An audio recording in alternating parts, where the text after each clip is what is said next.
Hennischan says Chewily dogs.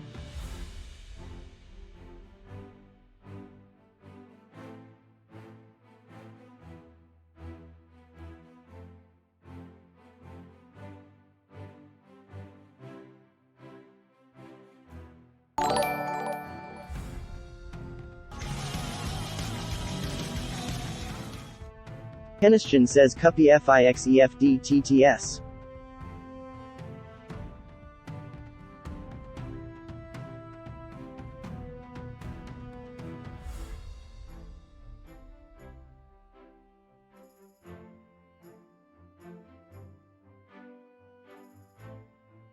Hennischan says thanks for the follow Bunnyborn.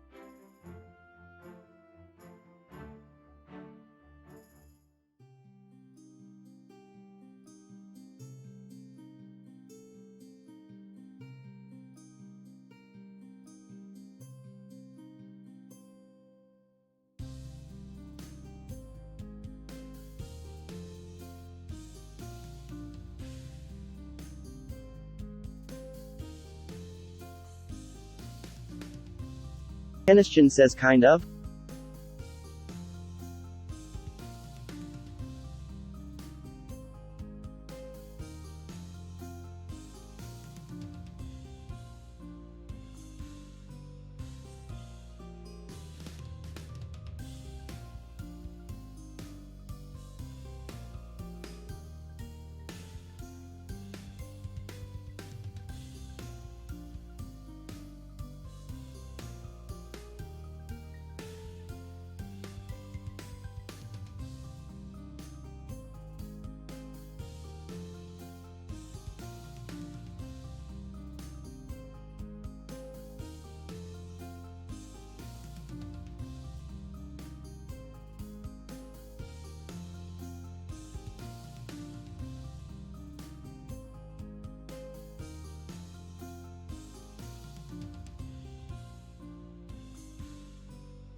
Aha!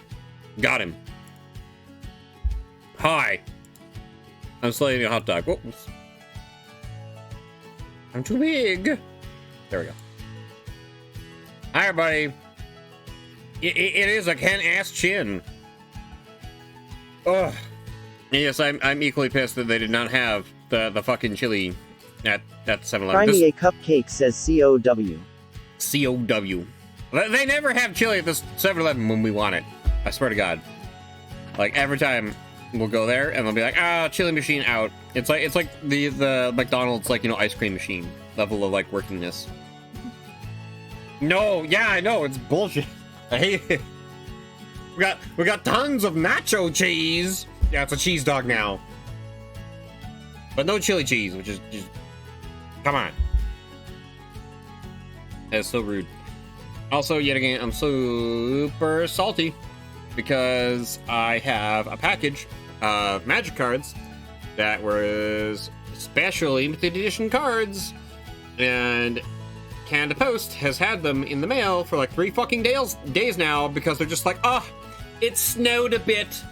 I don't want to go outside and deliver the mail. Ah. They're like, bitch, it snows every year. This is Canada. What do you expect? And then they're like, ah, I don't want to, like, you know, deliver your package today because, well, tomorrow's a holiday, so I don't want to work today either. So, they can't open a can of chili and let you drown it in nacho cheese. Yeah. Well, no, I have to head out. I'm on my way home, but I'll catch you there. Okay, for you, mister. That's fine. Have a safe trip home.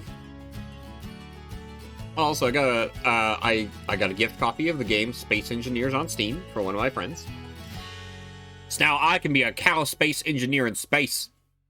Engineer. What else happened recently? Alright, I also got a piece of fan art that I woke up to this morning. It was kind of funny. Just because I was like, I wonder, I had a feeling, weird. I don't think I've gotten any, you know, fan art lately. And then suddenly this piece of fan art arrives. And I was like, oh, okay. Yeah, no, we have our own Veterans Day. We have Remembrance Day here. And we've also already had Thanksgiving. We've already been thanked. We've already been gived. Oops, wrong one. Ah, there we go. We have more Remembrance Day. Yeah, let me go to the Twitter here so I can show you the thing that Tara did for me. Also, I'm gonna shout out Tara here just because Tara could use more followers.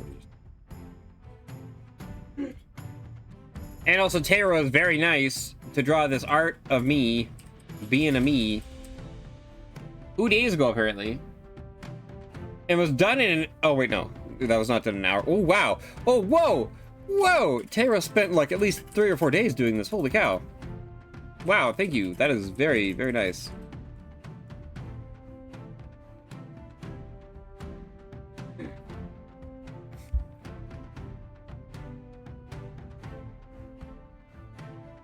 I know, no matches. There we go. Did that work? Yes, this person right here is the person who drew some fan art for me. I'll show you the fan art on my screen. It was extra terrestrial? Yeah. Oh, they're yeah? regular in my chat. Oh, there we go. Here, let me go to gaming here. You can see. I didn't realize that was extra equestrian. This is them. This is the art that they did. And I was very surprised to wake up this morning to this. I was like, oh, yo! I look banging. Also, that is a very nice looking braid that they have going on.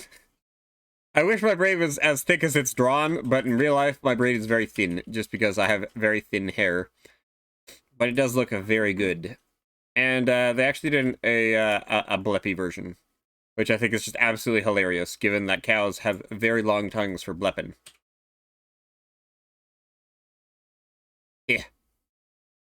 Yeah, do that. Follow Extra Question right now. Virgo person, Virgo VTuber. Oh. Oh. Oh. Sorry, I'm still eating my chili dog. Ken, My not chili cheese dog. What? did you see what Tumblr is doing in response? What? You can buy blue check marks on Tumblr too. They stack. They stack. They stack. You buy them at 2 at a time. You can have your name and then 10 blue check marks. Wow. Hmm.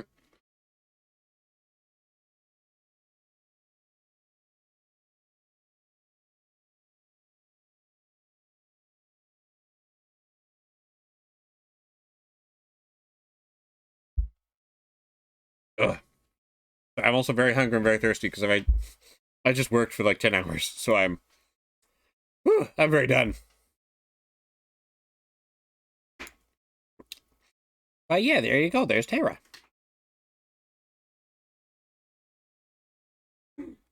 Here, Terra, what else have you done? Yeah, there you go. Can I have some of that Rattler? Sure. Okay, cool. Yeah, but also I haven't been touching the beers because they're mostly for you, but I'd also like to have part of one. Oh, yeah, I'll pour you some. Oh, thank you. Anyways, I will close this now. Yeah, I love the Floopy Chicken Legendaries. I was hoping to share those with RPG Rooster, but he already had to go somewhere. Remember all the recitations of the box by John Denver by elementary school students. I think we have a different perspective on where that. I know. I think I know that song that you're talking about, or that thing, but I can't remember it right now. Cuppy has graced me with like an ounce of steaming hot beer. It is not steaming or hot. I'm joking. It's also more than an ounce. It's frothing. Oh, joyous day. I have been allowed one alcoholic beverage, kind of. Hot beer would be nasty. Yeah. I mean, yeah. Oh, cool. My package is out for delivery right now. I doubt it. It's out for delivery today. It was updated at 7:39 p.m. Yeah, I'm pretty sure the update was, we're not delivering your package today. Because although I really don't drink beer anymore. Oh, okay. Yeah, no, I got a feeling that Canada Post is not going to be delivering my package. I think they technically run until like 8 or 9 p.m. here, but it's already 7:44. I don't think they're going to do it. Oh, hey, Gump's here. Hey, Gump. How was your day?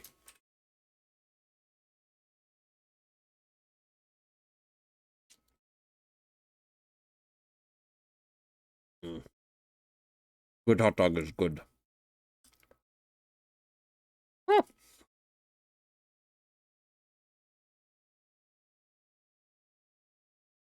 Oh. You're okay. Okay, good. How many drinks have you had already, Gump? Or are you still clean at the moment?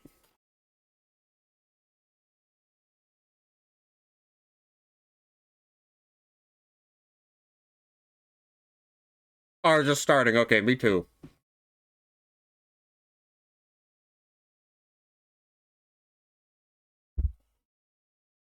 I just realized I don't have any music playing, so I'm gonna open up Minotaur Hotel so we have music.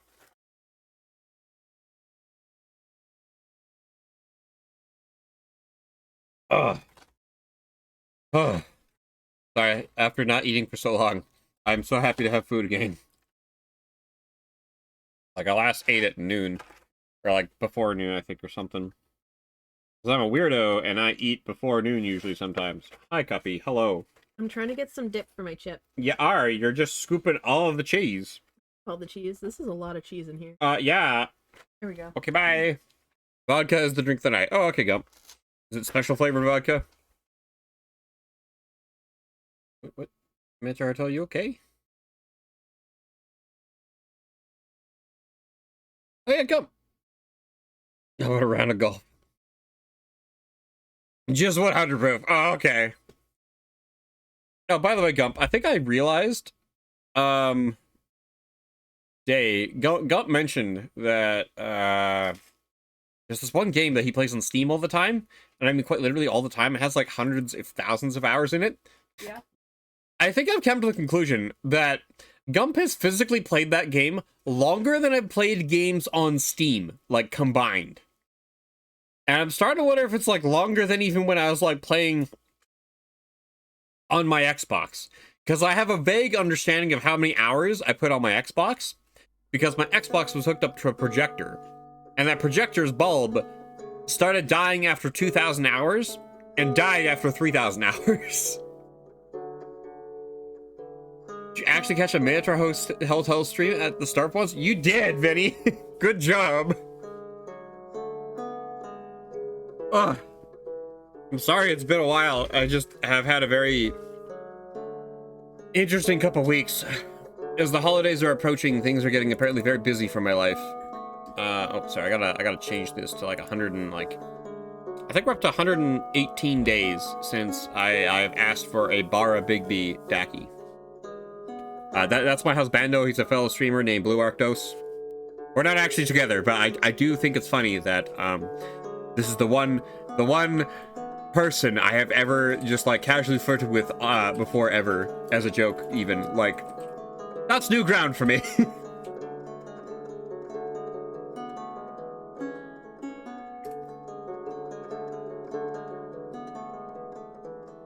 And if you go on my Discord, you can see special art of me and Bigby touching tips and whatnot.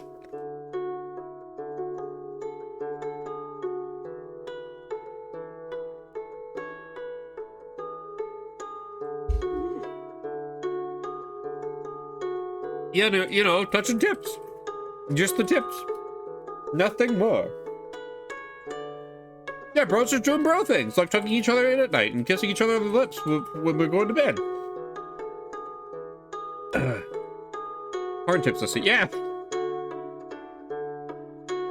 Yeah, Bigby, where are your horns at? I have to wear a bell because my horns don't work. Can you share blue with me? Maybe. Only if blue's into that.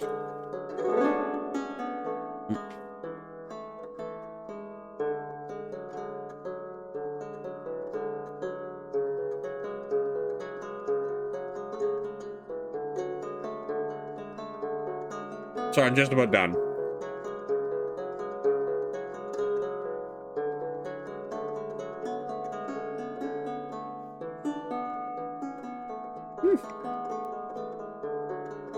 So I'm very hungry. I'm like, I really need this food right now.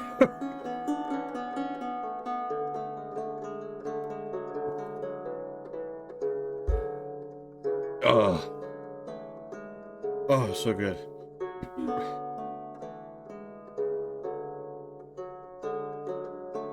It's like just a hot dog and like nacho chips, but still very good when I haven't eaten anything for the past like 6 hours.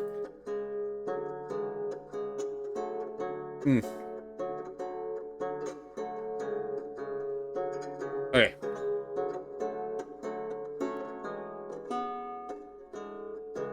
Now, from what I remember last time, I had learned some information about Coda. And I remember the kobolds. I remember Luke doing mostly just kitchen stuff. And Assyrian's just kind of taking a seat right now because we're in a fully committed relationship and like things have just plateaued for now. Until they add more content, I think.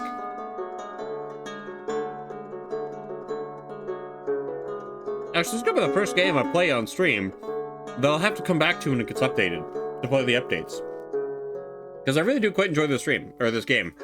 Even though it makes me go through a wild amount of emotions on stream.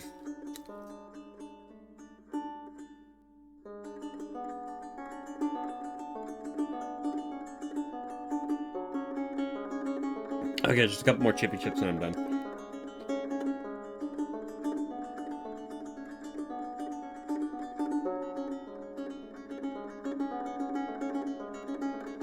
Also, this Pellegrino Italian sparkling lemon and raspberry beverage, very good.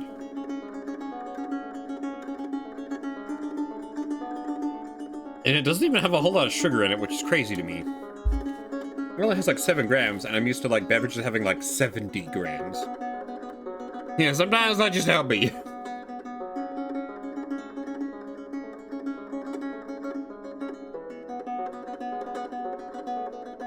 Huh?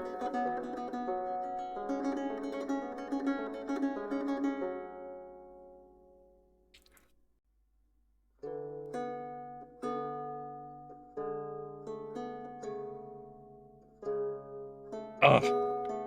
So this nacho cheese is just like, it's amazing when it's hot. And it's so hot right now, so I'm like, I keep stuffing my face with more chips because like, hot nacho cheese is good.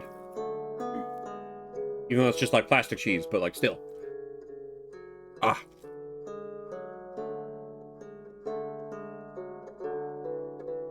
Oh.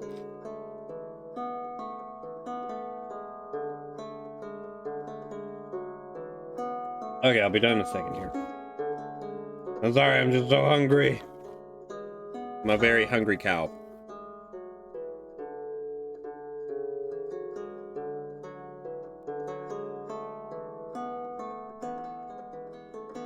Yeah, exactly. Hot nacho cheese, god tier. Cold / cool nacho cheese, basically inedible. Don't even want to touch it. Boo! Oh, hey, it's Ghost.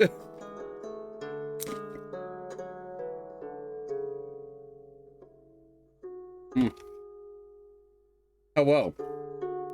You have made it to the cow stream.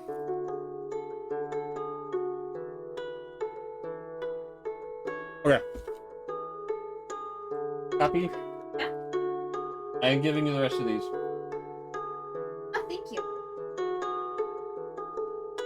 I'm full.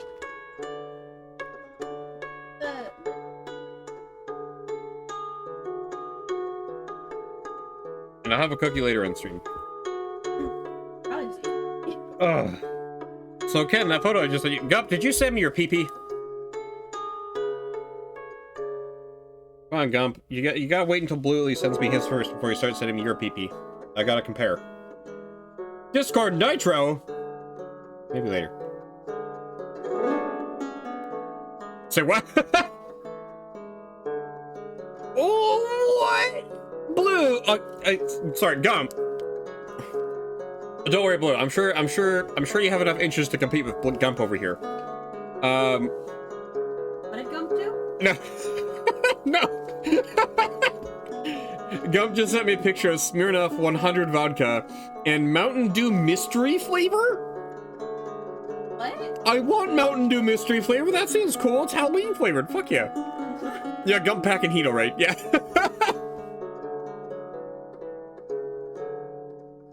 Damn, Gump, save some for me. That looks really good. Tastes like sour Skittles. Ugh! That's so rude. I know for a fact we are not getting Mountain Dew mystery flavor here in Canada. We're going to get Mountain Dew any flavor. Awesome candy corn. Oh, thank you.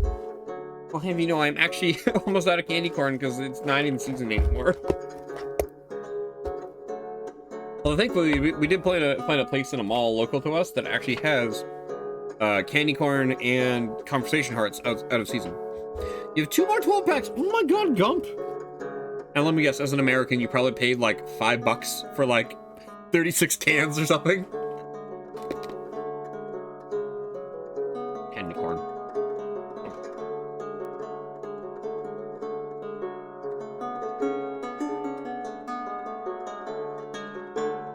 Oh. It's okay, Gamer Taku. I have forgotten to get conversation hearts for like 2 years. Like $5 for 12. Oh, okay.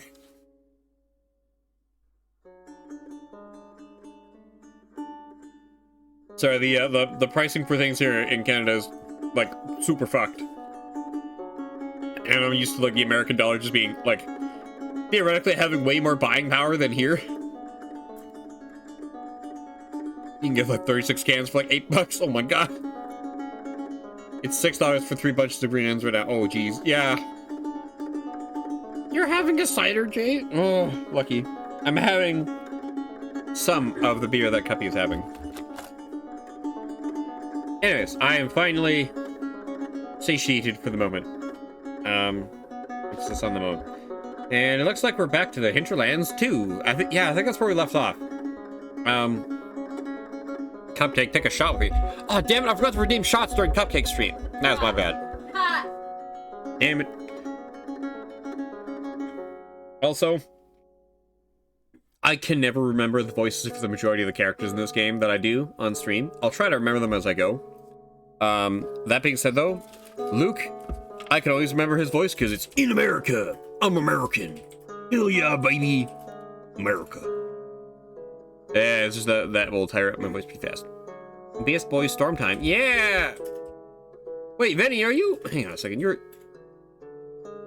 I feel like I know you.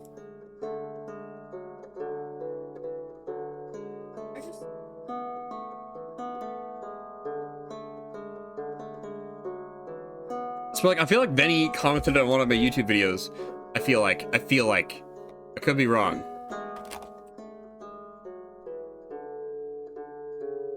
I've been in another stream before and on YouTube. Oh, okay, cool, yeah. By the way, do feel free to yell at me if my head is obscuring too much of chat.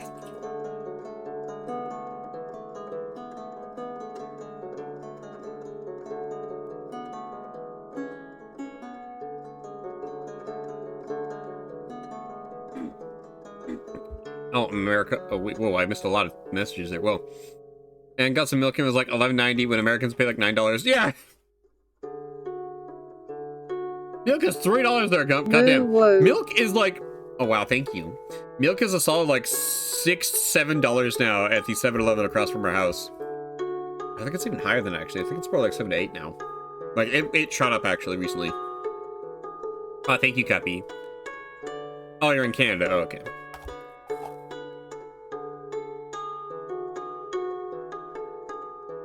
Yeah, but the Avatar being a tad big. Yeah. Anyways, I have to actually start this game. Oh, cool! The bull and I set off. Wait, in a car. I drove on the roads by the cliff walls, passing by each of the decaying villages on the way up the hinterlands. Hang on a second. Who? Yeah, it's middle mouse button. It makes the HUD disappear. He really showing off his thighs right here. Wait, milk is under $5 for y'all? Yeah! Wild. Yeah, lucky for you, Americans. Milk is kind of expensive here. Oh, it's Slexon too! Hi, Slexon! Slexon's a real cool Blender modeler streamer person. Whole gallon is $3. Goddamn Gump.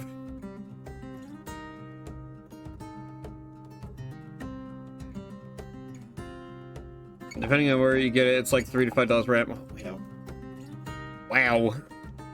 Per gallon, goddamn. I just ate my last conversation heart. God, so good.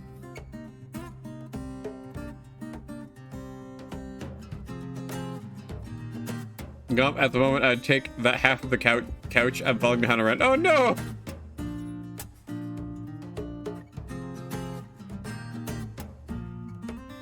Hey, for quite the change in the narration. Oh, okay.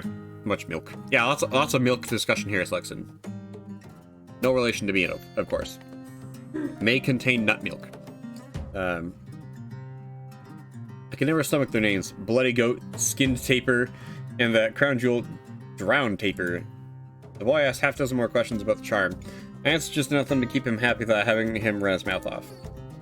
He did ask the one question that mattered, though. Where are we going, sir?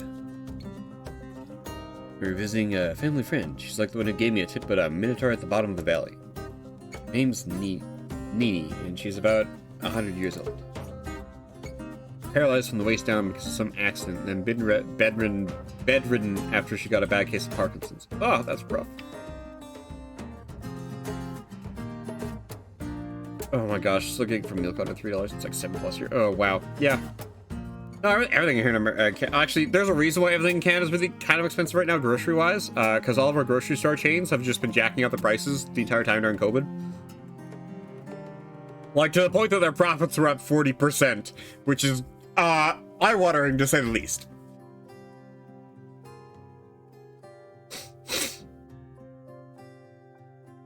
Sorry. 7 strokes, diabetes, high blood pressure. On top of that, she lives off of candy and table salt. Wow, it me. Nothing can kill her. Except loss. A while ago, her dog died, ran over by a car. And that almost got her. So, if you catch my meaning, Nini's a very sensitive and kind old lady. Treat her with respect. I can do that. She gives me some kindness. If anything, she'll give you too much of it, as long as we don't get her angry. Vroom, vroom. We fucking burning out here? I'm doing a donut? Why is the game so sad? It is! And I'm here for it. I am actively here for this game to make me sad. Bro, I can't buy maple syrup without spending a lot. I made poutine today. Oh, wow! True Canadian delicacy being made right there. And when we arrived at Drowned Paper, it was about 8 p.m. We didn't have much time left before she went to bed. Oh, okay. Our house was near the graveyard at the edge of town. I clapped my cheeks and called out at the front door until Nini's granddaughters took us in. You really want poutine? I still can't believe that America doesn't have poutine. That feels like the most American thing to eat. We were told to walk carefully. There were lines of salt across each doorway and bowls of it on the shelves and table upon which burned sweet-scented candles. We don't. The paint on the walls was peeling and flaking. The furniture, all of it, was covered by thick plastic sheets. That comes through what now? There were half a dozen young women around the dining table. All of them had their gaze locked on the flat-screen TV playing an old, grainy soap opera. Yes, Ghost.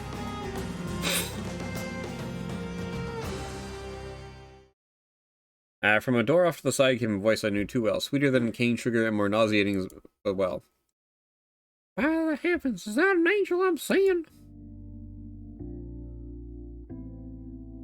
Oh no, it's Greta. Why does she have a gun? What? Where? Right there! Oh. That is a pistol! She gonna go yee-haw and like kill me or something? Just realized. Oh, okay. He's directed at Storm. He and I entered the room. Excuse me. Yes, Angel, but you'll be one. Oh, yes, that's it. Our Lord and Savior sent a big, handsome angel to take me away with style. I know it. God exists and he knows what we're like. Yes, sirree. Thank you, Father, Son, and the Holy Ghost, too, for sending such a fine gentleman. What brings you here, cutie? Is there something my granddaughters can get for you? Anything at all? I'm sorry, but I think you mixed me up with someone else. I'm ugly as sin. Storm, you say that, but you look pretty handsome to me. I don't know what you're talking about. Like, look at him. He even has under-tit right here. Like, come on. God damn, Storm, I think this is the first time I've seen you at this angle. Whoa. Damn. My boy, yeah. Whoa, damn. Oh, the spite's up here correctly. Oh, okay. Good to know. If we want poutine, we have to make it ourselves here, though there is one truck that specializes. You know, I never noticed that pistol there. That might be because I'm American. Yeah, because in America, the guns just kind of blend in with the menagerie of everything else. Like, that's a very stereotypical thing to have there, you know. Unlike last time. Oh, okay, cool. Maybe I clicked the correct version, and maybe last time I clicked the incorrect version. But this is a very handsome-looking Storm. No offense to P, but, like, damn. Storm can get it. Why do we have more guns than humans? Yeah, that's a good question, Alien J-Rod. Also, can I just say, I didn't realize this, but Storm has a suspiciously stitched area right here next to his pee-pee. And, damn, Storm, you okay?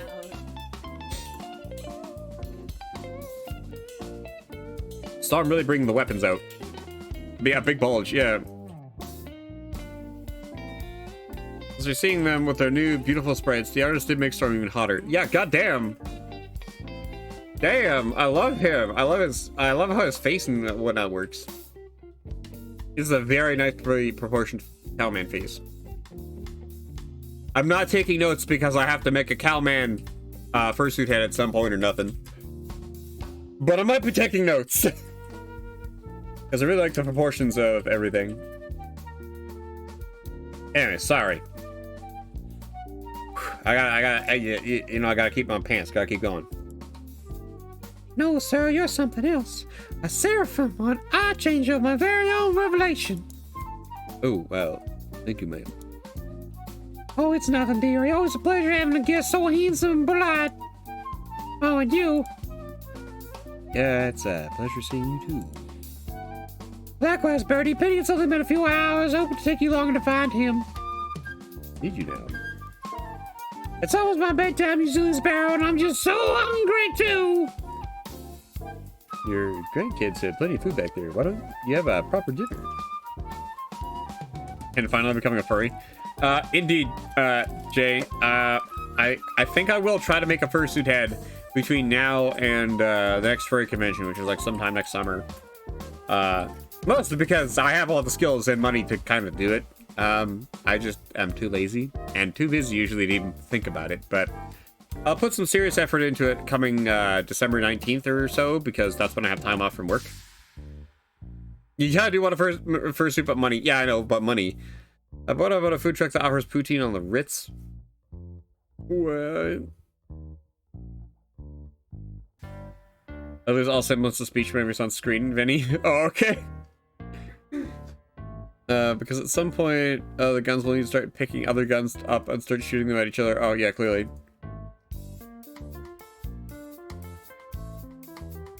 But none of it's sweet. I've already given you all the candy I brought. Wasn't that enough? No, sir, I ate already. Would it be too much if I... I'm not going out for more sweets. You said you'd answer my question, so now... Oh, more bad puns. Okay. She has a face that jiggles. Oh, you're so serious. I'm just pulling her feathers. So, she knows your... Yes, she does. She knew my grandfather, and together they searched for the hotel I told you about. Nini, this is Storm. He and I had a talk. We struck a deal. He'll help me find the place. So he's the boy I heard about the Minotaur near the bottom of the valley. Yes, for once in your life, the gossip was right. And in exchange, you made a charm for him? You could say that. Yes, I see. The resemblance is uncanny. You're too young to have a kid his age, but otherwise I bet a love serenade on him being your son. What are you talking about? I only met this guy today. We ain't related. Well, you can't sleep, Potter? I'm sorry. It's okay, I'll be up till very late tonight anyways as well. I started my day today at 5 a.m., so... Yeah. Although I'm pretty sure I have, like, the special brain worms that make me more than fine to do things until 2 a.m. or 5 a.m. But if I have to start my day at 5 a.m., hell no. Are you okay, Guppy? Yeah. You right? I went to pick up the Salsa? salsa and the lid popped off. So Surprise! it splashed. Did I get salsa on my battle vest? You may have salsa on your battle vest. Okay. Watching from EU 4 a.m. at them. Oh, jeez, Benny. I'm sorry. I feel like I should have started sooner. I was. No, that too.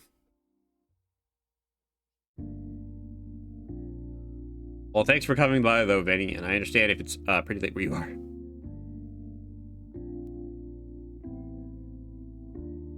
What are you talking about? Only met this guy today. We ain't related. This guy. Sorry, boss, sir. That's better. To answer your question, it's because of the ritual we performed. We made your charm by extending my oath to you, a contract with humanity, as I explained before. Oh no, it's Minotaur Hotel. I'm staying. Don't care how late it gets. Oh, okay, good, Benny. Okay, good, awesome. The magic in your charm is similar to what's inside mine, and I use my feather to write your oath, so to speak. As long as you use that charm, you look somewhat similar to me, a bit younger though. Oh! I get you now. That's funny. Well, they're brothers.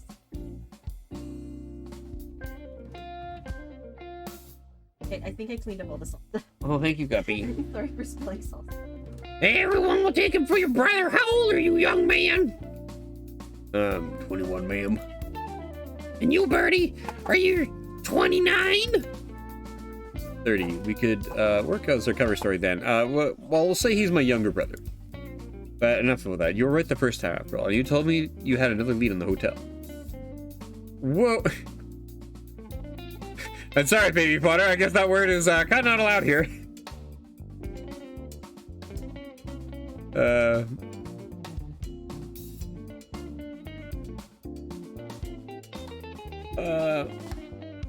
Boom. Thank you. Ah, yes, before I start, let me introduce myself to the little flower. Now, Storm, was it? Everyone around here calls me Nene, and you're welcome to do the same. And this sorry excuse for a gentleman if he's following an example of his bird brain grandfather's Petey. Or Pee-Pee, back when he was a boy running all over the place. His grandpapa used to bring him here every now and then. I've known him for many years, long before he became this boring and irritable. So his grandpa spent his whole life searching for a very unique place. Hey, he told me about that. The Minotaur Hotel, right?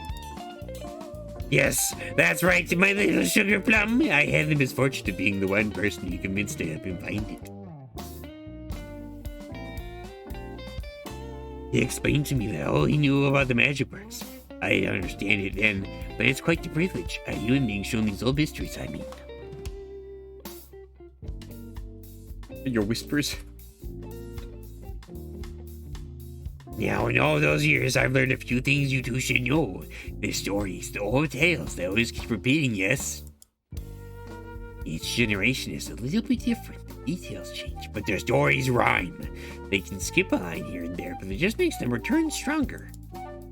So, Bee's grandpappy spent every moment he could looking for this Minotaur's Hotel. And now here's his grandkid doing the same thing. Gump, I will get to you in a minute, buddy. Thank you. But I heard gossip about you, a bull-headed boy hiding away in the depths of the valley. Well, what could I think? Must be fate, that's what. History rhyming with itself, yes sirree. I'm sure that you two can crack this mystery.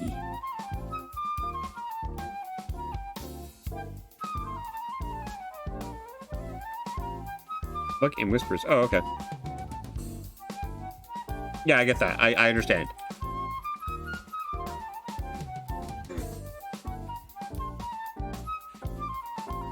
Oh, did you? Yep. Sorry, Cappy. That's what I thought you were doing. My bad. Now, I promised little Bernie here I had a fresh clue for him, so here's the deal. Grandpappy P and I left no stone unturned. We tried everything, but couldn't find the damn hotel. I'd already given up on it many years ago. I had a dream last night, I think it's fate. I jumped off a mountain, its peak and the path up to it covered by fog thicker than night. Your grandpappy was with me trying to climb it, but it was impossible to see a foot ahead. And then I saw them. All 12 of them, pale and thin like clouds. The ghosts of the 12 people your grandfather killed. He didn't kill no one. He wasn't there when it happened. He snitched on them, and that's why they died in the first place. Then he murdered them. You can call it whatever you want, it's just as bad. But listen now, my dream showed me the solution to all this. The 12 dead told me, and your grandpappy, the path to the hotel will reveal itself when our remains are laid to rest. This has to be it, boys. Your grandpappy and I checked every godforsaken rock in this hole looking for that hotel, but nothing. Nada. Zilch. That's because the place is surrounded by his bad karma. You need to clean up his mess first. Here's what you have to do. First, go to the Colonel's mansion and retrieve the secret recipe. The 11 herbs and spices specifically. It's part of his mortal remains. You'd understand. Second, legend says there's a cross at the bottom of the lake by the dam. Down where old skin-type hair used to be, back before the flood. You need to get it. Jesus might still be hanging there, and I could use the favor. And finally, with that cross, give them a proper Christian burial where they died. Then, and only then, will the path forward reveal itself. That makes no sense. I don't think those things are even related. And a mountain? Really? Ghosts? You know, not every weird dream is a premonition. Sometimes a cigar is just a cigar. Or sometimes smoking a lot of weed is just a lot of weed. Aw, thanks, Cappy. What do we got here? Shots. Woo! Smells like Jägermeister. There's some Jaeger in there. This means there's probably something else in here, too. Goodbye.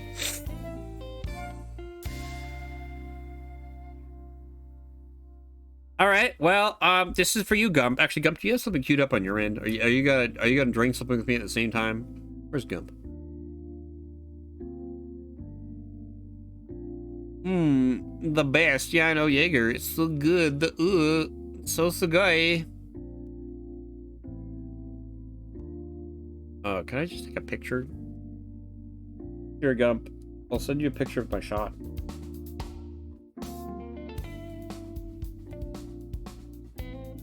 There you go, Gump. You showed me yours, so I'll show you mine.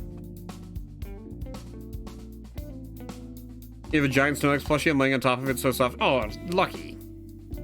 Very nice. Very nice. Unfortunately, I have my really cheap and crappy gamer chair, which barely keeps my ass upright. Because...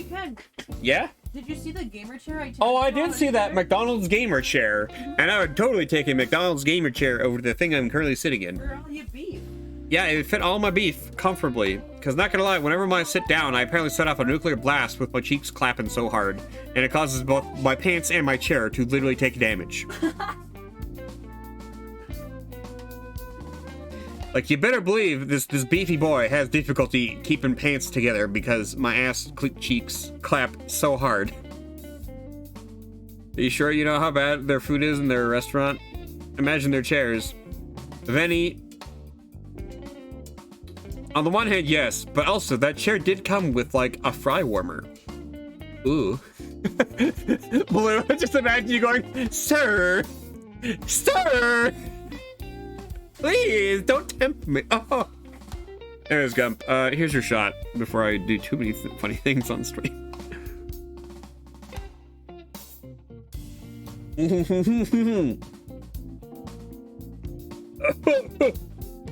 Oh, it's so thick.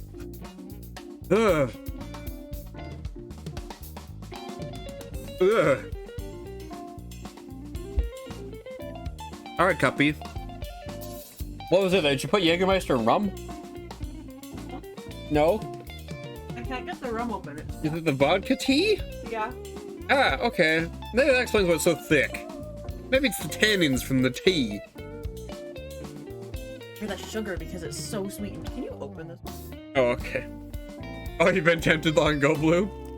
Yeah, don't clip that. Oh, no. We're back when I was a wee cow lad. Oh, it's Cupcake's turn to take a shot. Oh, here you go, Cuppy. You can use my cup. It's your turn. Should have redeemed a shot during my stream. Ugh. Ugh. Where was I? You ungrateful son of a... Here I am helping you and you dare answer me like that. Fuck yourself, you ungrateful shit. Go away. Gigi, take them out. Fine, we're going. Thanks for nothing. Nothing. I got you a Minotaur. That's some really hefty beef you got there. Some prime ribeye right there, sonny. That's more moosey than you will ever have.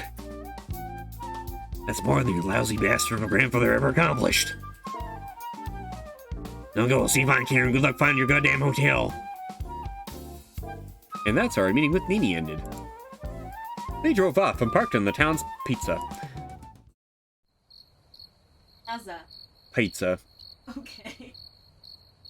Gomp. Oh, damn. Yeah, he totally got updated. He looks very pretty right now. Damn, Storm, why you gotta be so pretty? What's 5 times the amount there? The lamppost harsh yellow cut the night. A dull buzzing reached us from the clouds of bugs swarming the lights. He chews the wheat strand. Yeah, I know. Oh, that's so cute. Yeah. So wait till I start seeing his other expressions. Oh boy, Chapman, don't tempt me like this. I gather my thoughts and every lead I had so far. Well, that was a waste of time. I'm lost. Things seem to be going well until they weren't. That's just how Nini is. We're lucky she was strapped to the bed, otherwise she'd have thrown her candles at us. So did she give any decent clue on where to find the hotel? I don't know. All about her dreams stank like bullshit to me. Plus, I didn't like her tone when she talked about my grandpa. That what she said true, though? Did he kill 12 people? Not exactly. He wasn't a bad person, but he didn't have much of a choice, and that led to him getting involved with some bad people. The story is simple. Back in the 40s, my grandpa used to work as the foreman for a politician from these parts. You might know as the Colonel Sanders, the one who invented the 11 herbs and spices, and got fucked out of his own company. They still say to this day that from his grave you can hear him complaining about how the gravy used to was like wallpaper paste. Again, he didn't have a choice. Back then, it was forbidden for a peacock to work any other kind of job. Not many people knew we existed, but those who did would pay us for our work. In turn, we were expected to be loyal to our employer alone. That's how peacocks made a living. Rest not shut. After not to go to sleep, I don't want to deal with the physical pain currently. Oh, jeez. I'm sorry about that. I also understand pain is great. It's a real fun time. And everything went to shit. My grandpa's boss fell out in favor and made some enemies. Those people tried to get rid of Gramps to get back his boss. He ran away and somehow found his way to this magic hotel. At least that's what he told me. There was a Minotaur there who paid him in diamonds. He was safe from all the mess going on around there, so he planned on staying a few years to save up the money, and then, well, get together with his sweetheart and live wherever they pleased. And then again, things went to shit. The hotel's owner went crazy and kicked everyone out. It happened so quick they only had time to retrieve their savings. What you looking for? Diamonds? If his story is true and they're still there, sure, God knows I could use the money. That's not what the inheritance is about. What he left to me is something a little more unique. Back to the story, though. So my grandpa was thrown out and found himself back here, but then the Colonel was the boss again. Things weren't as peaceful as they used to be. Oh, Gamer Taco, you gotta go to bed? Thank you for streaming, though. Have a good night. Oh, thank you, Gamer Taco. Thanks for coming by. Sorry it's a late stream, but it is how it is here. No, but it's 500 million, 245%. Take care. Oh, thank you. Good night. Have a good night. The Colonel didn't want him doing plain old security. My grandpa became more like a grunt, a paid gun. And there was this whole other mess, too. There was a family of mythicals. That's what we're called, mythicals. Anyway, we're from a native species of mythical. I heard there were tapirs who fed off dreams and nightmares. Dream eaters, they were called. I don't know the details, but long story short, they were attempting to do some native rite of their own. But they got all mixed up. The townsfolk thought they were Satan worshippers. And my grandpa got involved with that because he had no choice. Because he got kicked out of the hotel and didn't want to get gutted by his old employer. 3 of the Dream Eaters managed to escape, but 12 died. That's what Nini was talking about when he said Grandpa killed them. You think that's what we gotta solve? The thing about their mortal remains, not sure. Violent deaths like that can create curses which can linger on and do all sorts of evil. It might be worth a shot, you're not sure what the solution to my problem. But the Colonel died last week, sir.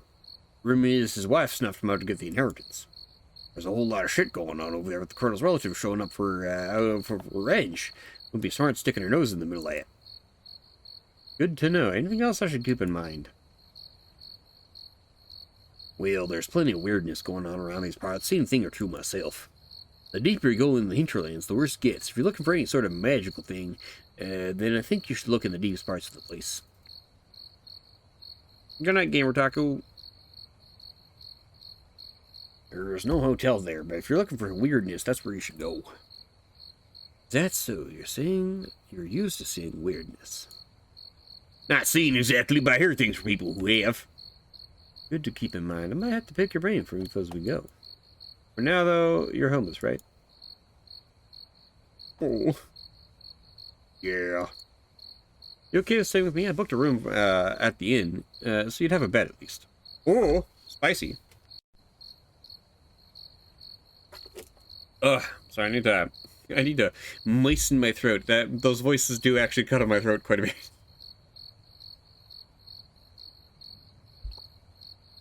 Oh, that cider is so good. So that Rattler. Ah, very good. Oh. Make it easier and quicker for us to start the day tomorrow. That sounds better than sleeping on the ground. Good. So first things first, we're getting some food and then calling it a night. But you'll need to take a shower first. You stink. Wow. Jeez, P. Some people are into that, okay? You don't gotta kink shame this man like that, okay? Hell, P, how do I know you're not into that? Oh, thank you for the jalapeno flavored twist. Just what I need. Wow. Wow, rude. Yeah, exactly, Blue. Come on. You don't like that bovine musk, sir?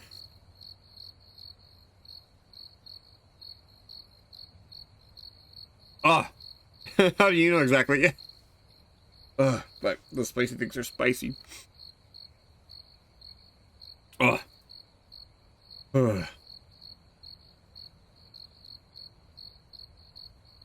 Christ, you're a cunt. Some people love that muskiness. Yeah. I can't explain it, but some people out there just really be into that, you know?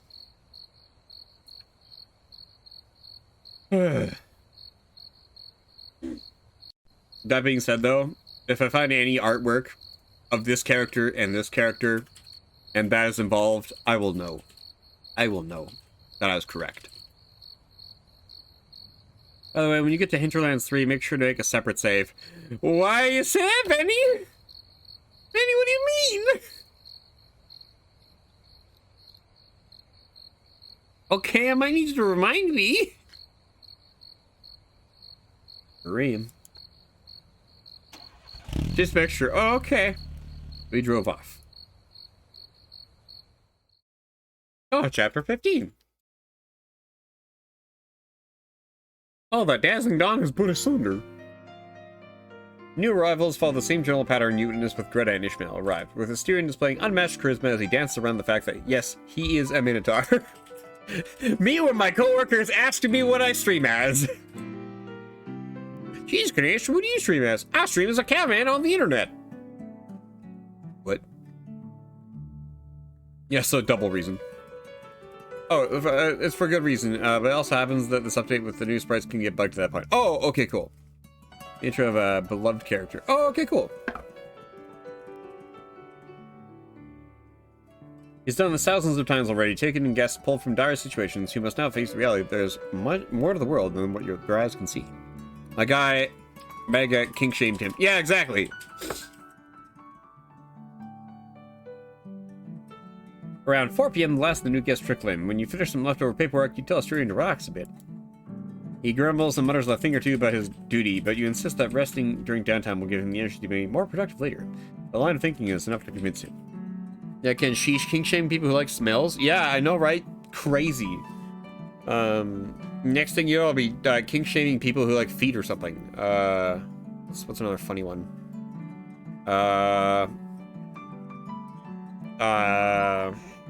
Can't think of any other ones. I'm sorry, guys. I can't think of any other ones that are funny, like topical, like hee hee ha ha. You're not supposed to like that thing. What else you got? I have to go through the mental list of kinks, and I have to go through, like, compare that to the list of kinks that are, like, people find that are, like, you know, unsavory. Yeah, feet shaming, sheesh looks at goat. Yeah, goat. Cavalman, whose feet are that? Oh, okay, that's yours.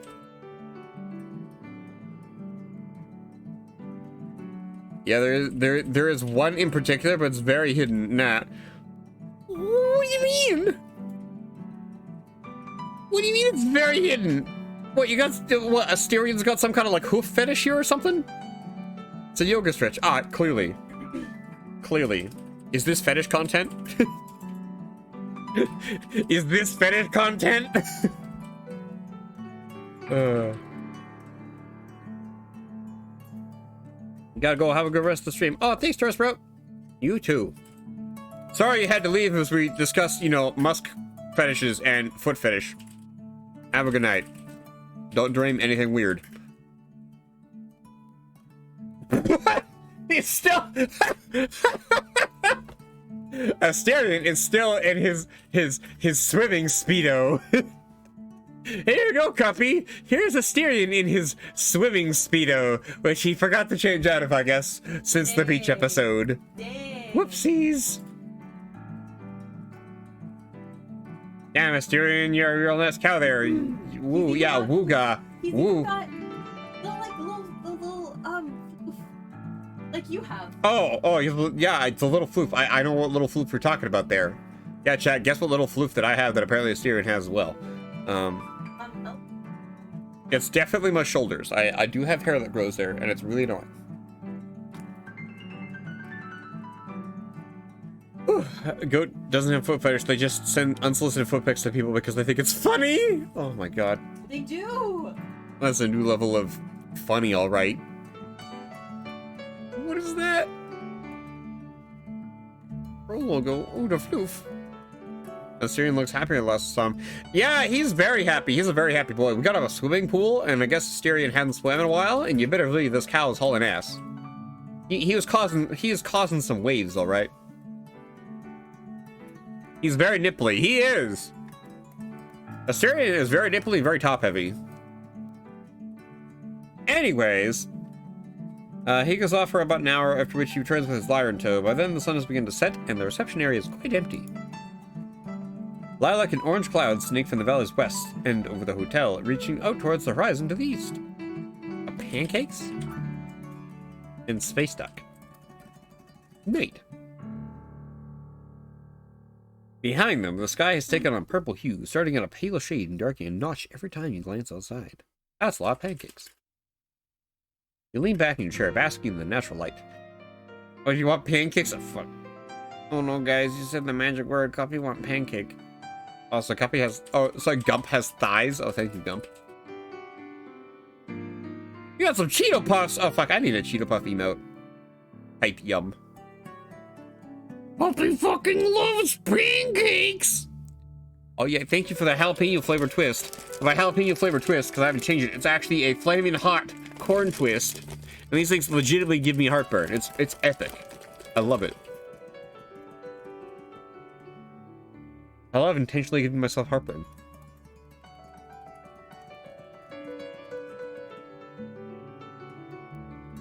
Oh, I hate that. It tastes good for like 2 seconds, and then the 3rd second, it's like, ah, burning. Oh no, I didn't take a selfie with the Cheeto statue, and it's gone now. Yeah, heartburn kink? Oh man, when I know somebody's getting heartburn, it just gets me. I start sweating. I start, you know, when you got the heartburn going, it's like, oh man, brother. Good shot, please. I'm sorry, Cuppy. I've had exactly 1 shot of alcohol, so there you go. Yeah.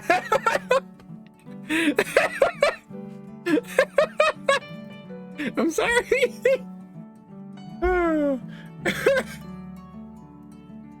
What is that? Oh, it's a spin seed. Oh, okay. Amen, brother. I just had to drink like a liter of water after dinner because of heartburn. Yeah, I know I'm old. I've officially hit my old state because everything gives me heartburn now. Sir, please, sir. Sir, don't call me out for my heartburn kink, please. Please, sir. Please. Shakes Tums. It's empty, so there's nothing. There's a guy yeet this at somewhere, but Cuppy was in the way.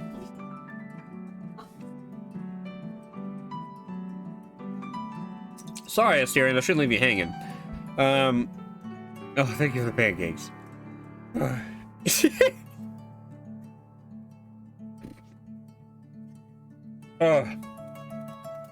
I'm like a skinny twink. I shouldn't get heartburn. You're not a skinny twink. I'm sorry, Benny. Is that a skinny twink quality? You don't get heartburn normally? Ken used to be a skinny twink. Oh, apparently. Now he's squishy. I'm a little more than squishy, Cuppy. No, you're just squishy. I think the word you're looking for is beefy or Squishy. or top heavy. You're not top Actually, heavy. I'm top and bottom heavy. I'm heavy. You're not top heavy. You got a nice round bottom. Yeah. Chonker. Yeah, I'm a little chonker now. I mean, no, it's me. I'm your round bottom. Ooh, squishy. Yeah. You lean back in your chair, basking in the natural light as the room falls into a velvety dusk of its own. Surrounded by the scent of aged paper, soft, almost reminiscent of vanilla, you are left to contemplate the sunset vista, perturbed only by the dying breeze from the desert beyond. Asterian's fingers dance over his lyre strings, not quite daring to pluck. Blue, I can't take him serious. Blue, you got some other furry emotes here? Oh, whoa! That's just Kuratenshi. I don't know who that is. I don't know Kuratenshi. I don't know anything. I can't read, remember? Your friend. Okay. Can destroy pants. Gump, I really am. I legitimately have like 2 or 3 pairs of pants now that I've had to slow up the crotch and butt area because I guess my butt and bulge is too big, and like when I sit down to clap my ass cheeks, just like smack, ripping the pants to shreds. Bro, some at my school has a pancake kink. I didn't even know that was a thing. A pancake kink. A pancake. Okay. It's cool. My Team White Wolf BF. Oh, Blue, you're cheating on me with somebody else? What? Here's over Blue's man harem? Oh, good to know. I hope I at least rank high in Blue's man harem. I'm overhearing making a sandwich for lunch tomorrow, and I hear Ken talk about heartburn and then how he has a bottom. Yeah, J-Rod. Despite me having heartburn, I apparently have quite the bottom. Anyways, just the tension of grazing against them is enough to ring the faintest of notes, so discreet as to be rendered inaudible by so much as another person's breathing. Still hella confused. Sorry. You may not know the song he's playing, if any at all, but nonetheless, you can anticipate a note here and there. You tap a finger to the melody, at least half the time you get it right. Is that? Oh, it's cookies. Oh yeah, Cuppy. You want to have some tea? Oh, do you want me to make? We could have tea and then I could have a cookie. Haha, Cuppy. He came into my stream the other day saying this place, my stream, is the only place he can act sussy. LMAO. What are you talking about, Blue? I act sussy everywhere. Oh. Blue, you were there when I Talking about Kuratenshi. Oh, Kuratenshi. Oh, okay. His other boyfriend. Oh my gosh. Okay, that makes more sense. Ah! Right, tea. Oh my. Hey! I think we have some tea. I'll microwave. Okay. This have time to get it right. There are two wolves inside you. One's gay. The other one, also gay. The 3 of you remain suspended between silence and stray notes. Oh my gosh, thank you. Thank you for all these emotes. There are 2 wolves inside you. One is named Blue Arctos. Yeah. Yeah, thank you, Blue. That was very well timed. You look him in the eyes. It takes the Minotaur half a minute to feel your gaze and look up from the strings. When he does, he gives you a half smile at his fingertips, and the notes you've been counting sounds off. Guppy, wait!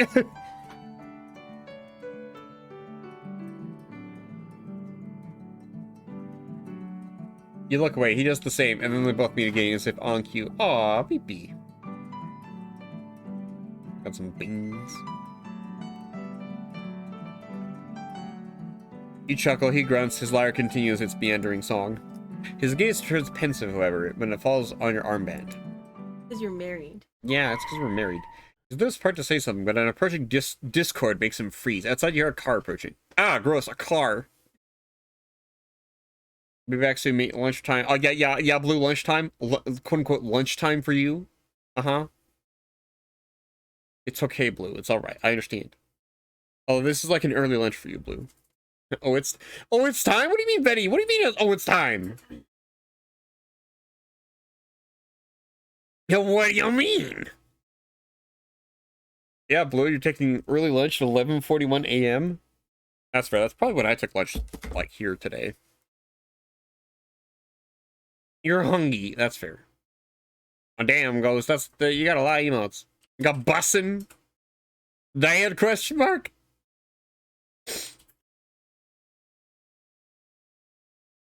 You haven't even breakfast out of Blue. How are you alive? Why is one of them a ranch container?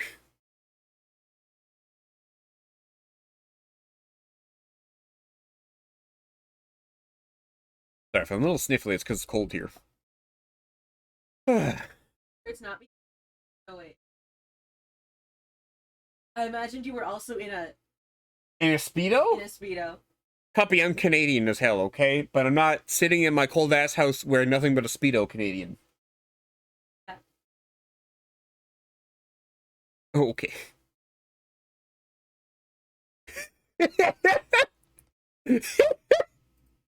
Out of context, Asterian. Oh, damn, I can move the monitor and do some funny things where he's just like, woo! And I don't question Crow. Oh, okay.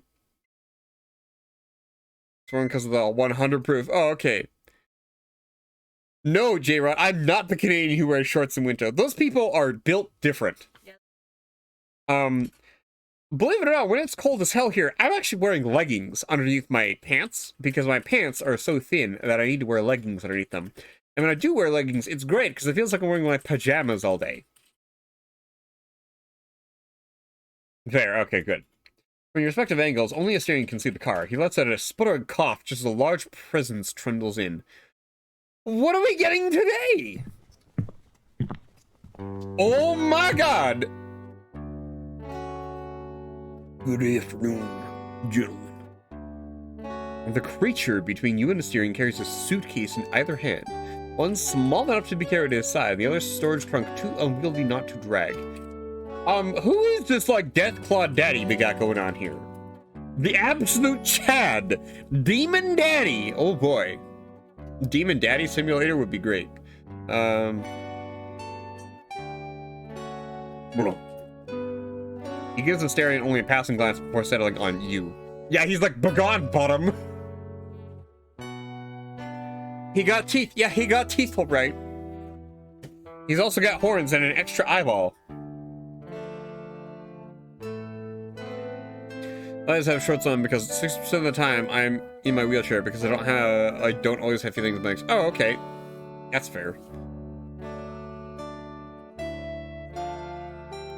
Someone clipped it. Oh my god. I'm gonna have like a bajillion clips from this stream, I swear.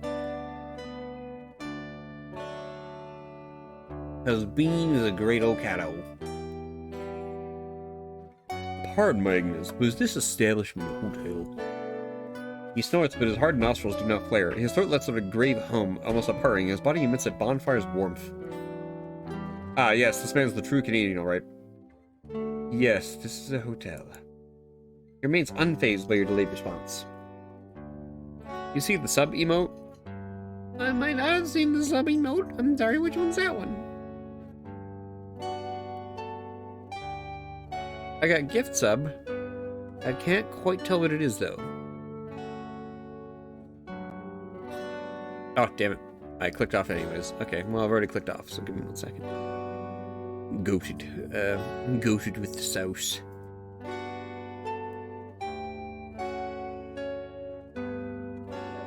Binary clout. Oh, damn it. No, I saw it, and now I can't see it. His personality is amazing. Oh, okay, good, Chapelman.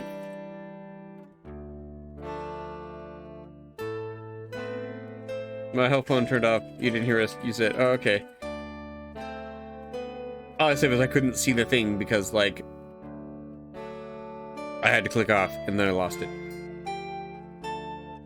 I mean, I say gifted sub. A W. I don't know. Oh, yeah, okay, it is the gift sub one. Okay.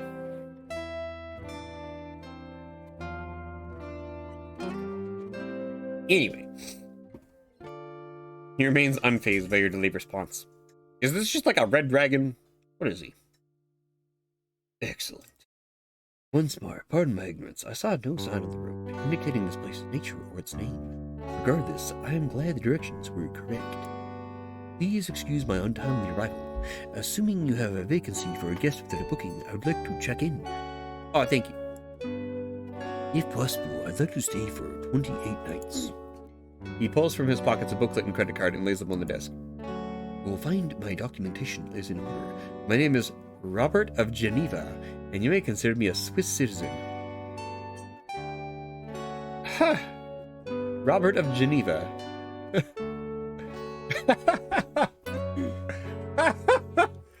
This is not what I expected a Robert to look like. That is very funny.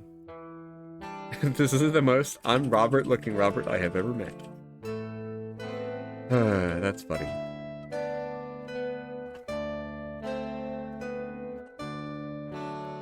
What are you talking about? He looks exactly like a Robert. Sure. What did you say, Cuppy? Hey, check my passport, but you'll find I'm a law-abiding citizen like my other. I see. You open his passport, its pages are filled with stamps from all over the world. Page with his personal information features a picture of a surly-looking man. It does bear some resemblance to the demon in front of you, albeit only in an abstracted way. Hi, that is me. Yeah, Gump, clearly. That belly. He gets his job. I don't know, is he a Pingus inspector? Is he a TSA agent? Is he a marijuana inspector? I don't know. Yeah, I got nothing. I'm sorry. Oh, you meant the name. Oh, okay. I still got nothing. Sorry, Gub. As your eyes focus on it, however, the enchantment fades away. Gradually, Robert's face is revealed beneath the glamour. Well, I suppose it all checks out. You could just fill out these forms, sir. He's got glasses. With pleasure.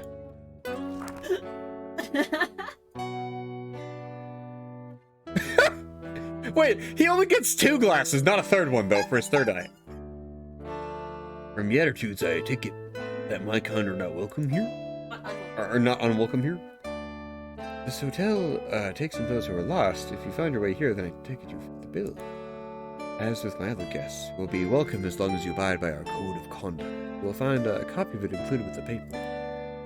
That's so. Let's see. Well, of course, these terms are uncontroversial. I'm happy to see you have such strong norms here. Very fitting. Very well. Is everything in order? It seems so. Asterion, could you take our guest to his room?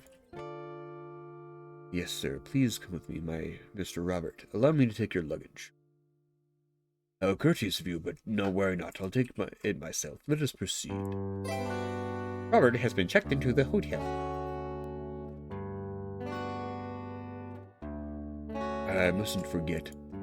I happened to find a lost traveler while I was on my way here. Good sense told me to ignore him, but the arid landscape convinced me otherwise. I gave him a ride, but as you can see, my passport seems to have malfunctioned. The poor fellow had quite a scare. He must still be recovering in the parking lot. If you'd be so kind, could you offer him some support? Oh, dang it. Why you gotta make me eat the cheese-flavored twist? Oh. Oh. Yeah. It's so spicy. Like, if they didn't have the spice, that'd be fine. Oh. Give me the sure didn't. Yeah, I know, right? That person that Robert picked up. I wonder who it could be. I wonder. Of course, it would be our pleasure. We can have a room prepared for him as well. Perhaps you appreciate your offer. Very well. I won't take any more of your time. Mr. Mr. Asterion. What a traditional name. Mr. Asterion, let us proceed. What did you say? Sorry? You suddenly gave Robert an accent you didn't. I'm sorry. I'm doing my best, okay? I'm not a professional. I didn't go to school for this. Wait, this man's actually here? This fucker's actually here? No way. Bullshit. I serve the flaming I fist. serve the flaming fist. Yeah, he's real? This little motherfucker? What are you doing here? You little shit? You little messenger? You little messenger boy? Bum bum bum. Yeah, come on, little messenger boy. Come on, tell me your name. Tell me which Greek god you are. Mr. Messenger boy, come on. Tell me, you little shit. And there's the lost traveler. After giving the hotel's interior a peek, he tiptoes his way in, scarcely making a sound. Hello, good evening. Are you the fellow who could arrive from Mr. Robert? Ah, yes, that's me. Mr. Robert, as you call him, gave me the scare of a lifetime. My heart's still beating out of my chest. Imagine what it's like getting a ride from a stranger and he turns into a demon with horns and everything. I just started pleading with him not to take my life, my soul. Still can't believe I'm alive and breathing. Doesn't help that I have no clue how we got here. So I had to go through that. I can imagine how tough it was. I too had a sudden run-in with a very fantastical person a while ago. Might take a while to get used to, but it's easier with time. Using a laptop charger to charge my phone. Oh, okay. Is that so? Stranger's eyes become hawk-like for a split second. Say, could you be so kind as to tell me where I am? This is a special kind of hotel. We specialize in taking in people who might be going through a rough time. Would you say this is a hotel for the lost? Yes, that's a nice way to put it. And if you'll pardon the pun, you must be quite lost yourself. Mr. Robert told me about your predicament. If you'd like, I can get a room ready for you in advance so you can enjoy a good night's rest. Oh, another one. Oh.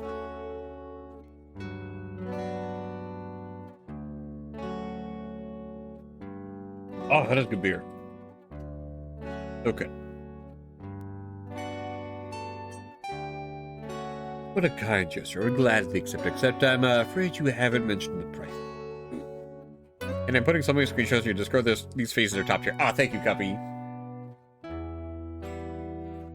Don't have to worry about that. The operation is essentially humanitarian in nature. We don't need to charge, and even if we did, our targeted clientele doesn't necessarily always have the money to spare. No charge, huh? Now, I don't mean to look a gift horse in the mouth, but is this some kind of trick? Nothing the fine print I should be aware of? Are you going to twist things around to perhaps say the price is my soul or something? No, there's no twist. Besides, if someone were to snatch your soul, I'd place a higher bet on the horned demon than the unassuming human. Well, you know what they say, appearances can be deceiving. I'm so smart. Very well, I suppose I can't reject such hospitality, although I wonder how you keep the lights on in a place like this if you're not charging for room and board. Magic and a steady guiding hand. That doesn't exactly inspire confidence, buddy. How am I the 1 point away from it? She says, oh no! The magic of hospitality, that is. Finger guns. Now, that's better. Shall I prick my finger and sign blood then? Just fill out this form, if you will. Sorry to say, there'll be no solo shenanigans or blood packs. My business partner would not approve. Yeah, my husband wouldn't approve of that, sir.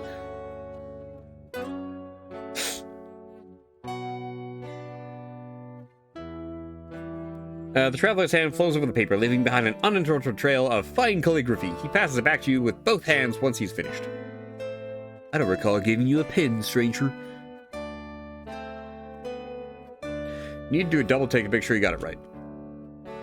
Very well, Mr. Jean-Marie Clement from Bordeaux, France. Wait, what? Because your hotel is in all space and time at once. Copy.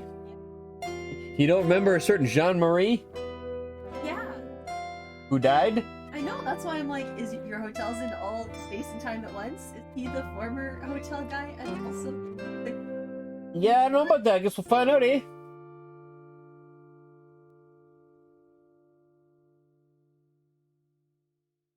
That's correct. Although my friends just call me Jean. The plot thickens. It does. You look up at the traveler now with your own set of hawk eyes. That's a very remarkable name. Classy, isn't it? It was my father's idea to honor his uncles. My family does that sort of thing all the time. Yeah, Now, I'm afraid I didn't get your name, Mr. Just call me CryMeACupcake. That's what everybody calls me on twitch.tv.com. Like and subscribe. Click that follow button. I don't know.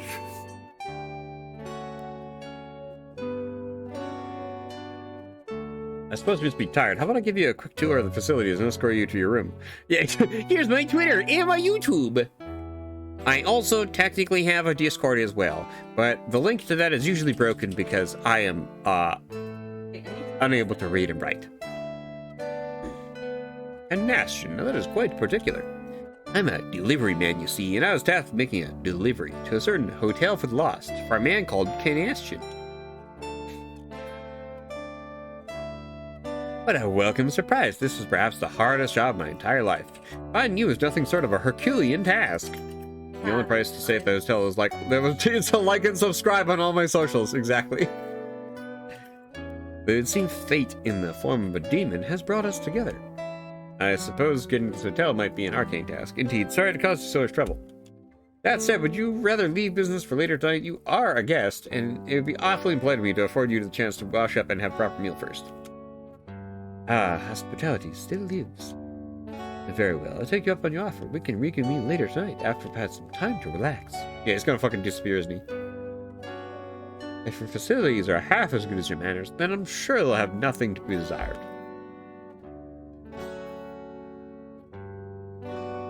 Two hours later. Escort Jean-Marie to his room and inform him about the schedule for dinner.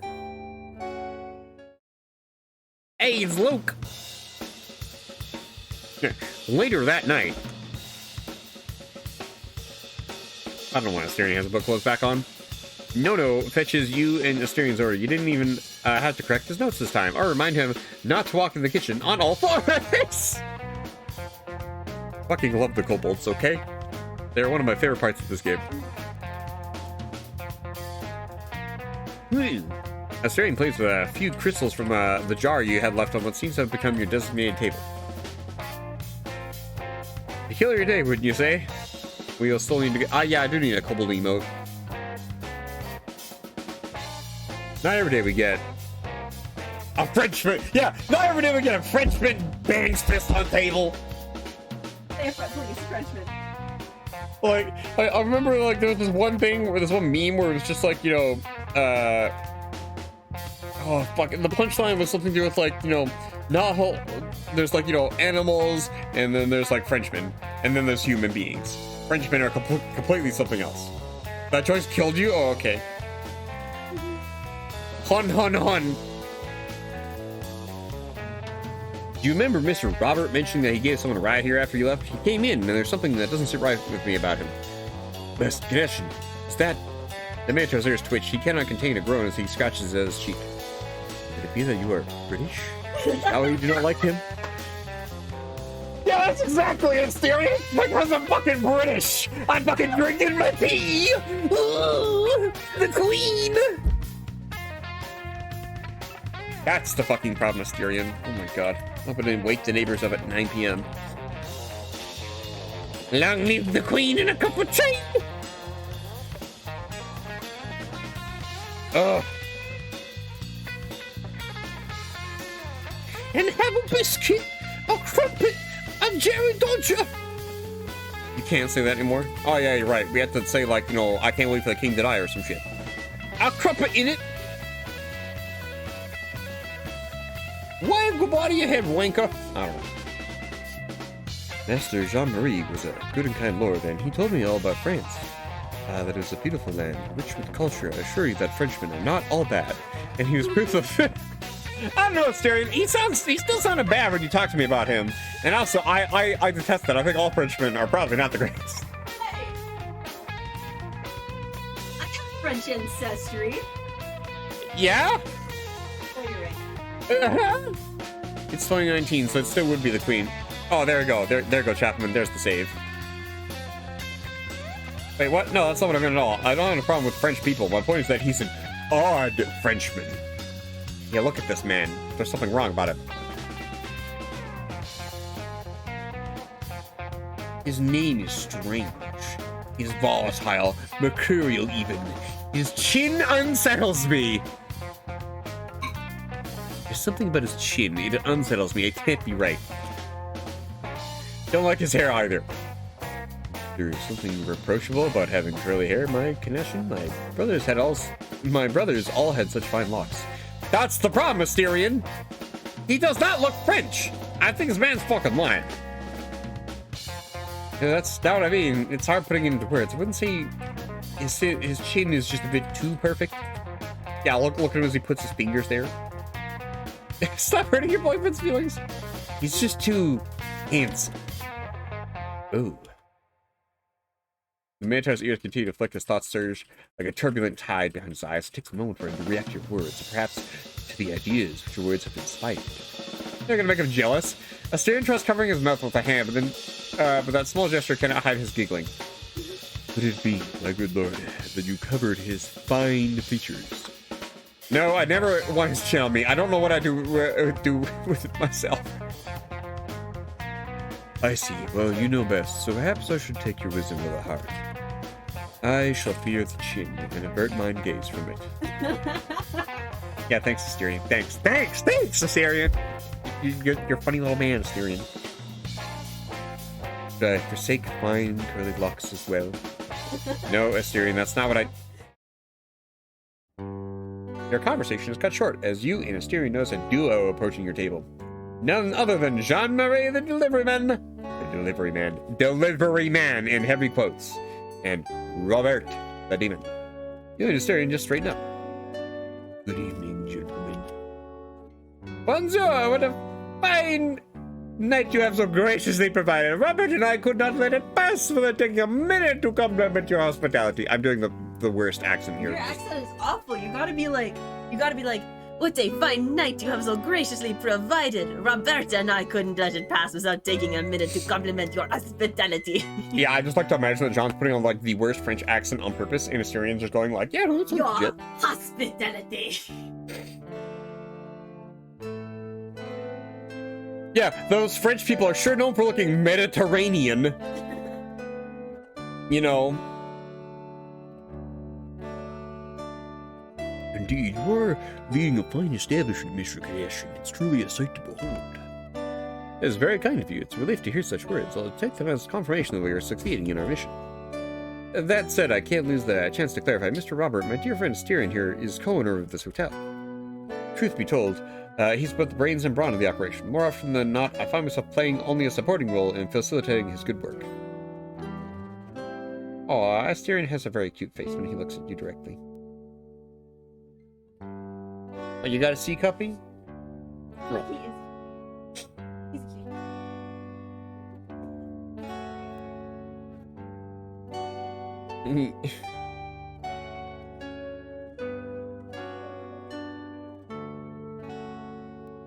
Oh my god, Cuppy is taking a lot of pictures here. You want to squeeze his cheeks, Vinny? Aw. Yeah, which cheeks, Vinny? Uh-huh. I want to do that meme where, like, I touch Asterion's, like, booba and go, like, punk. Yeah, mm-hmm. Once more, your kindness is dearly welcome, but it should be directed at my partner instead of me. That's so. Yeah, more like my husband. That's so. I stand corrected then, Mr. Asterion. I am thoroughly impressed with the structure you have here. You are very kind, sir. Would the two of you care to join us for dinner tonight? Don't mind if I do! I don't even know what to do for John at this point. Tell me, who designed this place? Before coming to lounge, I took a stroll, and it seemed as if the hallway stretched on forever, branching left and right every half a dozen doors. We gotta get good? Oh god. Common sense told me it'd become irreversibly lost if I wandered too far, but I'd find my way back to the reception in the blink of an eye if I thought so much about returning. How was this effected? I absolutely must know more about the architecture behind it. Oh, excuse me. Oh, your eyes, you wanted to voice John. It just makes it funnier. Oh, okay, cool. Thank you. Oh, the architect. It was my... He gasps at the word that he wished to say, somewhat lost in possibilities. Directs only the briefest glance towards you. The Minotaur searches your face for disapproval, jealousy, pride, but finds nothing of the sort. Asterion returns his gaze to the two guests. The hotel is very old. It was a distant ancestor of mine who engineered it, but its latest iteration is my own design. And it's a work in progress. As for the hallways, I do wish I could share the knowledge with you, but my forefathers would not look kindly on it. Oh, unfortunate. I am sure many a mathematician would appreciate learning your forefathers' methods, but your rejection is easy to accept. If you'll not think it presumptuous, I shall consider it a secret of Minotaurs. How fitting is it that in these modern days, so destitute of wonder, your kind would still command ancient traditions. And to think about the whole world of mythical beings, even I believed your lineage to be only a legend.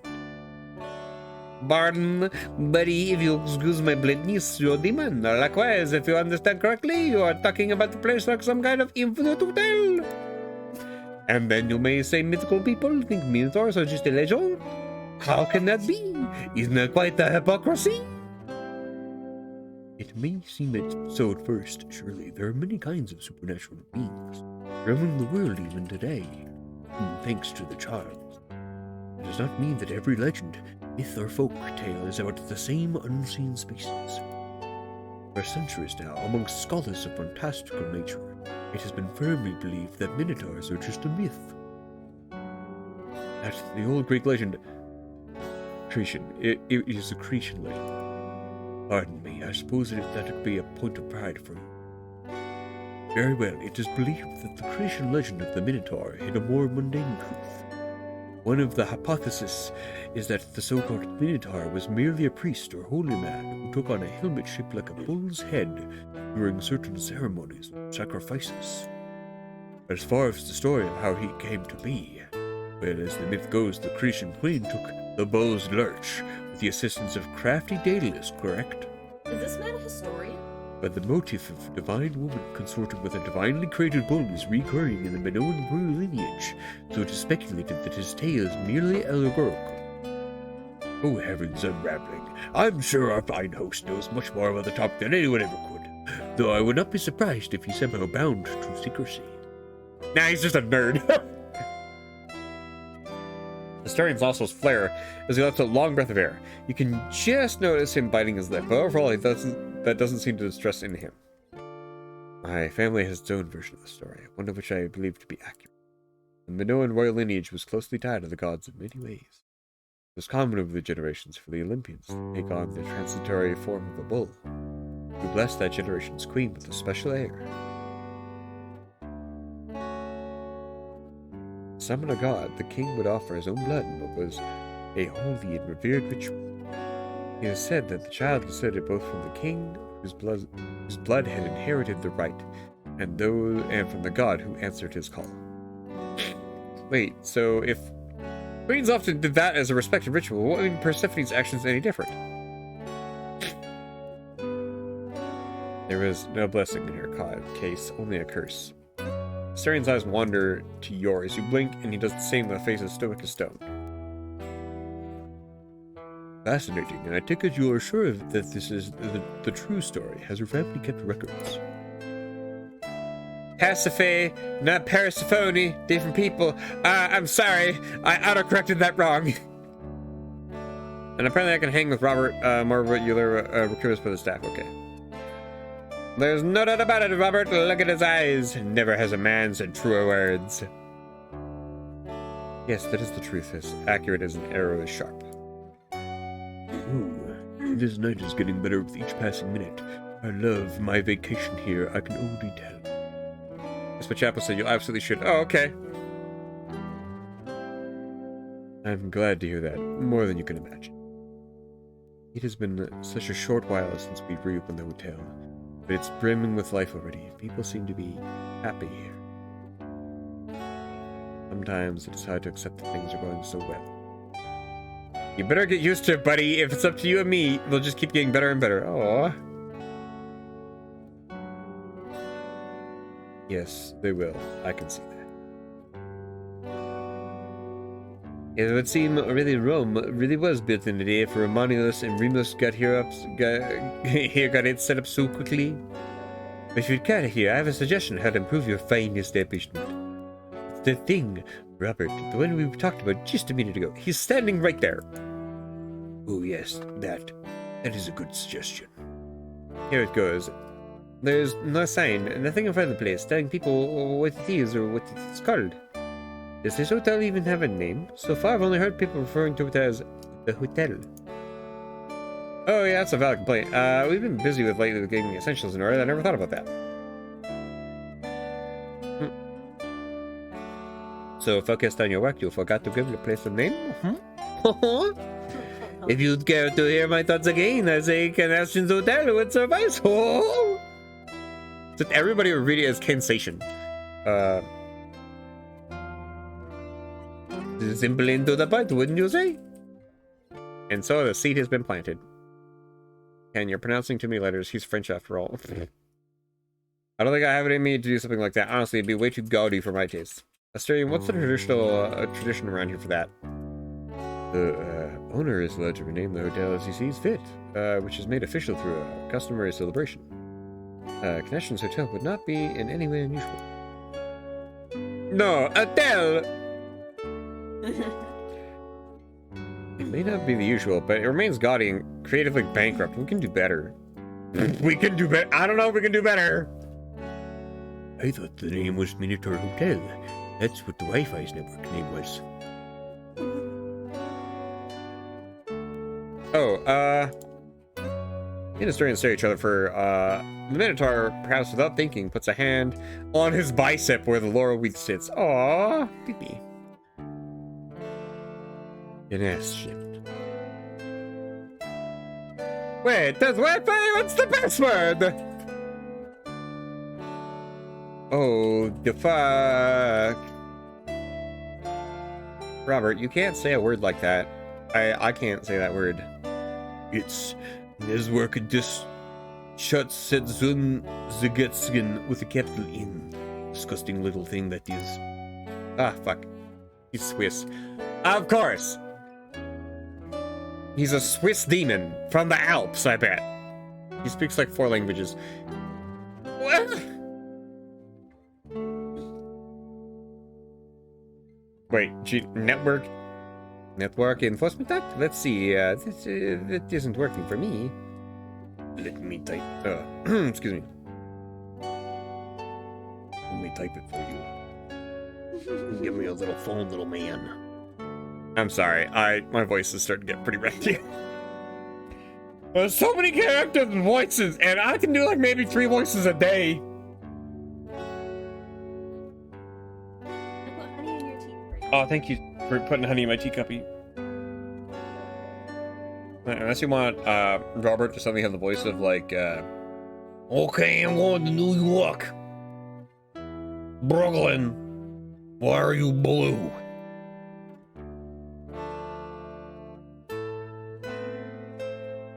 oh. Whew. I think it's almost cookie time. Australian Bites is lower there. Are you... And just what if I am? Honeyed tongue? Guilty as charged. So, Minotaur Hotel? Sovereign is the will of the partner, co-owner. Now we're talking! Will you guide me in setting up the remaining ceremony you were talking about? Of course. Yo. Can you post so that we can Yeah, copy for no reason. for no You good? Okay. See, I'm curious just now. Robert told me the password and I heard it in French. But he typed some kind of German abomination. Pardon my lack of manners. The network... Oh, fuck, I can't pronounce that word. Netzwerk der Schutzensorgengatz is A truly insightly piece of legislation. And I appreciate and discuss amongst such fine company. I'm sorry, I cannot keep this going. He just did it again! Wait, I think I get it now. This is a new face. like over Yeah, Copy, it's because my brain will forget how I was holding my body in order to produce the previous voice. Welcome to my life.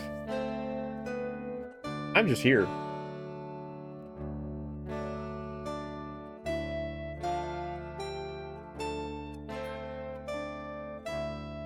Yep.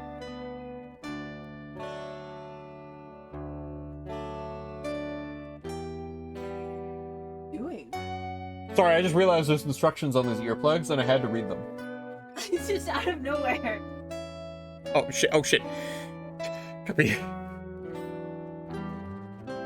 Translation's fun. Sorry, I right-clicked and I was like scared that I was gonna click the load a save from like an hour ago. I'm gonna save for no reason right now because I got scared there. He did that again. What did I get now?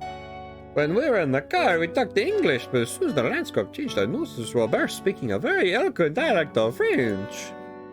Yes, there are many magical things about this place, one of which is how it translates everything people say and write. You probably heard Robert speaking French after the two of you crossed over into this realm. Jean, I'm from Geneva. I speak French. You could have just asked. Oh, well, I told it to assume. Still, that's yet another fantastical thing to this incomprehensible location, I suppose. Now, if I may ask another question. When you say he's your partner, in what way do you mean that exactly? I wonder if there's a little linguistic ambiguity this place isn't picking up on. Excuse me? Oh, it's just that those two seem very close like that for a second bit. Sorry, I still don't understand. The question is directed at Asterion, but you in turn intervene to clarify. Asterion and I are business partners. That is how you should interpret his word choice. Oh, that I understand, but still you two are quite close is what I'm saying. Jean, your intentions may be kind, but some would consider this line of questioning inappropriate. I don't recall either Asterion or Canastrian mentioning their sexual orientations. For all we know, they may not be compatible in the first place. Thanks, Robert, for being a fucking nerd, but thank you. Yay.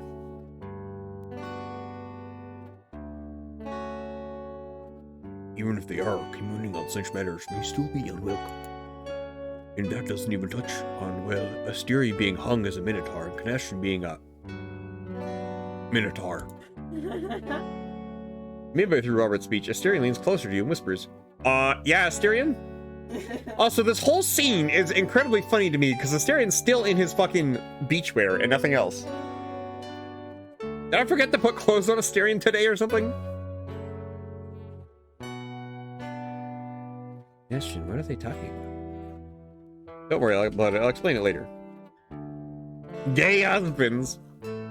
He nods. Jean, meanwhile, looks away as he gets lost in thought. Perhaps you're right. It was pretty rude of me for the most part.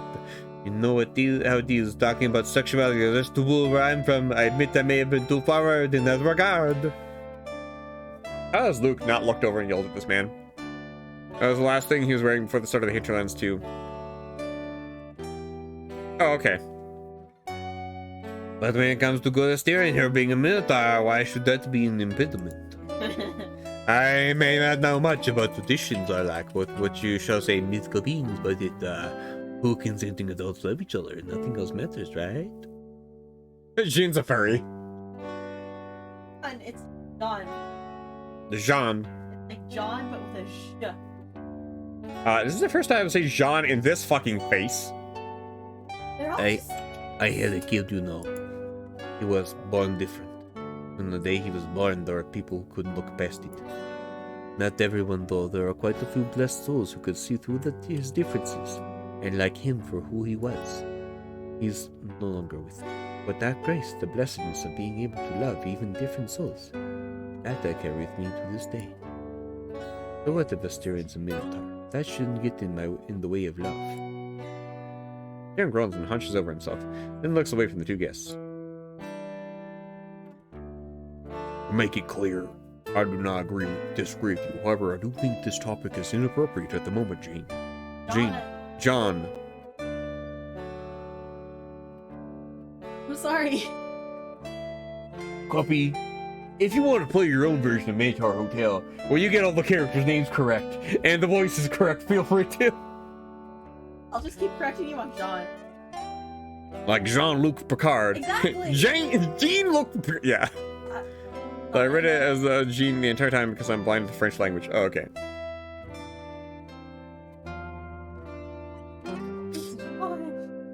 I would prefer we change the subject. I will. I'll let it go with the caveat that I still stand by what I said. Of course. You understand and remain quiet. The space between you is suddenly raw and awkward. Robert takes the chance to check his phone while Jean looks around the room. It's a kobold! You just give everybody spoons or cups. The silence is broken by no bringing you your plates. So, do you follow the custom of saying grace before meals? Grace, I would not put it like that. But every day I make an offering to the gods. Gods? Which one? The 12 Olympians, of course, plus Lady Hestia and Lord Hades. Oh, typical, I should have guessed the Minotaur would worship the Greek gods. Oh. Don't say it like that, it sounds so dismissive. I, for one, would appreciate learning more about his beliefs. Say, Mr. Asterion, would you be willing to demonstrate how an offering is done?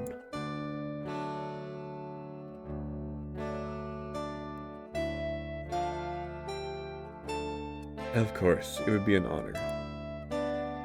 I've never guessed anyone wants to worship these old gods. It's been thousands of years after all. For how long have we been praying to them? Since I was a boy, my lineage has prayed on to them for thousands of years, and I was taught to do the same from an early age. But do you really believe they exist? Isn't it absurd in this day and age to hold on to such archaic ideas? Oh, you. What, Cuppy? I'm just. Cuppy, I'm trying my best, okay? What? He's making fun of me. Oh. Guys, Cuppy's making fun of me. I'm making fun of Jean for saying these gods don't exist. You're in a magic hotel run by Minotaurs. Guys, I think Cuppy's gaslighting me now. No, I'm sure they exist. How else could I be here tonight, if not for them? Yes, but wouldn't it be... Shush, Jean. Let the man be, you're distracting him from the offering. Jean is sus. Yeah, Jean's very sus. Jeez, okay, big guy, give my mouth shut, capiche? Asterion rises from his seat, back as unshakable as the fortress walls and as wide as a step.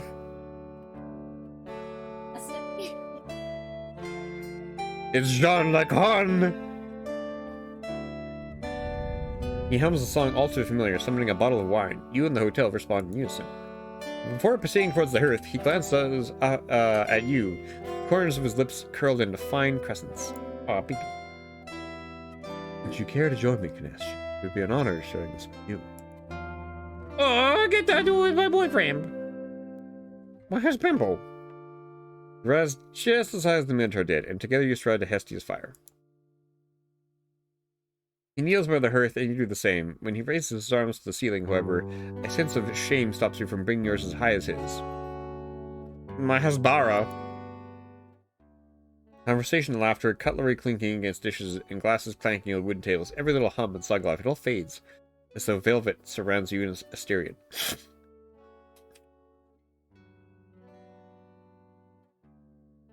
Husband. You're left only with you and your partner's breathing, and the crackling of the fire. All light except that which it offers grows dim. Respect the ones in need of gifts, friendship, and home. You look to the side, and Asterion too is looking at you. You have the honors. Which god shall we dedicate the honor? Holy shit, this is a long-ass list! Who? Hestia. Right there. Hestia. Yes. No? Not Hestia. Yes, Hestia. Yes, Hestia? Okay.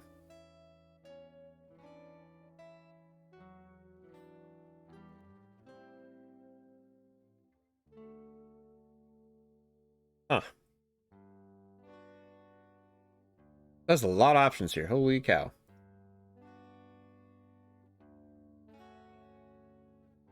August goddess, whom Poseidon and Apollo courted, but we are steadfastly with you.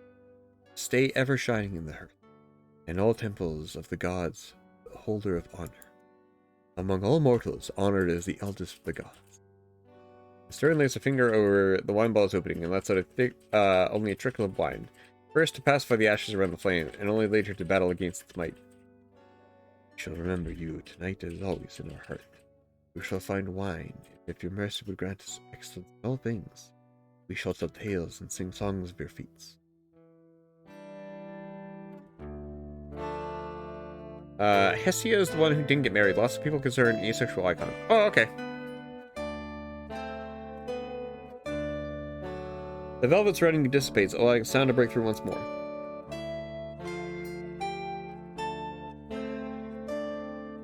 What a fine ceremony. I couldn't make out everything was said, but I'm glad I got to witness such a fine, ancient form of worship. You're too kind, Robert. It's not every night I get an audience for one of my simplest duties. If you enjoy my culture so much, you are welcome to ask all of your questions. Beware what you say. I might take the offer. We'll be here all night. Okay, I wasn't expecting Robert to be a fucking nerd. Robert is amazing. The night goes on. You, Asterion, and the guests, for those few hours, you live without regrets. Fucking titties into the picture here. Whatever memory you might muster of Jean and his delivery fades, but his does not. When you and the Minotaur leave to return to your quarters, he follows. John. Hey, you two, don't go just yet. This was a terrific night we had last, but make no mistake, I came here for work. John must. Yeah, thanks, Copy. This is the reason why I came here. All the way here, first class early for me. Blurp. John hands you an envelope. Its surface is so finely preserved, corners so sharp and uncreased that you would not be surprised if it only just left its sender's desk. It's Mark Zuckerberg telling me to join Facebook.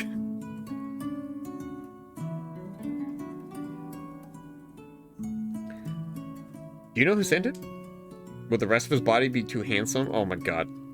Probably.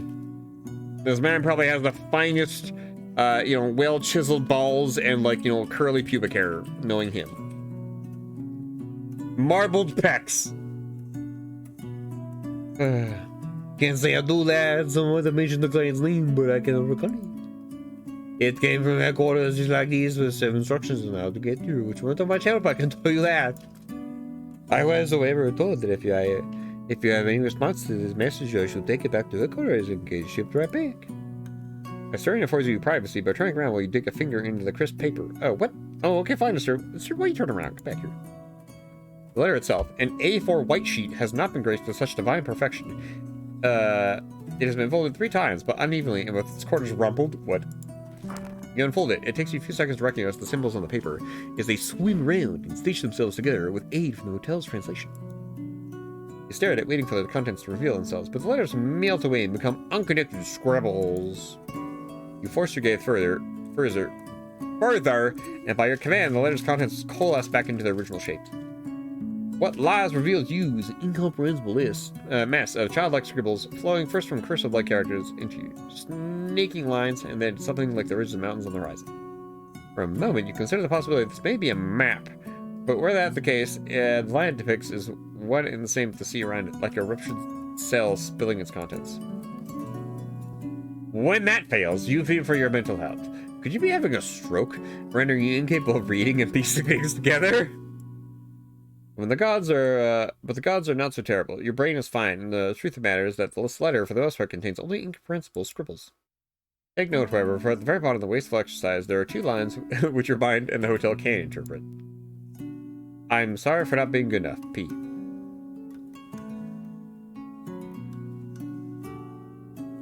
What?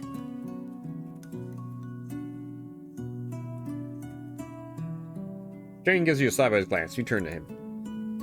There's not much to this. It's mostly gibberish. The hotel's translation can't make any sense of it.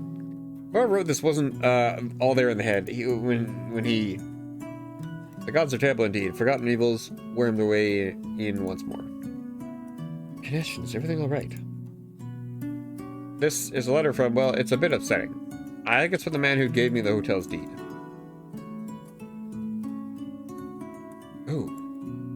Lemon. Came back, sorry? You notice just the slightest slump in his shoulders, then a snort as goosebumps climb up the Minotaur's spine. His fur, short as it may be, stands on and scratches the back of his head. He is still around then. He digs his fingers in like a hand digging away at dry soil. His scratching is louder than either breathing or distant sounds of ruckus from the lounge. Wait, Blue, lunch is done and you're a full puppy. Oh, okay, good. I read that as you were full of puppy and I was very confused. What does he say? A bunch of scribbles. The hotel can't make sense of it. He was going senile when I met him, and I assume he wasn't fully conscious when you were with us either. There's just one thing I can read here, but it may be upsetting. Are you sure you want to hear it? For a moment, as brief as it takes for one's mind to realize the wrongness of what it sees, Asterian's eye turns dark and bullish. Oh. It is comfortable to forget that Asterian's bovine nature runs deeper than his skin alone. His head has slowly dropped over the past few months. His neck, however, remains stiff and tight. Just how I like it. Not a game full of spaghetti.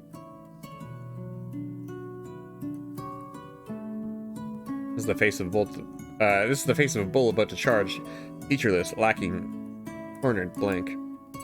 He's not answering your question, and although a part of you may believe he does not indeed wish to hear it, for whatever reason, you say it word by word. I am sorry for not being good enough. It's signed with P. It's signed with P! Clement.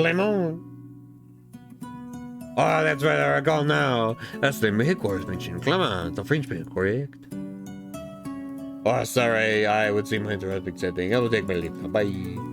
Have a good night, I'll never see you again because I'm a piece of shit. Oh.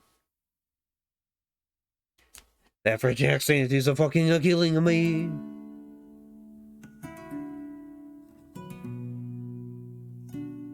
God, I'm supposed to do a full stream day tomorrow, and if my voice is trashed from tonight, I'm gonna be upset. Oh.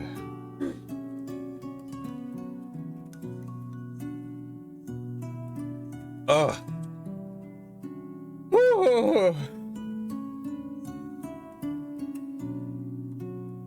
Oh, that's better. Oh. Okay, I'm gonna have a quick cookie here, because... Oh. My voice needs a rest. This game actually has me do a lot of voices, and I know I don't have to do them, but I like to do it anyways. It's also a little demanding. Oh, I gotta stretch. I gotta stretch. Big scrunch. Here, I'll eat. You'll even redeem it. Copy, if you do that, I'll have to yell. Yell Yeah, I probably would yell. at you. Up here. Okay, first one of the day. Bonus points if I wake up in my chair. Could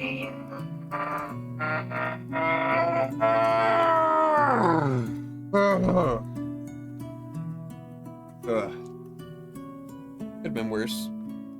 Also, the armrest on my chair is crumbling. It's epic. I love it. Fucking hate this shirt. Oh, and a hydrate. Oh, thank you. Oh, here, let me change up how I'm sitting in my chair. Oh, give you a hydrate.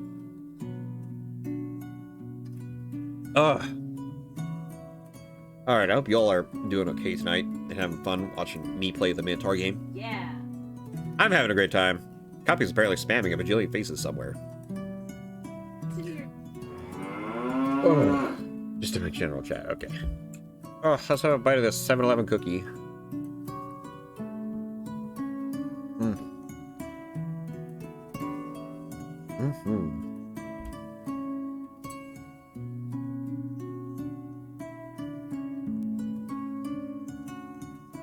That's a pretty good cookie.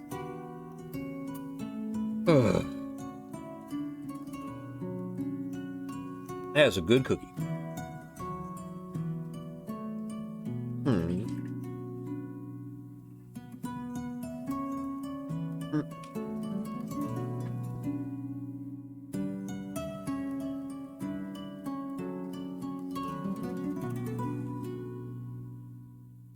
Oh, so good.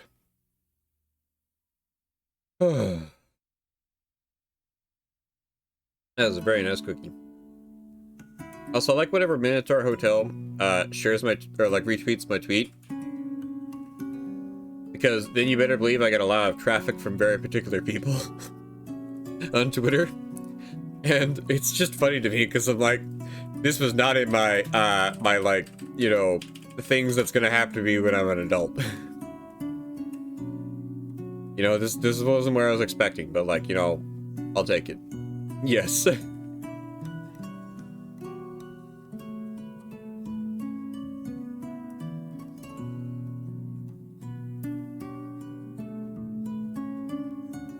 And I will say this, I'm just glad that Minotaur Hotel seems to enjoy the idea of me playing this game. Same, every time I do fan art of the game, I get like 1K likes. Oh yeah, I bet Benny. This stuff gets like 10 at best now. It is very supportive of the community. Oh, that's great. I am very supportive of this game. It is a very nice game. I like how it's making me feel a lot of emotions, and also I just think it's really neat. I told you were streaming yet. Oh, thank you. I would like to keep streaming this every Thursday. It's just my life's been getting a little bit hectic now, and last week was special because stupid fucking tank game was like, oh, limited time event, ooh, and I was like, ah, I hate it, and yeah, I kind of hate it. Oh, fuck.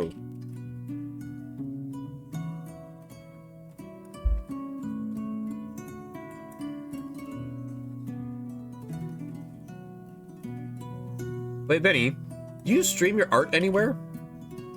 Bomo's calling? Oh, okay. Like, Benny, you strike me as somebody who probably has a Picardo or something, right? Right? Only asking, because I'd like to drop by one of your streams sometime then if you're drawing art.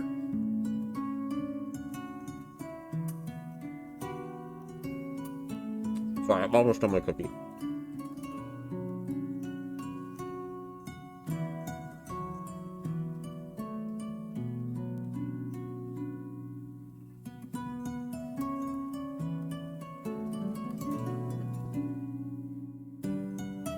Oh, very good cookie. We become... Oh, wait. I mostly just upload it directly on Twitter or FA. When I stream, it's usually in Discord with the devs, actually. Oh, wow. Wow. Okay, cool. That's cool to know. Thanks, Benny.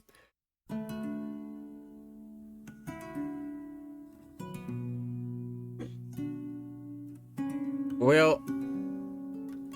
maybe I'll have to follow you elsewhere then. That is good to know.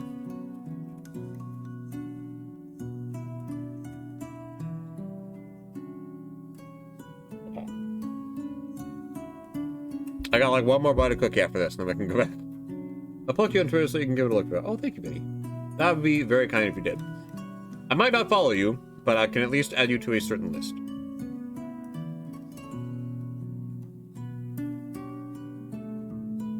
Oh shit, that's the thing I was supposed to do tonight. Whoops. I was supposed to go through all my Twitter followers and or all the people I follow on Twitter and assign them to a list, but completely forgot about that. Whoopsies. Ugh.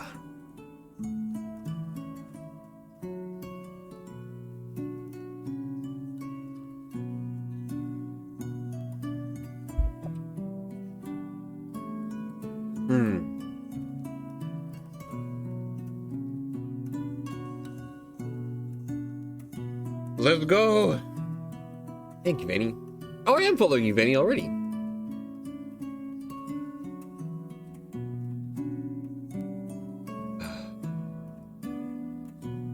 Oh. Oh. Whoa. That's a very nice blade you have there. Blade.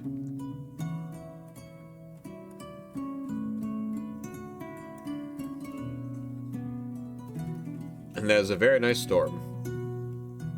Oh, yeah.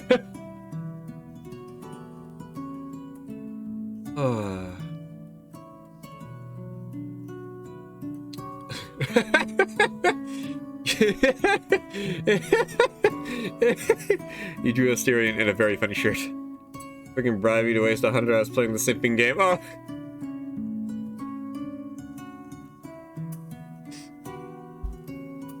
That's fair. You have very nice art. Oh my gosh. Thank you, Vinny. Oh, that's so...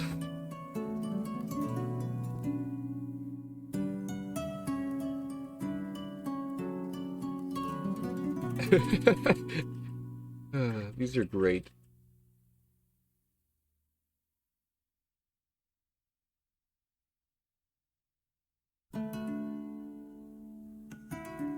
Oh gosh. Good to hear. I mean, feel free to, I guess, post a link to your Twitter somewhere, but... Damn.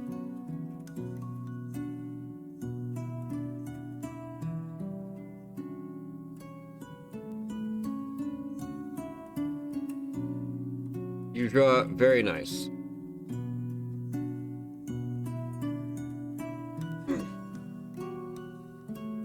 Okay, I have to give it a break, but this is very, very nice to see. Sorry, believe it or not, I just really like art, okay? And supporting artists. Okay, back to the game, now that I've been thoroughly satiated.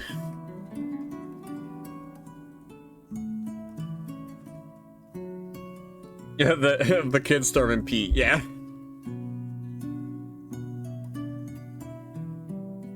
With him gone, you take a step towards the steering. Your hand almost rises to touch his arm, but the Minotaur's scorching gaze indicates that contact may not be welcome. Sorry, my game's being funny because I alt-tabbed. You stand there, closer but distant, suspended in the time it takes for a man's mind to chew through a bone.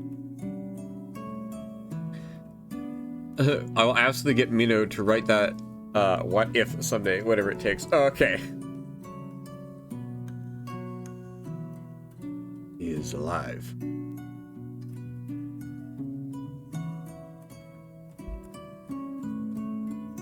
So it would seem, although his mind might not be there anymore. This is the type of game I'd like, but I just play it because it has a wolf character that people are drawing Roll34. Yeah, I mean, to be fair, I also only would play the Elden Ring game for the wolf character. Because reasons. Apparently he has a very nice voice. And he's basically just Guts from Berserk.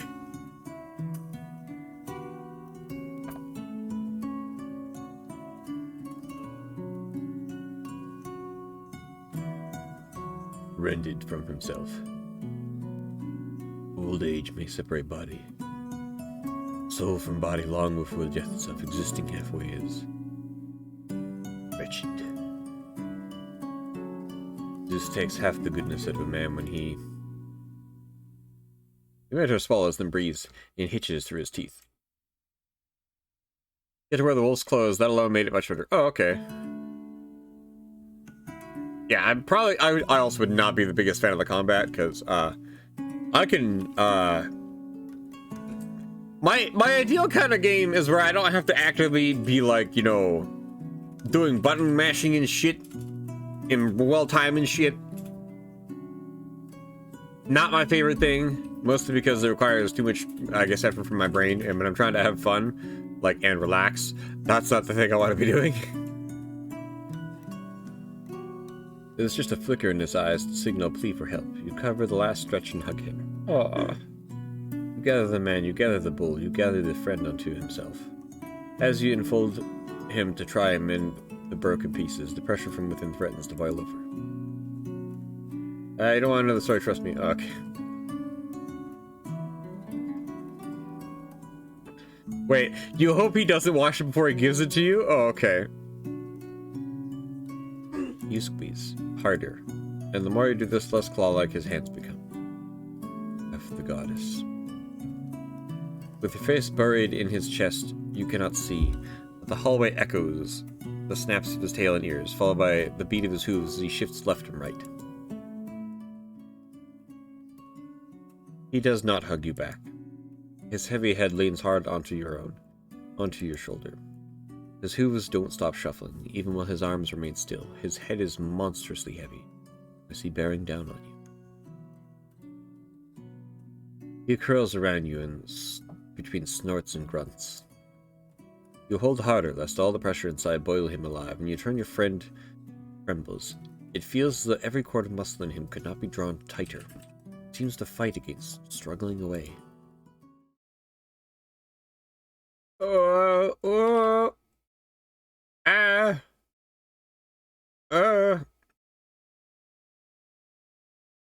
Okay, he's going too fast, but,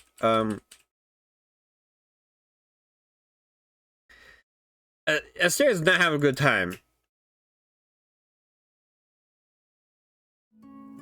Oh, jeez. There are no sobs or hiccups. If one were to wish a heroic moment here, pain seldom makes a noble and beautiful martyr.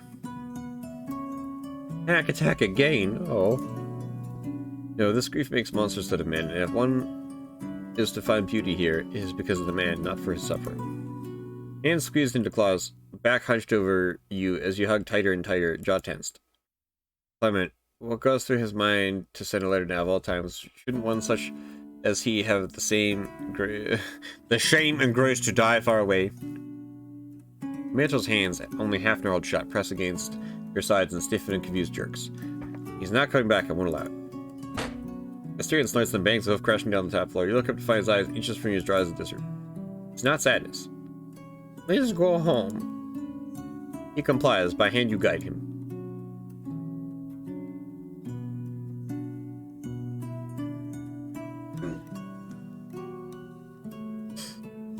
Evening. You gather back. All that daunting day has torn asunder. Late as it may be, you do not command Asterion to go to his room. This is not the state of someone who should be handled themselves alone. Instead, you sit on the couch with concentrated movements, he sets himself down. He lies on his side. He does not look, but his head is a few mere inches from your lap. Aw, baby. He is in an awkward position, but he does not move or adjust himself. Every minute or so, he strains to glance up at you. His gaze is less guarded and direct now. It is empty, however bereft. You look down at your lap as the same motion rears its head in you. Time passes and nothing else comes until you speak. Talk to me, Asterion, please. His eyes turn away from you. Moo. Asterion, don't make me grab your titties. If it's okay, would you look at me? He grumbles, tail thrashing behind him, and then snorts. Asterion keeps staring at some point far away, and then half a minute more before he gives you a look. Albeit wandering, his eyes dart to anywhere but your own. You're safe, that I can promise you. I won't hurt you or send you out, and I won't let anyone in who might threaten you. No harm will come to you, and together we will pull through whatever comes to pass. I won't let anything bad happen. The hotel and its guests are safe. We're partners, and we can overcome anything if we both set our minds to it. But I need something from you to accomplish our mission. I need us to talk about our emotions. If you'd rather not do it now, I understand, but I think that might do you good. What do you say? He turns away from you again, finally adjusts himself. Is still for long enough that you almost take that as his answer. Alas, however, his horn scratches the sofa as he nods. Scritch. Good. Before we start, would it be okay if I came closer? You could lay your head on my lap. Aww, baby. Communication is key to a healthy relationship. That's right, people! If you want to have a good relationship with your partner, you have to talk to each other about words and thoughts and feelings and things. Because the human brain is fucking stupid and does not work very well, and likes to just pretend that nobody likes you and that everybody's going to betray you, which for the most part doesn't actually work like that. But sometimes you just need some reassurance, even when it can be uncomfortable, especially. I will say this, in the 10 years that I have been with my partner here, CryMeACupcake, I have learned many things, and we've had many conversations about things. Oh, thanks, Copy. You love me. Good. I will say the past few years have been especially just rough on us for the times that we live in, but, like, I think I've also learned more things about myself, and, like, learning how Copy processes things, learning how I process things. Oh, thanks, Copy. Hi. You get hugs. Oh, and I choked you. You get hugs, I choke you. Oh, thank you. I love you. Love you too. But yeah, Mwah. communication is key in a relationship. Don't forget it.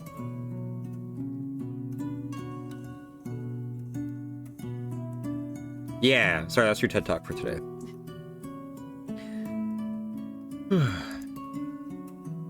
He grunts and curls up tighter, then goes still once more. His eyes are dulled, movements uncoordinated. It's about turning towards you that he pushes himself closer, hands flat against the couch. His fingers are numb. Oh, I think, Chapel.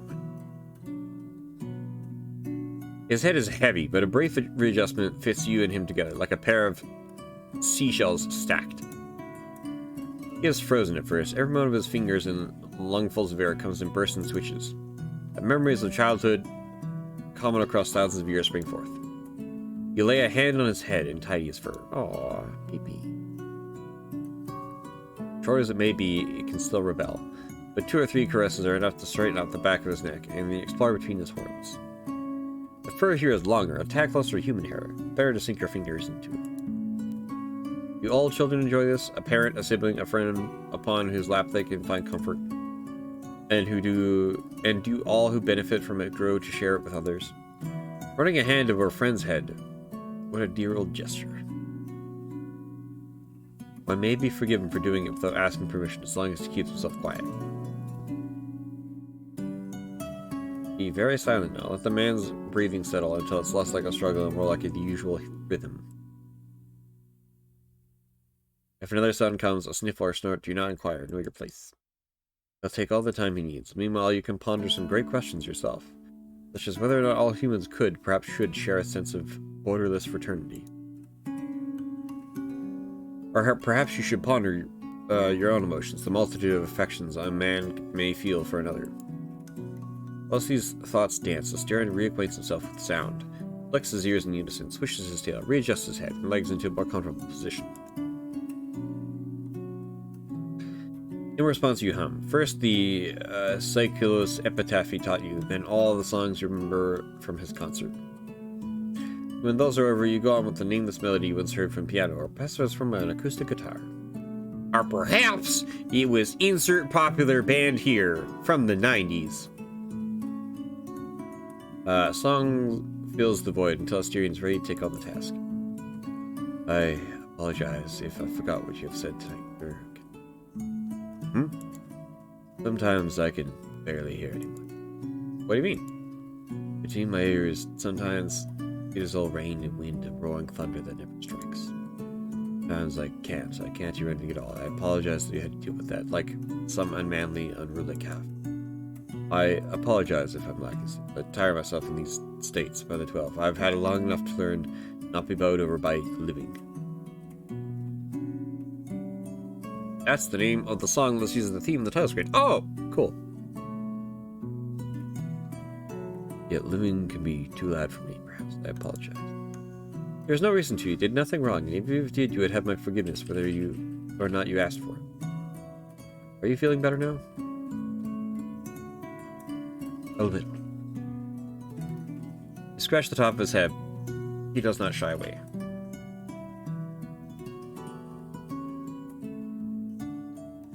Still, I apologize. I shouldn't have let my anger take root. If I was in your position, I might have gone berserk. No idea how I would have acted. In that regard, you did well, but be honest. Is your anger unjustified? Clement did horrible things to you. You have every right to be angry, Styrian. He had sung some other tracks as motif. Oh, neat! No, I have no right to it. Try as you might tell me otherwise, I know it.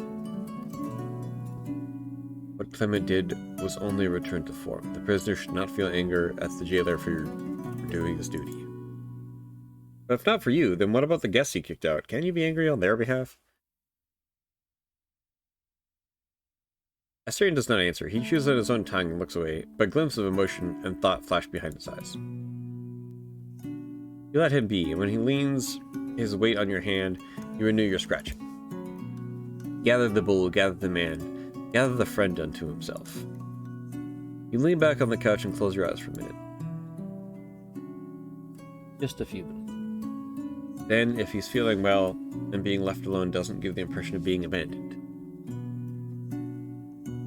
If he doesn't want to stay here in the living room, if he's not too drowsy, if, beyond the shadow of a doubt, he will be fine.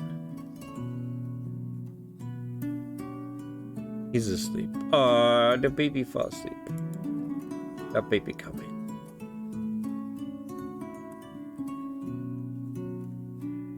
Baby.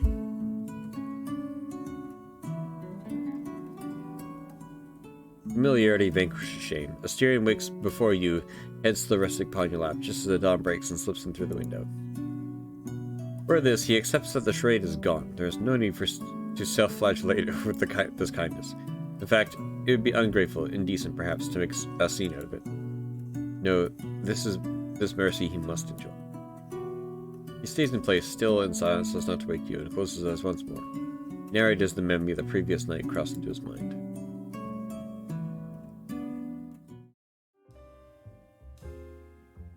Oh my god. Later in the morning, while Asterion feeds the hearth's flames, you take over manning the reception. As slow as you meet Jean as he checks out. Question. You are Asterion, the fine host indeed. My ears the courier, I sell his hospitality. Most people would just do to me my job, and beyond. You took me and all these people in, treated like family. I understand how true your words were. This place is no lies to give them a home. You're doing amazing services here. Thank you, you're too kind. Excuse me. Thank you, you're too kind. I'll make sure to tell Asterion you had a good time. He'll be just as glad as I am. Yes, you should do that. Must apologize for my actions. I don't know what was in the package, but judging from the faces last night, it seemed to be an upsetting matter. I could bring sorrow to your home. Don't worry, Jean. It is a complicated matter, but you shouldn't feel any responsibility for it. Even so, it is unfortunate and kind of me to repay hospitality's manner account of things to end like this. I have a proposal for you. I could not notice that you seem to be understaffed. Oh, hey, Sugar, how's it going? It's going good. I've had to do a lot of voices already tonight, Sugary. Like 3 hours in, and actually, I think I was only going to be live for like 2.5 hours of that. Still. My voice is very tired. I blame Mr. Jean here. I'm feeling okay otherwise. Oh, it has been a long day. I'm not gonna lie, I am looking forward to sleeping tonight because, like, all week I've been going to bed at 10 and waking, or 10 or like 10:30 and waking up at 5 a.m. and God, I hate it. I hate it. My body's not built for that. By the time I'm awake, it's usually noon.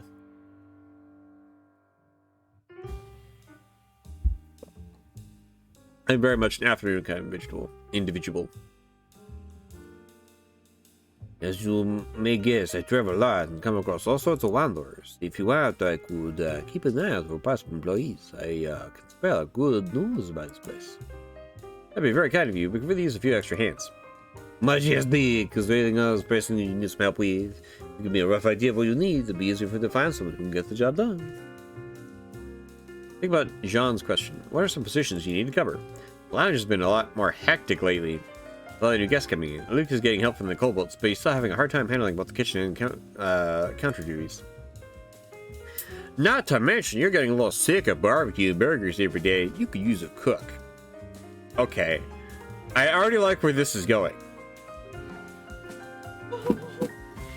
But, wow! Taking everyone in need without discretion could also potentially be dangerous. Excuse me, I can choose between a doggo or a boar guy? Okay, this isn't fair. I like the doggo, but I also like the boar. Boars are just intrinsically cute to me, apparently. Which background did you pick at the start? Oh, I picked the leader background. As Robert demonstrated, just about anyone can enter the hotel with next to no opposition, and this may prove to be an issue if the next guest is not as affable as he is. That's a third option. Okay, good. Not to mention, employees sent out to the exploded labyrinth would feel a lot safer with someone reliable among them. He's a watchdog, one that can keep people safe, both in the hotel and while exploring the valley. Better yet if he's good company. Blue? We get to recruit Blue? Blue Woo? Another issue with the growing number of employees is the need to handle everyone's salaries. I can get... Oh, that's who this fucking guy is? Okay. I was wondering who this elephant man is. Alright. Not gonna lie, this looks like the kind of person that would extinguish their cigars on you and, like, you'd be happy about it or some shit. What, Cuffy?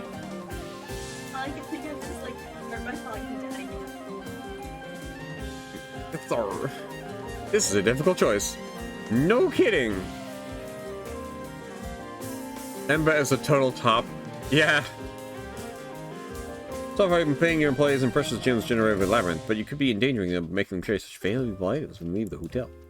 A financier can take care of this matter, as well as handling the flow of currency in and out of the hotel, and securing materials which it can't generate. Oh shit, this is a lot of fucking options. It's a lot of fucking options, Jesus! 10, if you want my opinion. What? Which does not have to be the be-all, end-all. What? As someone who went to cooking school, Yeah, you want me to get the boar man? I want to know what fancy things you cook me. But if you want the effluent or blue, that's up to you. The problem I have is I already kind of like, based on some of the choice artwork I've seen, the boar guy is pretty hot, not gonna lie. I don't know why, but I think boars have just or boar type characters have a very cute face with the little tusks in the nose. Ken, you're such a queer furry. Oh, thank you.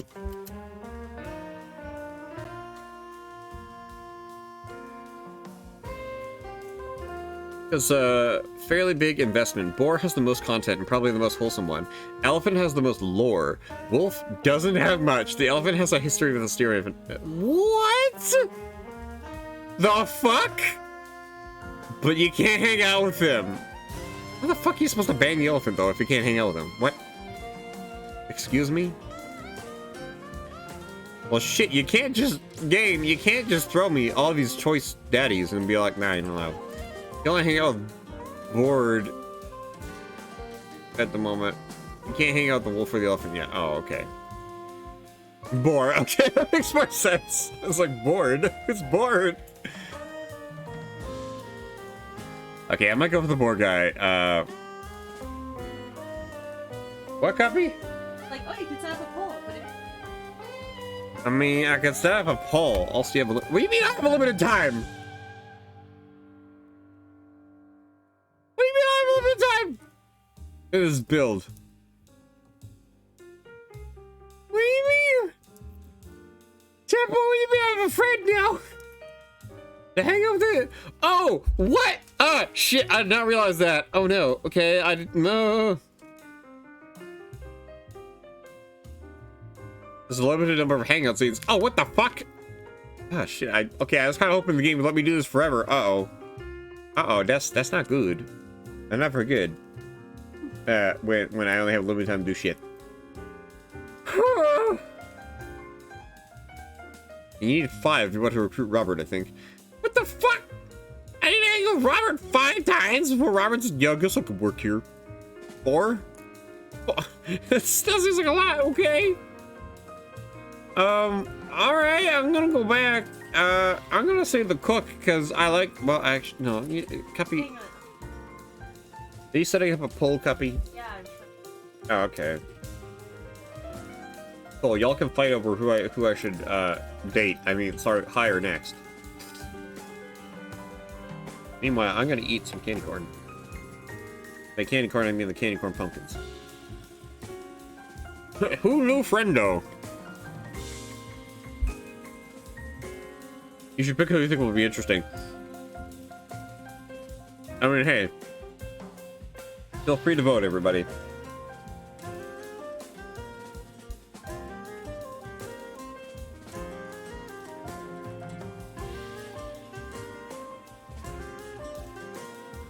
What?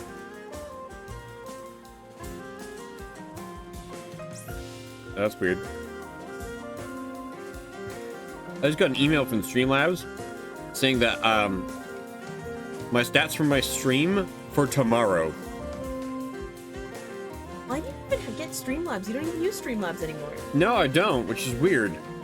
Oh, your alerts may still.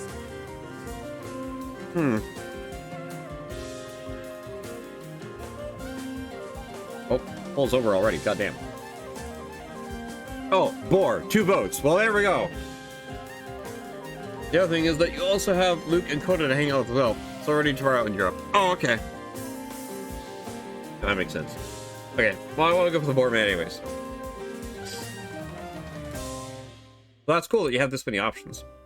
And there's theoretically this much replayability. Well, you saw the state of the lounge I was in yesterday. Luke certainly has his hands full. If you had someone to help us out with the kitchen, that would be excellent. Excellente. I keep my ass peeled, seeing a place like this would prosper would warm my heart. But before I go, there are two final things. First, would you be so kind as to give me your phone number so we can keep in touch? Of course, just hand me your phone, I'll type it in. That offers you a scratched, dust-covered smartphone from the early 10s. It's already displaying its new contact screen. The hens? Oh, God. No, I've never heard of it. Yeah, it's the early 10s. No, I get it's the early 10s. I've just not ever heard of it referred to it like that before. What is it usually referred to?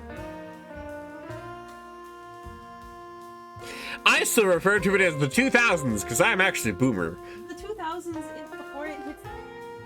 Hey, Cuppy. Hey, Cuppy. Hey, Cuppy. Sheesh. A different set of years, hon. Yeah, the early 2010s.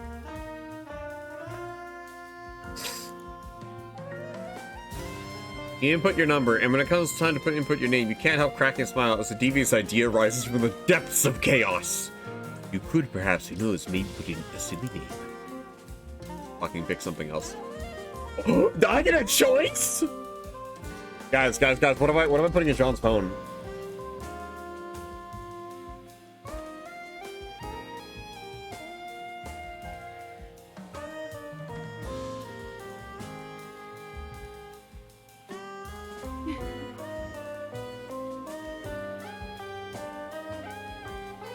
No.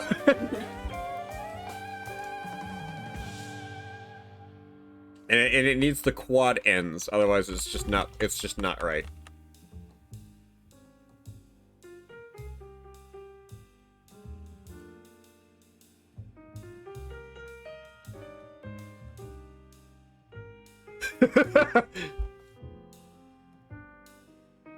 Jean puts away his phone without acknowledging your grand ruse. Now I have another subject I want to bring up with you. Yep, rude. I regret my comments implying you were staring when I told him that was uncalled for in the face. Aw, not that. No harm, no foul, Jane. Thank you. It's good to know I didn't leave any sore feelings behind. I see there is one comment on my account regret, which in fact I will stress about, regardless of how welcome it may be. I'm sorry to make assumptions, but if the two of you have developed feelings for each other, you should not be deterred by the fact that he's a Minotaur. Yeah, Jean, I've seen silicone toy websites, okay? I know people are stretchy when they want to be or whatever, right? Jean, it's fine, Jean. I get it. I don't gotta be gay or European to know how that stuff works. Okay? Yeah, Jean buys his toys from Bad Dragon. Don't say it like that. Really, Mr. Clever? I mentioned last night, I think. I have a son who's born special condition. Okay, whenever Jean looks at me face on, it's very weird. The father I feel for him, I love my boy. And it's the joy of my life, but could I see his beauty and kindness as I did? Would I ever find love? I'm projecting, I know, but steering is different in some way. And that should be no impediment to love. Sorry if this offends you. I'm really not sure what to think of what you said, but I can appreciate the sentiment. I don't think his looks would be an issue either. And yes, he and I are friends! Friends! This is man calling you homophobic. But there's a lot more to that story. For starters, we're also business partners. In the instance that Syrian and I did, let's say, have affections for each other, that'd be very unprofessional. No, for equal love, indeed. Oh, is he calling me vegetarian? Why? Because I don't want to get in that beef. That moosey.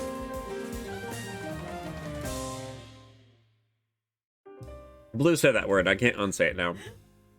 Besides, I don't know a thing about his sexuality. It's not really any of my business. To top it off, I'm not sure he'd be interested in a relationship with anyone, period. I see. If neither of you has the interest, then that's the end of the story. But you've been coworkers. Didn't you say last night the both of you own the hotel? Are you familiar with couples who keep a business together? John wants to be a fucking monster fucker. I don't know what you're talking about. If memory serves, Americans call them mom and pop stores. In the case of a pop and pop, it's the same thing. You really are persistent, aren't you? More than you could ever imagine. Well, I do appreciate the sentiment, Jean. I can see that you care. But in the end, it all goes back to what Syrian I would want. And honestly, I have a hard time imagining he'd be interested in romance. So far.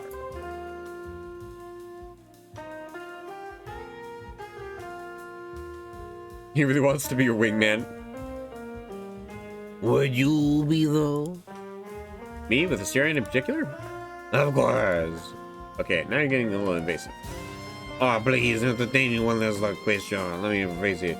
Let's take the argument. Let's assume our stars last feelings that way and our student intentions towards you. Would you so say reciprocate? Oh, you fuck! Look, Jean, if you want to know if I could be in a relationship with him, the answer is yes. I'd probably go for it. I feel a great deal of affection for him. And maybe if a bunch of things just sort of fell into place, that one day could be something more.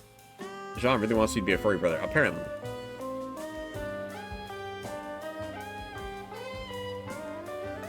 That's not the point.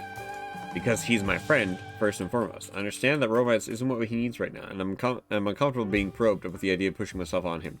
Wow, that's a really smart and well-respected response. He wants you to take your very furry guns by the acronym. Oh, hilarious. Things are fine the way they are. That's my final word on this matter. I see. Very points are indeed. The main character is very responsible. Yeah, incredibly. Ooh, ow, ooh. You two can get badged. Oh my god. Ugh, talking French is causing pain in my eyeballs, apparently. I'm sorry to behave so importunately, question. I know it's rude. However, for what's worth, you made this father quite glad. I keep thinking back to my son when he was still alive. He'd be very happy if you and he were friends. The world needs more people like you. Well, darling, time to go, my friend. Have a nice week. Goodbye. Au revoir. Huh, finally. After seeing Jean off, you head to the office to plan the activities for today. Finally, it's activity planning day time. I bet Jean's persona has a rooster. Oh my god.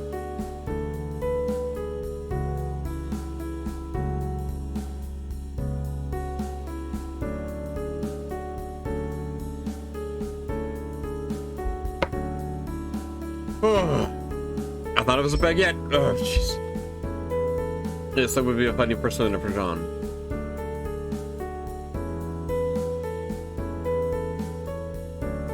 Han, baguette, croissant. You now talk to Robert in the lounge. You can select this activity in the daily agenda screen.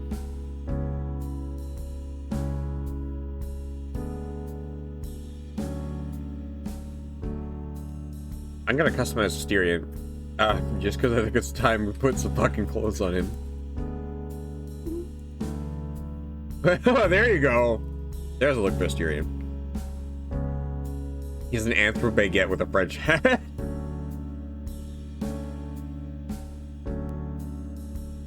Asterion, why do you keep taking my French bracelet off? Oh, there you go.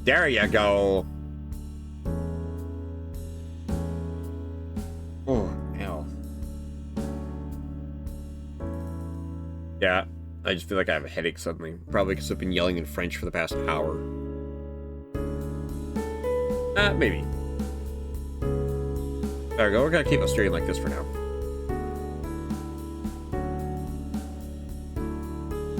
What, Cuppy? Oh, thank you. Can you? Wait, will everyone from here? No. Oh. There's a specific button called Customize Asterion. Yeah, as much as I like to fucking take Luke's clothes off, he's way too willing to do that. He didn't want to get wet in the pool. Exactly.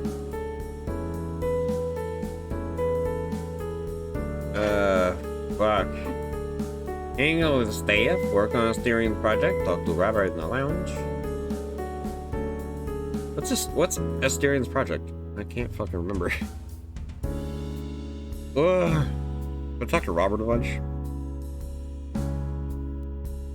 I like to know more about Robert. He sounds like a nerd. He looks like some weird dragon Deathclaw daddy.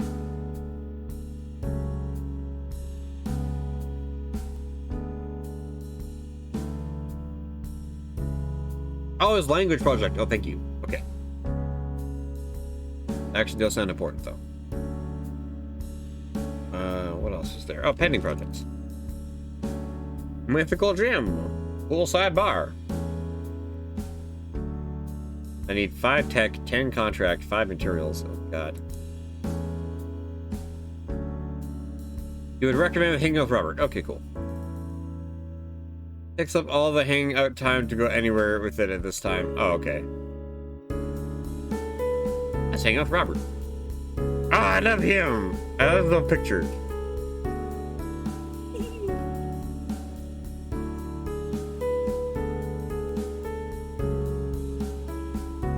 I just have a bunch of people in the R&D team. And R&D and... Hi, Guppy. Hello. Hi, I love you too. I know, you don't have, you're not some big, buff, scaly man. Actually, I don't even think Robert's buff. I think Robert's just large. What? Oh, cool. It's because you're made of candy.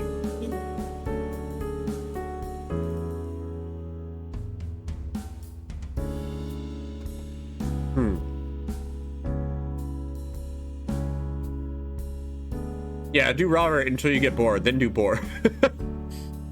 Can do.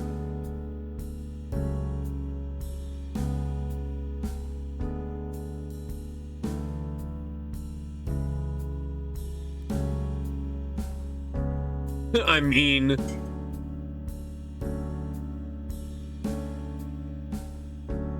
Finish Robert first. Finish off Robert.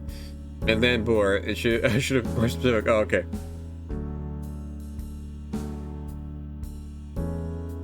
I wanna...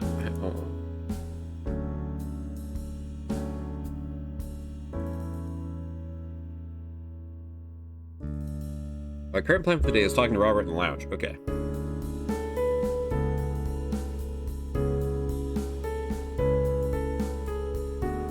Oh, okay. Sorry, game was just being a little funny for me there, and I had to make sure I wasn't gonna do something weird. Alright. Let's talk to Robert. Yeah, we're done playing.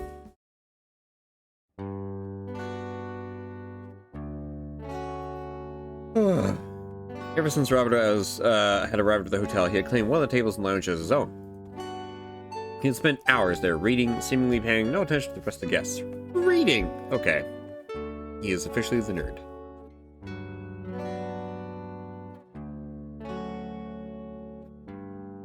In return, the others didn't bother him. They would throw curious glances at him, but not hold them for very long, not wanting to disturb the demon. A demon. A distinguished gentleman. One must wonder if he feels lonely, seeing as the both of you are available. You elect to spend some time with him. There are a few questions eating away at you. Oh, he's so chunky. Hi, Robert. Look. Excuse me. Look at this. I hope you're having a pleasant afternoon. Ah! That's not the voice I'm trying to do. Ugh. I'm giving Robert a Russian accent. I do not mean to do that. Hello, Kenyashin. Hello, Kenyashin. Having a pleasant afternoon. Conrad. Conrad, question. Give him the nerdiest voice you can. Here, let me change how I'm sitting. That might help. Look at it. I hope you're having a pleasant afternoon. Nah, damn it, not stuck. Ah, tits. Happy, why would you do this to me? I'm sorry, but I'm not really sorry. I made you more tea. Oh, thank you. Well, I microwaved the tea and I'm making a fresh pie.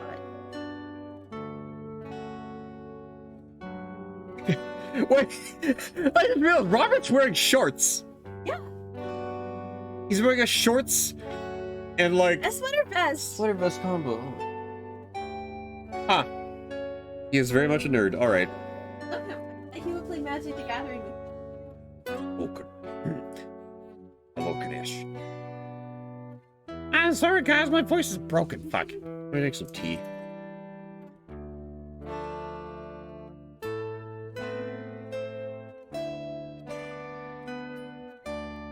I bet he will play Magic the Gathering with you. He's probably a judge. Robert is actually a level 5 judge. Welcome, and I hope you're having a pleasant afternoon. I am, yes, and I hope I'm not being insensitive, but, would you be okay with answering a few questions? And he keeps all his judge gifts and never sells them.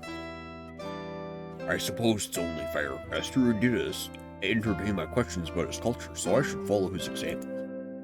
Plus, I know how curious mortals are. I may not be able to answer everything, but ask away. That is the fucking face if there ever was one. I feel like this is the face he makes before he does things to you.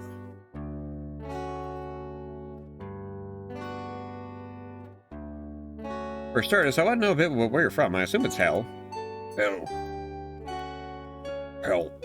Well, that's more complicated than you can imagine. Pardon the pun, but afterlife affairs are nothing short of labyrinthine. I am from Hell. There are many, you see, and each is different to its own way.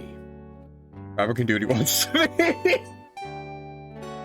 You know what, Chapman? I can see where you're coming from. There are the ancient ones, Sheol and Hades, for instance, and there are many more which came to be over the ages. This includes what most would expect out of the current monotheistic belief systems. There is no single afterlife, and there is no single hell. One I belong to is a recent one, perhaps the youngest of all hellish realms. It may surprise you, but it only exists since the 1940s. Robert, what kind of nerd fucking hell are you from? I didn't expect that. At least all there be such a, let's say, young hell. If you're really asking, what's it like there? Wretched, as one would expect, but not unpredictable, all the predictable ways. You see, the hell I'm from is called Nuremberg, and our jurisdiction encompasses crimes of scale. Oh my god, Robert, what the fuck where are we going? The 20th century brought about unprecedented potential for harm. Nowadays, hundreds of thousands of lives can be harmed irreversibly with a single click. The traditional afterlives were ill-equipped to deal with these matters. The chain of cause and effect is too long. The attenuating circumstances too important. So, Nuremberg was created to judge and harm both the perpetrators of crimes of scale and victims, if they are robbed of the conditions that would grant them salvation, that is. He literally punishes internet trolls. Among other things, yes, but still, this is not what I was expecting at all. What the fuck? This is such a left field answer. He's a Discord mod! He's a fucking Discord mod. Oh my god, are you gonna be his kitten?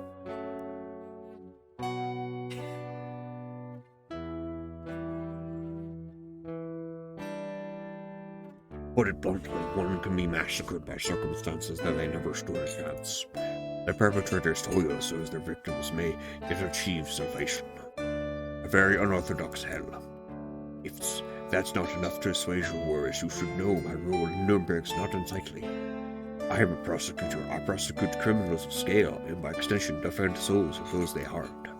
Now, Kanashton, do you still have questions? I do, but I don't want to bother. It's no bother. Please go ahead. Thank you. I'm curious about Hades in particular. Could you tell me more about it? Hades is the ancient underworld realm of Greek legend. What do you want to know about it? I'm genuinely fascinated about it. I wonder what happened to it. Does it still exist? Wink, wink, nudge, nudge. Oh, yes, no doubt about that. An afterlife realm like this is very stable. Gods and divinity in general require worship. Many of the old gods have disappeared as a consequence of their dwindling followers. Which is why afterlife realms are strong, you see. As long as their population worships their god, the realm remains sustainable. I am not privy to any special knowledge about Hades, however. I know it exists, and it's doing well, and as always, none can escape from it. That said, since there are no more worshippers, I don't think new souls are accepted into it. The gates closed long ago. Unless you're friends with Chiron, that is. So, did I say that right? Is it Chiron or is it Sharon? I think it's Chiron. Stephanie actually pronounced phone, but the way. And Calliope is pronounced Calliope. I will throw this wet paper towel at your face. If you Oh, I say said it correctly. Calliope Thank one you. more time. I'm sorry, there's a certain tank in War Thunder, and apparently it's a little bit triggering to Cuppy if I pronounce it wrong. Who's A certain tank in War Thunder. Afterwards, Robert tells you about the books he's been reading, and then you go on with your day. What books has he been reading? Fucking manga? What? Let's check in on the R&D team. Yeah, they're getting... I love when we go to check in with the R&D team.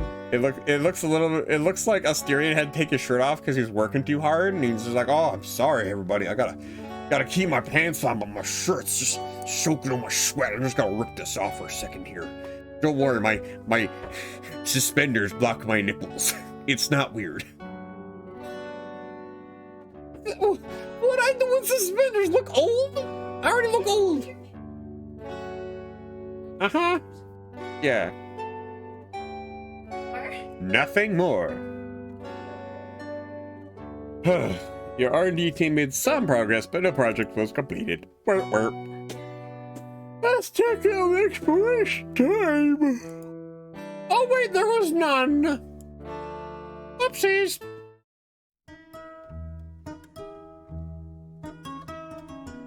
I am fine. Really, I am. The air around Hestia's fire smells like sunlight on a carefree day. Asterions fur worn by it takes on the soft scent of dust, sweat, and salt water. You kneel beside him to watch as his latest sacrifice is taken by the sacred flame. Place a hand on his knee. As your warmth seeps through the Minotaur's clothing, he slouches his shoulders and releases held breath. Aww.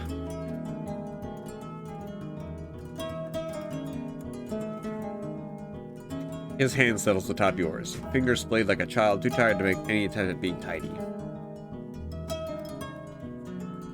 Thank you for last night. However, you helped me settle all the thoughts galloping inside my head. You're welcome. You pat him on the back. Oh, baby. All of us look to all the guests in the lounge to see the puny human console the larger Minotaur.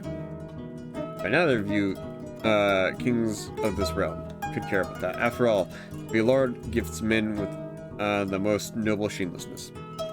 And even then, no one should be stingy with affection towards a friend. That would be far more unbecoming. Oh, a piece cannot last. A pair of sticky feet plop up to you and Asterion. Is that gruggy? I love his little fucking shirt. Baby. He grasps Asterion's index finger and tongues on it. Oh, baby! It is gruggy! I knew it. Asterion! Mr. Asterion! Yes, gruggy? The liar, can you play it for us? The beetle wants to dance! I would love to, but I'm afraid my songs do not do well with dancing. But the kobold cannot appreciate such things as mood for context, or even a funeral dirge can be a real toe tapper to the untrained ear. He's so cute, I know! He's just a little baby! Besides, the Minotaur's plain plawns are sweet enough on their own. Surely the little dear reasons to himself, dancing will only enhance them.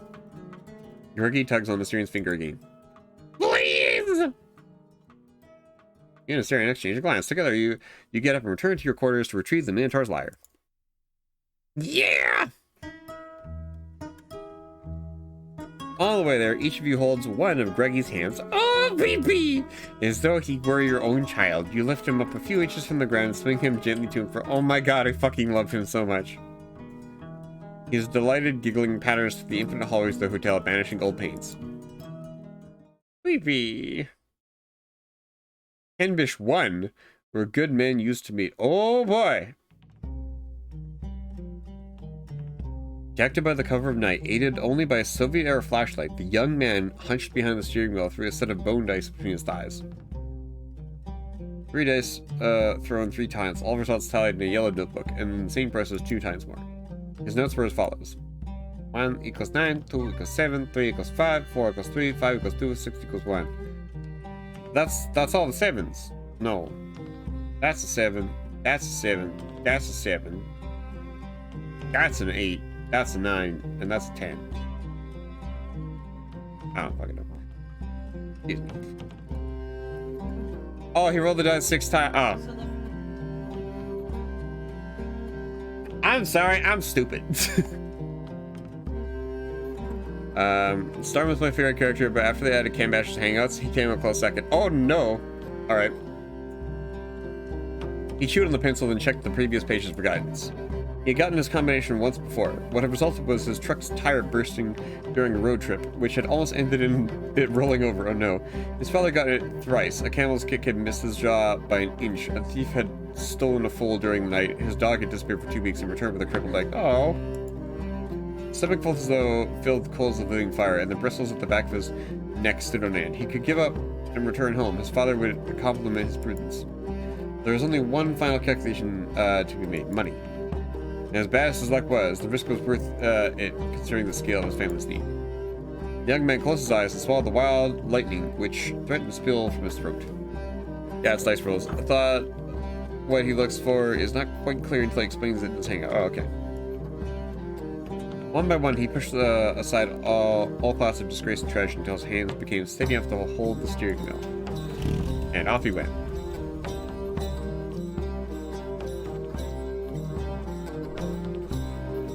The young man drove through the vast desert regal plain, framed left and right by the snow-capped mountains of his homeland. He slept under star-painted skies, surrounded by the towering spirits of his ancestors in the lovely country of his Mongolia. Oh, goodbye. I have some. Okay. And during daytime, once all sorrowness had given way to cheer, he sang in his mother tongue the unforgettable legacy of his people.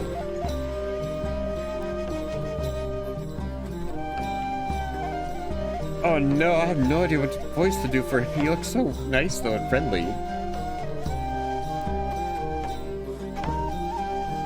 Happy, look. Of him. Also, I'm actually pleasantly surprised every time I see one of these like dialogue boxes for one of the characters that has the animated top and bottom bars. Everyone is different and unique to the character, and they all look interesting.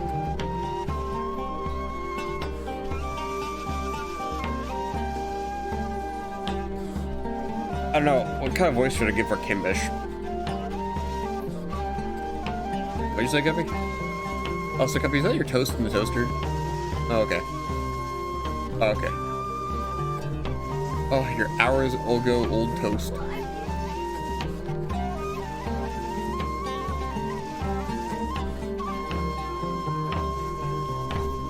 Oh. Oh, good. Oh, I'm sorry. Anyways, I don't know what, Kimbash makes me hungry. Time for 6 a.m. waffles. I don't know what I'll go up. We'll see what I end up coming through. But I think he's supposed to have a deep voice, but I can't help but see him speak in a cartoonish young pig voice. That'd be funny. Porky Pig. Have him talk as Porky Pig.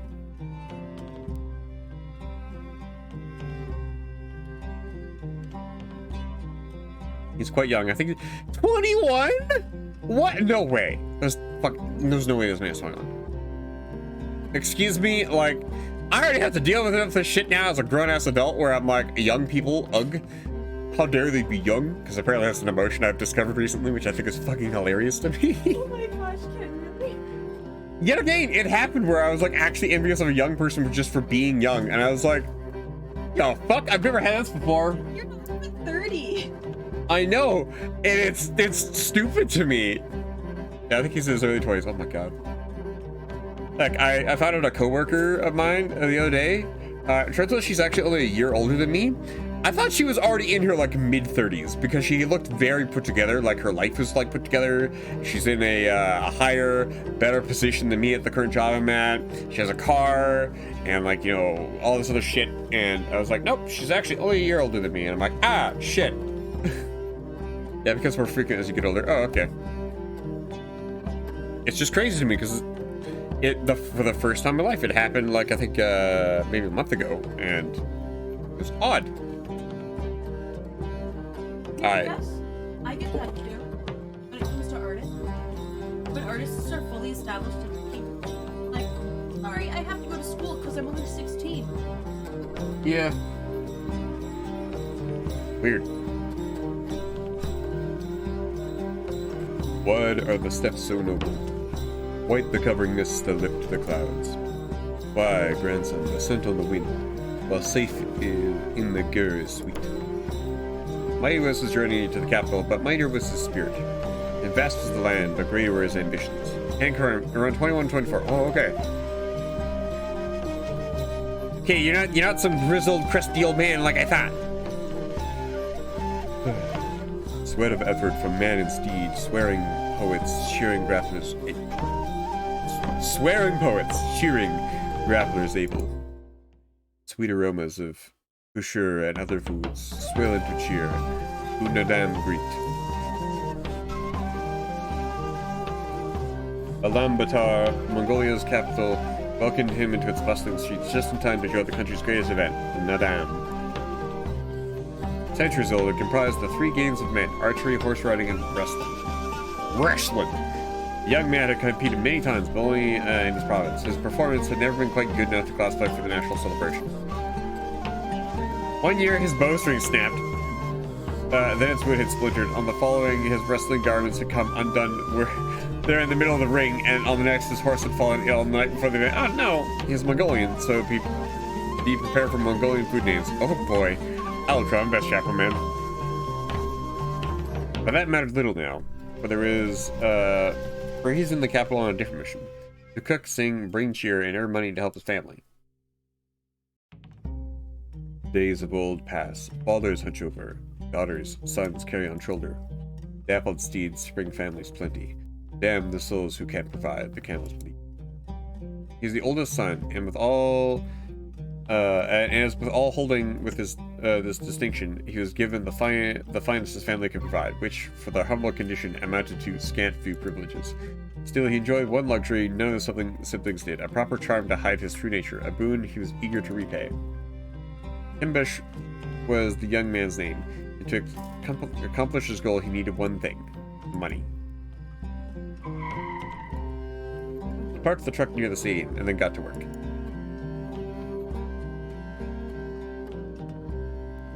He set his stall and gave every tool its proper inspection. The hardy knife marbled with the scratches of sharpening, the cutting board streaked with battle scars, the trusty pan eager to begin its labor. He mixed and readied the dough, cut and spiced the filling, and set beverages to cool in his icebox. The stall he decorated with his siblings' drawings and his favorite trinkets. Humble as they may be, and all the while he sang, "Aww." Okay, his character is not what I was expecting, and I'm kind of in love with it already. Wonder of man, lovely, renowned receiver, wonders he again home, pride of his grandparents, one with his people, Leonin provider. Won his own name through strength of feet. Once it was all set up, he wasted no time. Every minute was a potential sale, and by extension, a chance to bring him closer to his goal. Patrons came and went, competitors in the embroidered garments, spectators on their way to the stadium, and workers on their way out. A constant stream of faces, some of who he recognized as customers from previous years, but who never recognized him back. All who gazed upon the young man's face struggled to catch any remarkable features. In fact, after a handful of minutes, none could remember a single thing about the stall's vendor. Ambitious charm, the best his family could muster, was scarce in magic and did him very little good. His face is unremarkable and utterly forgettable. His cooking, however, was very much otherwise, so much so that patrons returned to him time to time, guided by that faint memory alone.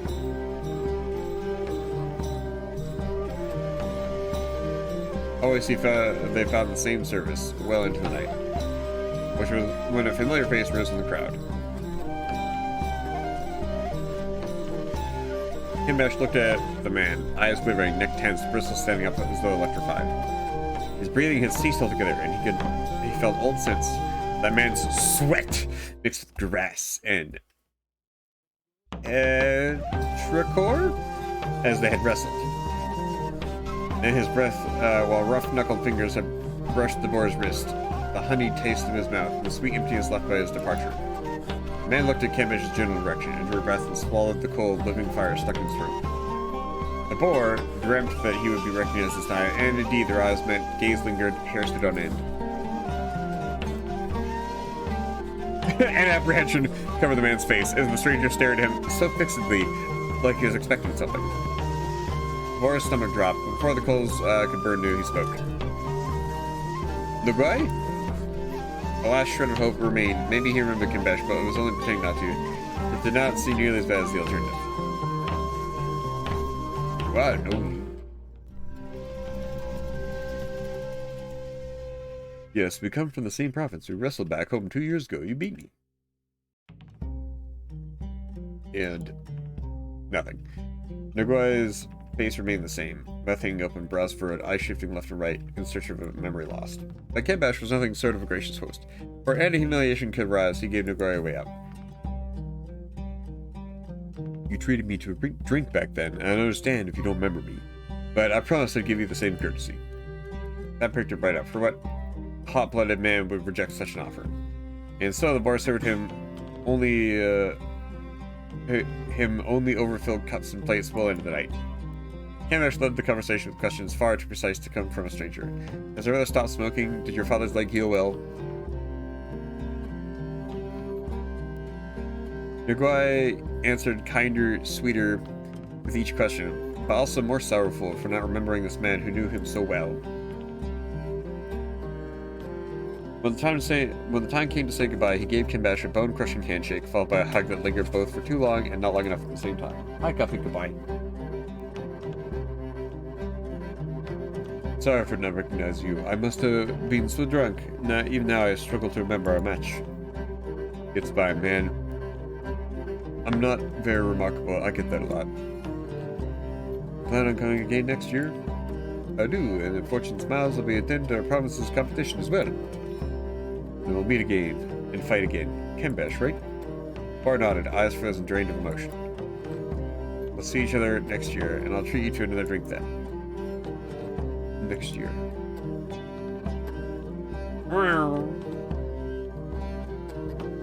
The night went on, and with it the stream of faces, men and women, young and old, bitter and victorious, cheerful and sorrowful, but all of them memorable in their own way.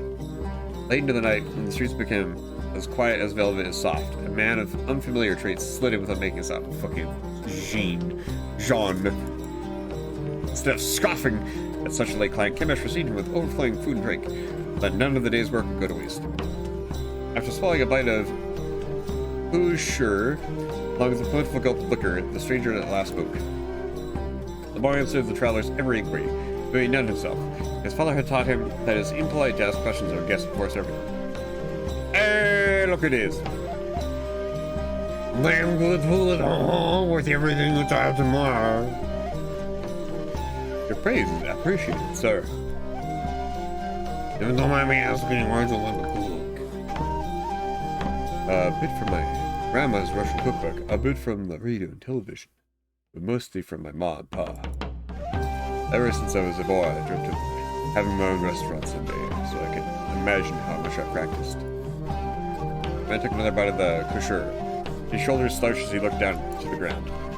Almost unforgettable. Kimbesh bit his lip. The stranger's gaze rose back up and scanned over the boar's face, tracing and evaluating every feature. And your family's from around here? There's something in you, maybe on those. That's not quiet. My mom's family comes from closer to China, while my father has been all around the world over the centuries. They did come from Greece and Turkey, though. Ah, yes, that explains you look a little bit more worldly. Excuse me? No offense, but something in you, in your face, that strikes me as foreign. Just a tiny bit typical, but in a familiar way.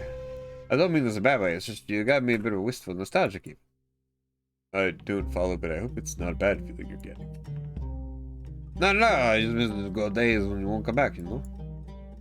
Kimbesh poured another cup, and without a second thought, the man cheered his good host honor. You know, I have a friend who's opening a hotel. He's looking for a cook, someone who, much like you, knows how to be a good host. I know for a fact his establishment pays well. It's not far from here. Would you happen to be available?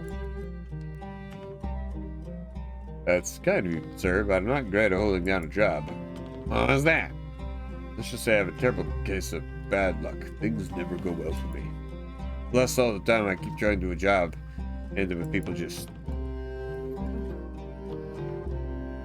jazzed. He's a mix of heritage as mythical. He's a mix of heritage as a mythical. Oh, okay.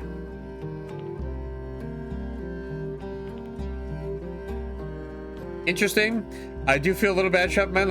I don't know if I can do a proper voice for him, but I'll try. Forgetting about me, I'm not remarkable enough to be remembered. Often ended with me being kicked out without even getting my wages. Huh, is that so? I never guessed. Your family are utterly charming about you?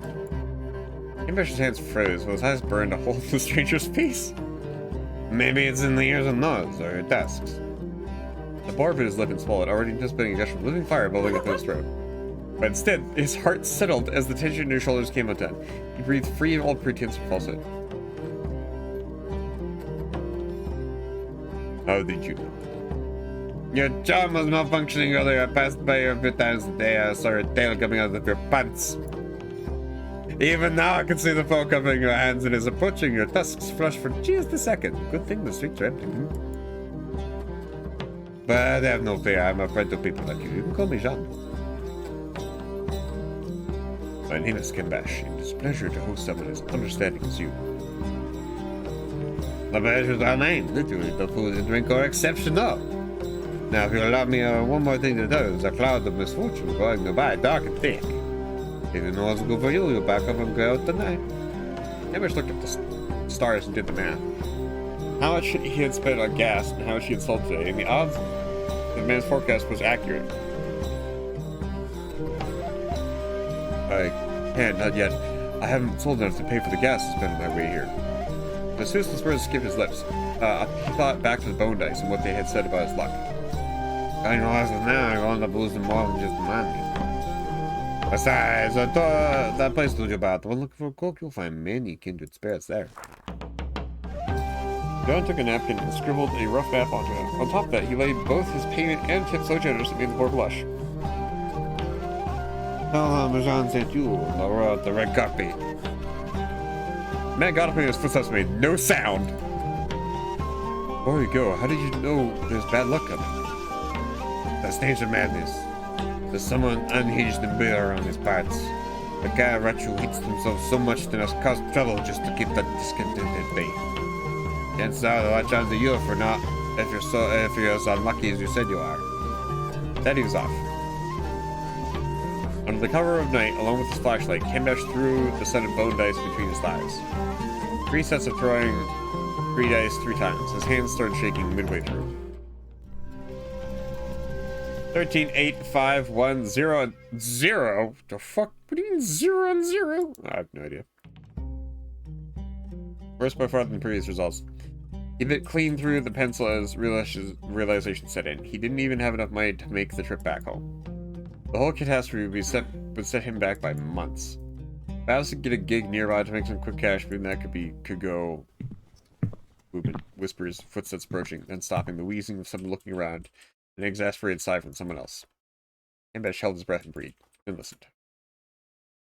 I'm telling you, in that stall, that one over there, for a second, the man was covered in fur and had tusks jutting from his lips. I know what he is, but I saw him slipping some in the food, some got poisoned. Tusks and fur, you're crazy. I'm not. My son has food now he's in the hospital. He was poisoned. Was he with you all day? Are you sure you had food from this stall? He was with his wife. He told me he was at the stall on the side. The owner's a monster. And you don't know for sure he was here.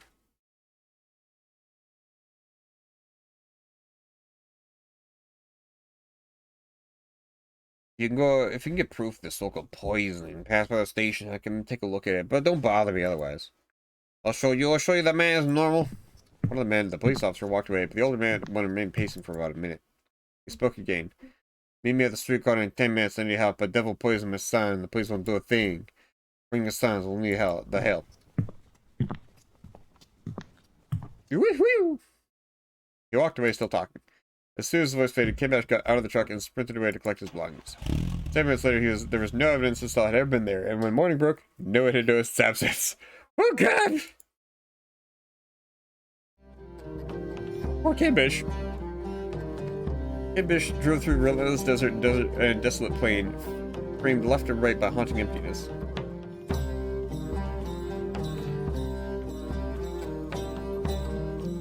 Slept under an unfamiliar star-painted sky, alone and away from the spirits he held dear. Assume the dice have a face that means 0, or they fell out of the table such boxes tossed them on. Maybe? I'm assuming there's some math he does that has modifiers on it.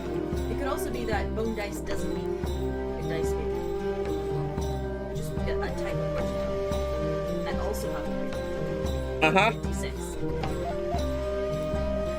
I don't know if you heard that, but Cuppy's just like, maybe the dice are different. Maybe it's like a D20 or something. I don't know. Maybe it's not like a Moo westernized standard die. Moo woo. Oh, thanks, chickens. Hello. 이산 오노마토포야. Hi, chickens. Good evening. What, Cuppy? Oh, thank you, Cuppy. Wait, sorry, thank you, chickens, for that, pets. Oh, guys, I don't know. Yeah, this is chickens. She's like, I was gonna say she's my snake mommy, but she's a half snake, half pony. Oh, guys, the G-Forks Game Ready Driver is available for Minotaur Hotel.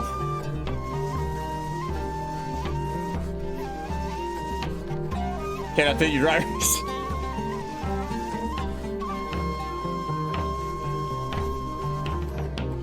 Chicken's listening. Fortnite Pickle Rick. This is Chickens. She's a half pony, half snake. We like chickens here a lot. She's a real good pony snake friend. I love chickens a lot, and she's been carrying me through War Thunder a lot because I am not the greatest at War Thunder, but Chickens is very good at War Thunder. And also Fortnite, apparently. Chicken's is a good friend. Chicken's also incredibly accurate in just about every game I've seen. Or a 30-70 split. I don't know, Chickens. Yeah. Are you here to see some of the beefcakes that we've unlocked, Chickens? A little cup of cake. Ugh. And during daytime, once all fear had turned to sorrow, he cried on the steering wheel, even as the towering hotel rose on the horizon. Oh, that's what's his face. Yeah, that one. Going home is not an option for him, not anymore. And that's why his crying does not last long. That much self-pity is a luxury he cannot afford. Oh, I feel so sad for him. Oh, the hotel looks very different on the outside now. He parks the car in front of the hotel and looks at it. The knot in his throat still stings, but there's one distraction he can allow himself. It's his dice. Look at him, Chickens. Oh, Vinny, you return with waffles.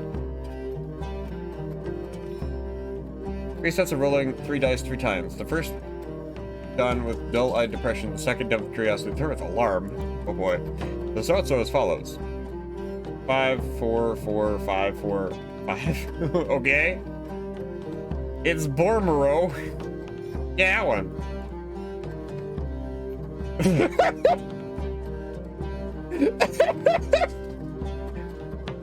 Syria, why is that the way you approach this man with her nipples out like that? He's just like, oh, wow.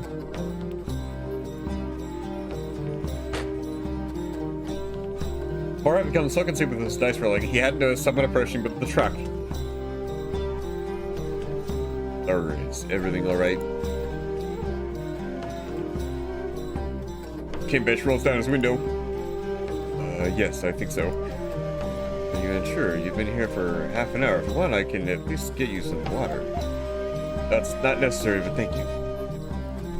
Very well, but if you need anything, food, water, housing, do not be afraid to ask. This is a hotel after all. That voice, why are you doing keyboard? What the fuck is that? What symbol is that? Steering, check out my honors. Oh my gosh. Wait, Chickens, you got... How do you fucking have a truck?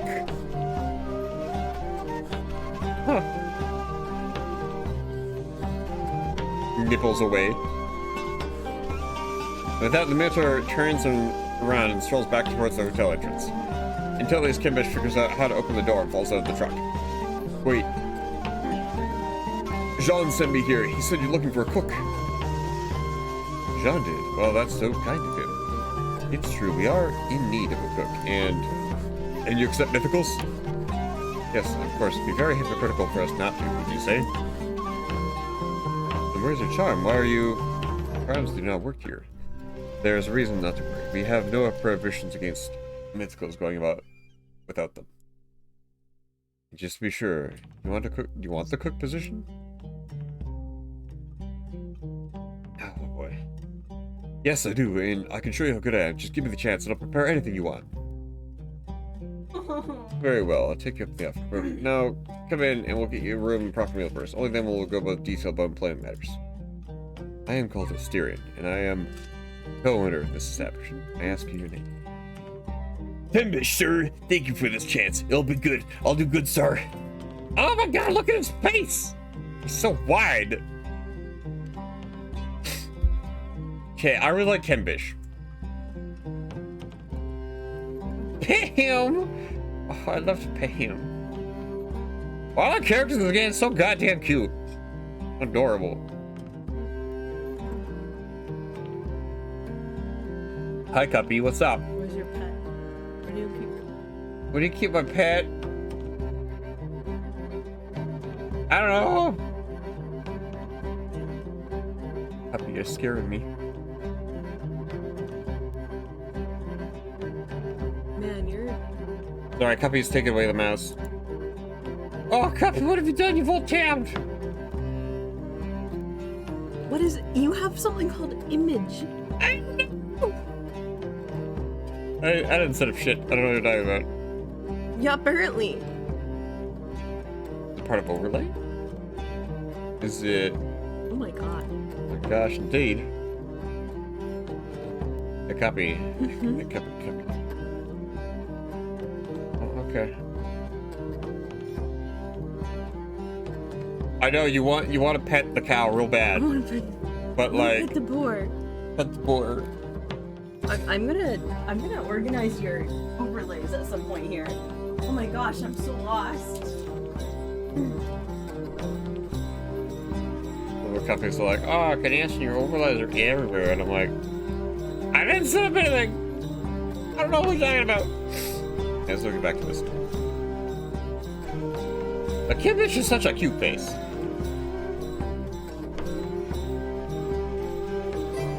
Kimbish has been checked into the hotel and is now available in the R&D and exploration teams. You cannot choose to spend time cooking for guests with Kimbish. This can instantly heal guests who are temporarily unavailable due to injuries, or temporarily improve the performance of other guests. Yeah, that's stamina regen. Don't worry, I don't have my coconut either. After a brief chat with Asterion about your new staff member, you head to the office to fund the day's activities. Oh, cool! Go organize your dang place. Oh, look at him! He's got such a cute little face. Manage teams.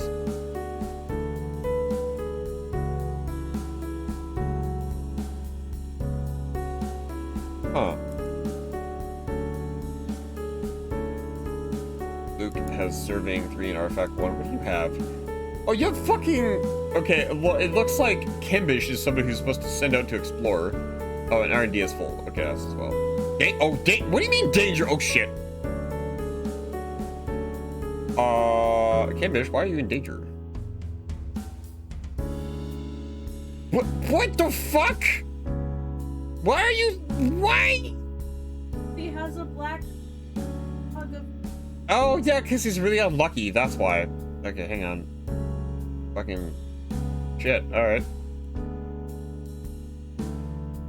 That's it. No, because the danger is just too much. Kimbish is a huge danger stat. No shit. The danger stat can't be out.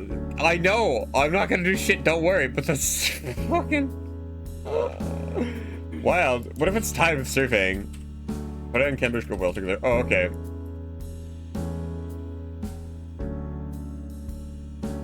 Wait, yeah, hang on. Oh, no, it's because they have Memento 5. That's why. Okay.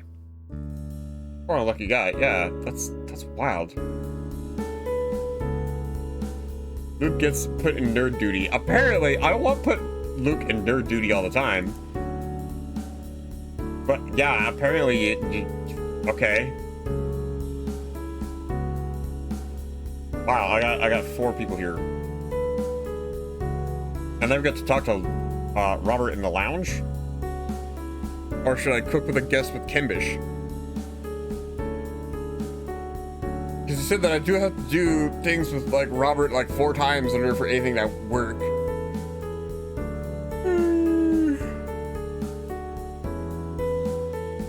Although at the same time, I want to talk to Robert more, because Robbie first, okay. Because like, not gonna lie, I would like to know more about Robbie, because apparently Robbie is a demon from hail, but a special kind of hail. It'll pay off later. Oh, okay. Robbie.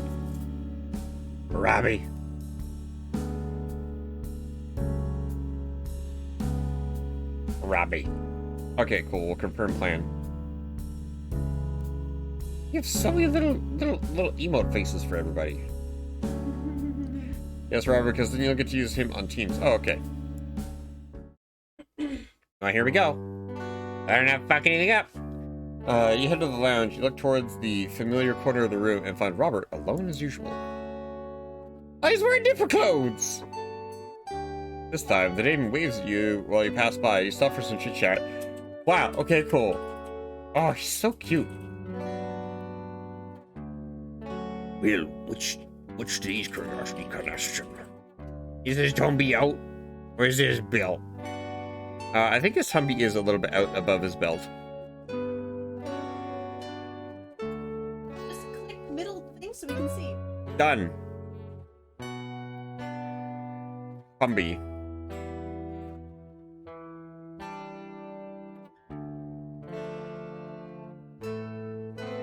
He has a dad bod overhang. That is a sentence. I'm starting to have a dad bod overhang.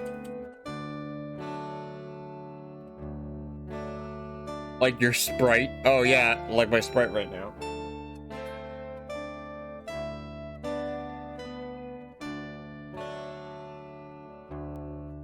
Okay, everybody's taking in this man's dad bod. Cool.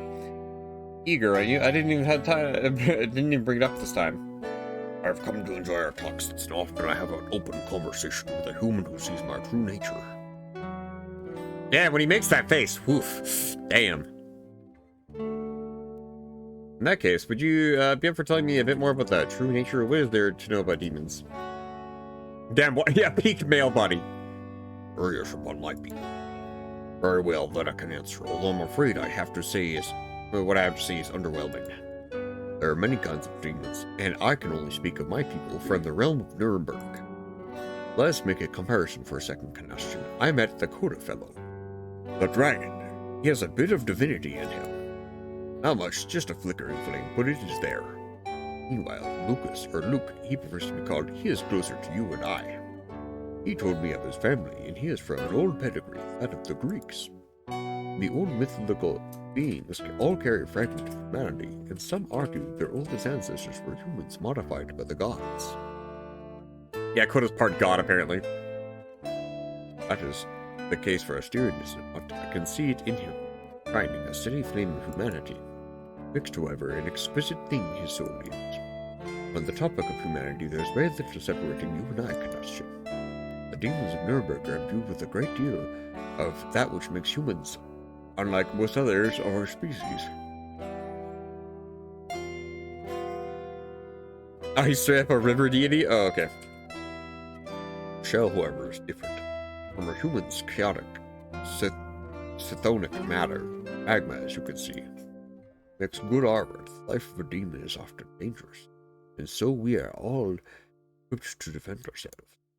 Your classical demons of the spade-tipped tail kind are weaker or adept at disguising as human. It is useful for those who deal in souls.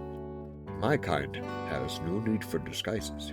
We rarely leave Nuremberg, and when we do, the usual charms suffice. Still, despite my appearance, I am gifted with a great deal of humanity, which is why I have enjoyed my time here, and around others of our kind. I know I like what sets me apart, but my job is to defend the souls of the poor against the misdeeds of the wretched. So I enjoy it here, the company of fine men and women.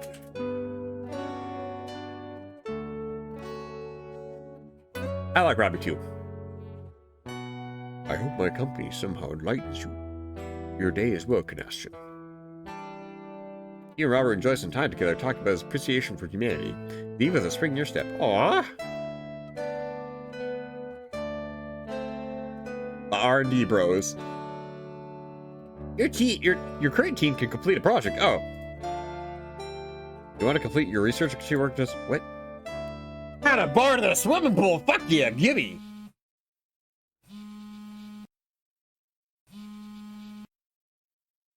Later in the day, your phone sings the most angelic of arias as it delivers its world-changing message. Candy corn. Oh, thank you, chickens.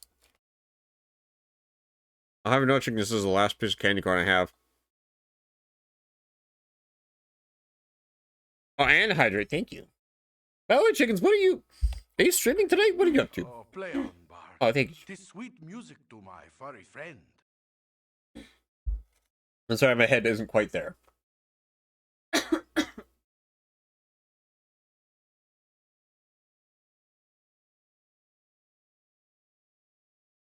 Nothing? Oh, okay. You just here to hang out, chickens? Because that's okay. I will say tomorrow's going to be a long day for me because my plan for tomorrow, I want to play Hellslinger, Cultic, and there's a third game. God, tits, my brain has already forgotten it. Because of course it has, because my brain does not work.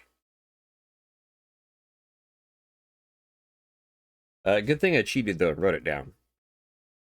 Oh, and War Thunder. Wow. Okay, I should have known it was War Thunder. What else was I gonna play? Chickens is right here. Yeah. Yeah, I was gonna play Cultic, Hellsinger, and probably War Thunder.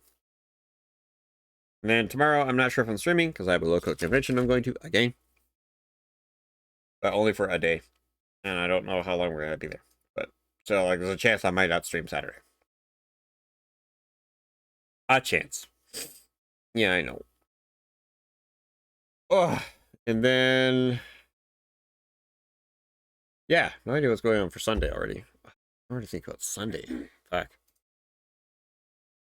Lurk. Oh, thanks, Sugars. You know, I will say I'm also excited to fucking sleep in tomorrow. You would not believe how excited I am to sleep in. I've been getting a shitty sleep all week. Oh yeah, that's Sugars, you know, by the way. That's CryMeACupcake's adopted mother. Sugars, you know. She's a large candy alien person. We love her. Yeah, join us and following Sugars, you know. Yeah. So I gotta check my phone for a second.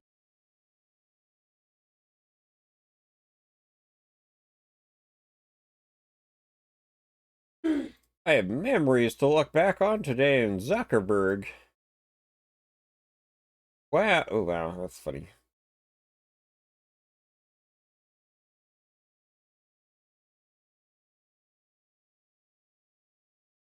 That's funny. Anyways. It is done. Crown Jewel, the proof of both your might as a leader and the favor of the gods, the most complex architectural marvel this realm has ever seen. The poolside bar. This is it. With this feat of engineering, the hotel is complete. Now you are ready for whatever inspectors may come to evaluate your fine establishment's installations. But first, you must embark upon the most arduous and grievous task of them all, testing it out to its utmost rigor. You cannot do it alone. A commander needs an army, after all. Oh, God. Is it the beach episode ×2? And much like last time, every member of your staff is eager to join in to ensure that the facilities are working as intended, of course. Of course.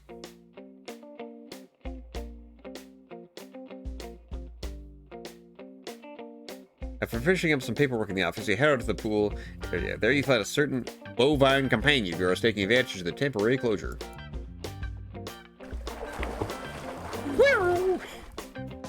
Back what steering swims. It's free from the burden of holding himself back on the account of others in the water. The musculature under his fur punches and flexes, working to drive him forward with every reach of his arms or kick of his legs. Well, I think Robert doesn't join because he's still not part of the staff. Oh. Zoom! So fucking fast. His breath gusts out of his nose every time he breaks the surface, sending a spray of droplets before him. You find a sun lounger nearby and sit down to watch him. At least the Minotaur notices you and swings over to hang on the pool's edge as he speaks. Yes, forgive me. I couldn't resist going for a brief swim. Asterion is a descendant of Poseidon. He's a good swimmer. Oh, okay, yeah. When you say it like that, that does make some more sense. My coworkers were just like, why does he like swimming so much? And I'm like, I can't really tell you, actually. I can't tell you why a cow would like swimming so much, but if he's a descendant of Poseidon, that would make sense. Woo. His ears flick as he labors to catch his heaving breath. You give him a smile. I mean, he does have built-in floating devices. Vinny, are you talking about his titties? Those pecs aren't just for moves. Oh, man. That is the punniest pun tonight. Moves. Moves. Fuck. That's got me there, Cuppy. Well, shit. How did we not deal with that or mention that earlier? I need to get a shirt from my avatar that just says moves. God damn.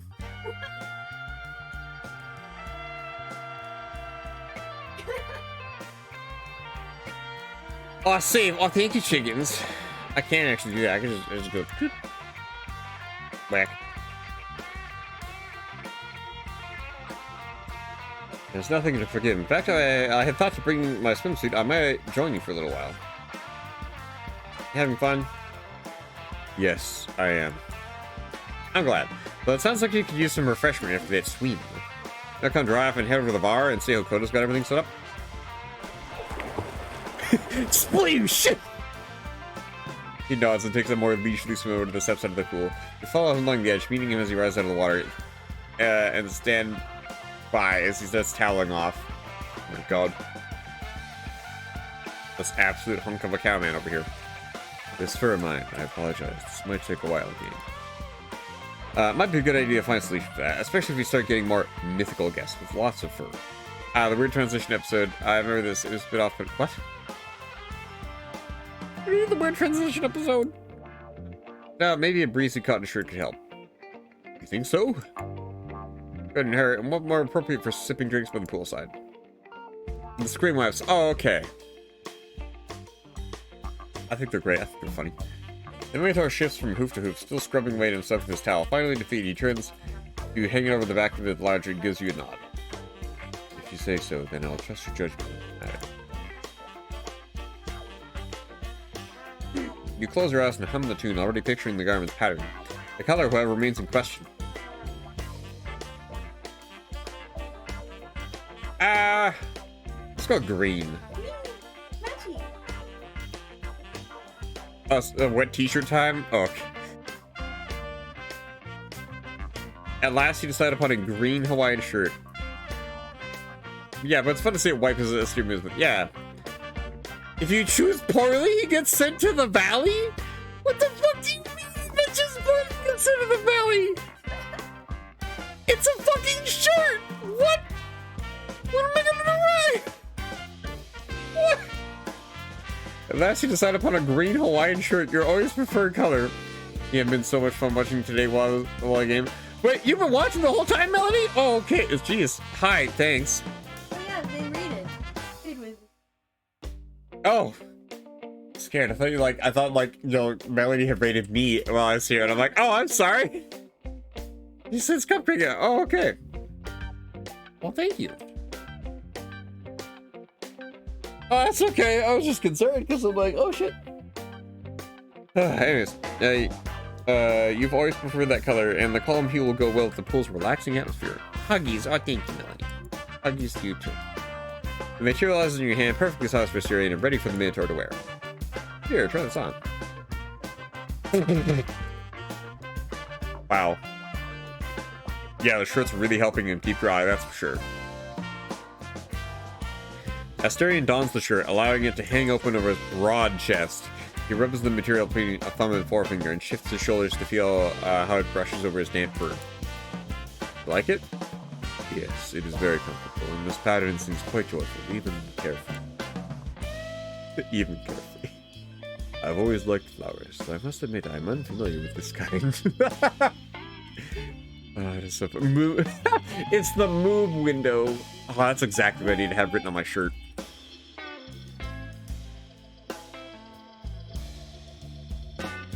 They're a tropical species. You see them at the beach all the time. He used to taste the hibiscus flower. They're so yummy. Oh, Large finger traced over one of the petals. A small smile blooms on his face. I see. Oops. Ah, shit, I fucked up. I accidentally clicked ahead. I'm sorry. I'm still not sure if putting something on this over my pool will truly extend my drying, but I do very much like it. Thank you very much. Now, how about those drinks? It's the kobolds! Look at them! You can run with your scroll wheel. Wait, what? Oh, I can! I see, they are quite beautiful. Oh, okay, I didn't miss a whole lot. Anyway, we in the Asterion pass by the kobolds. The trio are swaddled in their towels and resting in the warm sunlight, having apparently tucked themselves up by playing in the water. Oh, peepees! I love these kobolds so much. They're so cute. All three of them are enjoying a bright and colorful smoothie each, surfing up the fruity treat through looping, swooping, crazy straws. As you approach, they wave to you with chirps and murmurs of blazing contentment. Ah, I fucking love these little children. After greeting the tiny group with nods and waves of your own, you continue on to the pool bar proper.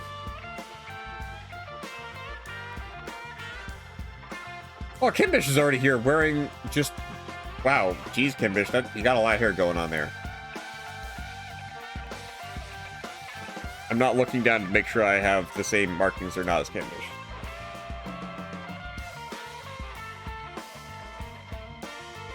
Okay, I don't think my hair quite works like that, but... Oh, wait, I don't know, Cuppy, what's your judgment on this issue? Both more and less hairy than him. Good to know. Are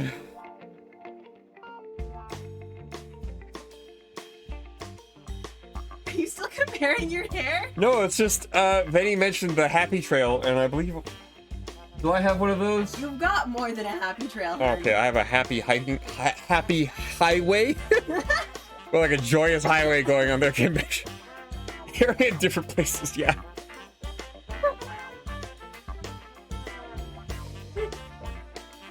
Oh my gosh. Anyways, back to the game. Oops. You step into the shade under the canopy and find Coda bustling about behind the counter. Kimbish is over at the far end of the pool, sipping from a short glass of what looks like milk. On closer inspection, you notice it's fizzing ever so slightly. Carbonated milk? Luke sits at one of the nearby umbrella-shaded patio tables, once more dressed only in his Speedo and a smile on his face. Of course. He's drinking from an aluminum beer can. Light, naturally. Wow! Everyone present remembers greeting your direction as you and Asterion take your seats at the bar. Pedestrian, Asterion. There you two are. Yeah, I had to finish up some paperwork in the office before coming out, and Asterion needed to dry off a bit after his swim. But here we are, and we could both use some good bit of refreshment. Well, you've come to the right place. I hope you don't mind, but I took the liberty of making the drink menu as comprehensive as possible. Were these included? Of course, I thought it best to offer a few non-alcoholic options, that those who don't or not partake. Good thinking. So, what will you have, guys? A strawberry daiquiri, a fruit juice, a smoothie. Why is milk the only one that has question mark? May contain nut milk. Happy wants me to grab the milk option. because it fizzles. Yeah, Benny, what else? Milk doesn't fizzle. Maybe where you're from, Benny, no. Actually, here in Canada? Actually, when it's straight from the cow, man, it does fizzle.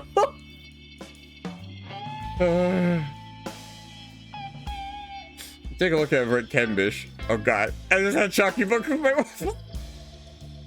Nice. Don't say it like that.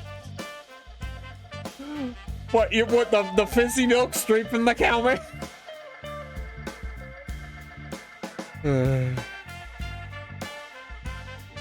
Is that milk? What? Kenbish has his nippies out! Damn, Kenbish. Alright. Ugh. Okay, I'm sorry, Kenbish. I think I have bigger nipples than you.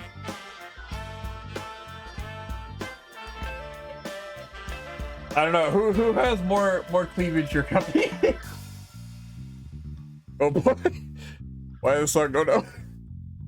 You will be judged for your choice. Oh boy. And why are you comparing your body to the fictional boar man? Well, it's right there! And I've seen Asterion the whole time, and I do not have the same body as Asterion. Like, full on just say it. I'm starting to think that my body is more similar to Kenbish over here. Everyone is staring. You know, as round as he is. I'll take your word for that. I can't check that while I'm sitting down in a chair. But sure, okay. The bar perks up, meeting your gaze and lifting his glass in your direction. Please, no joke, Ken. I can see you literally perfectly being in this game. Thanks, Sugary. This whole playthrough has been proof. Uh-huh. Thank you.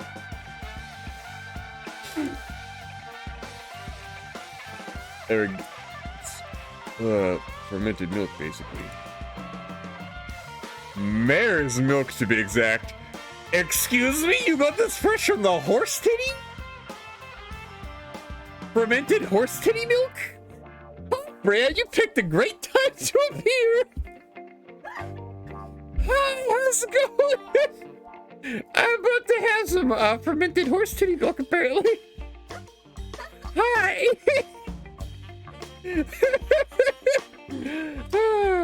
Yeah.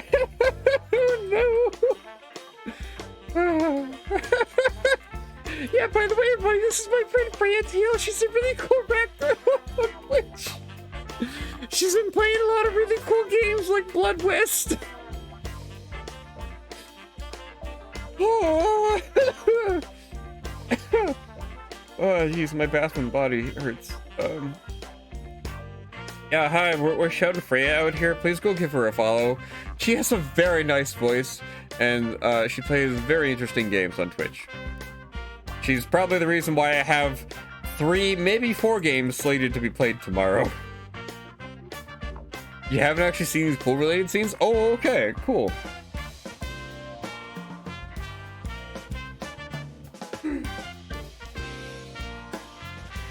Oh, there we go. Oh, heck. Yeah. Anyways, let's see what happens when I drink this fermented mare milk. Which, I didn't know that was a thing until just now. I can only assume that's a real thing. It sounds like something a human being would do. He nods to the Minotaur sitting next to you. What the fuck kind of face you give me that for, Asterion? Huh, sounds interesting. Kenbish told me about it while I was coming up with ideas for the menu. And while it's not exactly a poolside drink, I do have a good amount. Well, Coda, why do you have a good amount on hand? How the... Where have you been getting your mare milk, sir? Where? We don't have a single one of those here. Yeah, where? Hotel Magic? Sure. Oh, hi, Spooky. You came at a great time. Hi, Raiders. Hi, we're about to drink some funny beverages on stream. Why is it called Kumis? Oh, my God. Hi, everybody. Hello. Welcome to the Cowman stream. We're playing Minotaur Hotel here. Also, I did check earlier. I tagged this game as like Minotaur Labyrinth the Crate, specifically because only 10 people followed that tag, and there were no live. There was nobody really using it, so I was like, I'll borrow it for this. But thanks for the raid, Spooky. How'd it go? Oh, wait, you were playing wait a second. Spyro. More sexy cowman.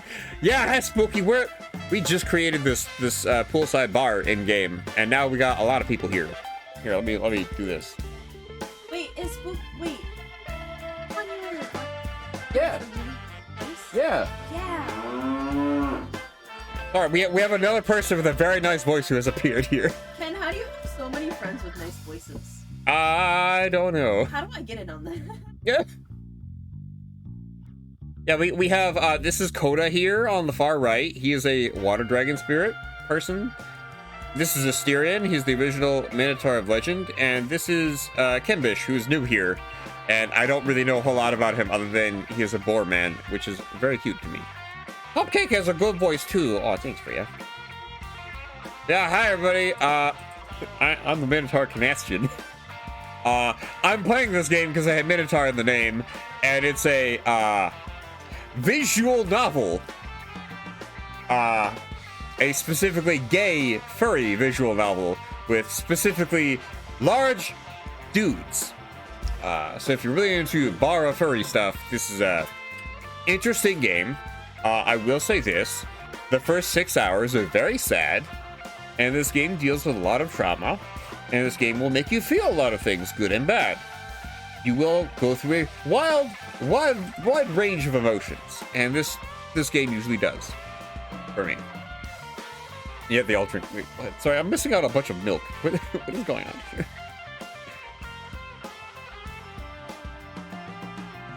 Wait, Venny, you were looking it up? Why is it called Kumis? Oh, God. I drink Ken Bish's Kumis. Oh boy. And yet they all drink milk. He's a Mongolian cook with bad luck. That's all you need to know for now. Okay, oh, okay. Huh. Would you like to give it a try? Oh, damn it, sorry, it said Chapo, or it said scrolls paused. Oh, thanks for the hydrate, Spooky. Well, thanks again for the raid, Spooky. I'm sorry, how did your game go? I was distracted by, mare milk that's been fermented.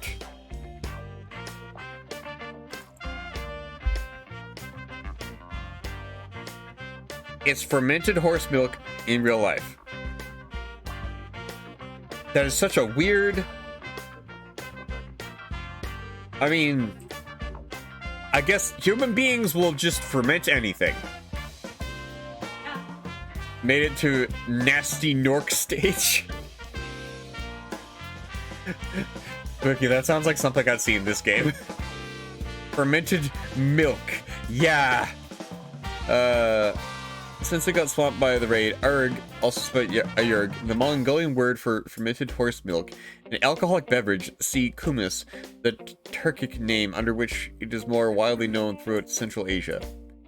They had a bunch of horses and not much of anything else. When life gives you horses, you ferment the milk. Oh my god, that is such a... Alright. Human beings are truly funny people. Is that different than adding vodka to cow's milk? To be fair, I mean, the vodka to cow's milk, the cow's milk is the same. We do drink milk from a lot of animals that aren't human. I mean, yeah, you're correct about that. It's just the fact that this mare's milk has been allowed to ferment is the part that's weird to me. Because with, you know, your alcohols, they're, you know, you turn your potato into your vodka in a very kind of sort of clean and sterile manner. I'm not sure how that works with horse milk. I also ask as someone who doesn't drink at all. Oh, okay. Oh, that's fine, Chef Man. So yeah, Spooky, I hope you don't mind, but you're about to learn, I guess, a shit ton about fermented milk. No, you can't just add alcohol to milk. What are you talking about, Benny? I do it all the time!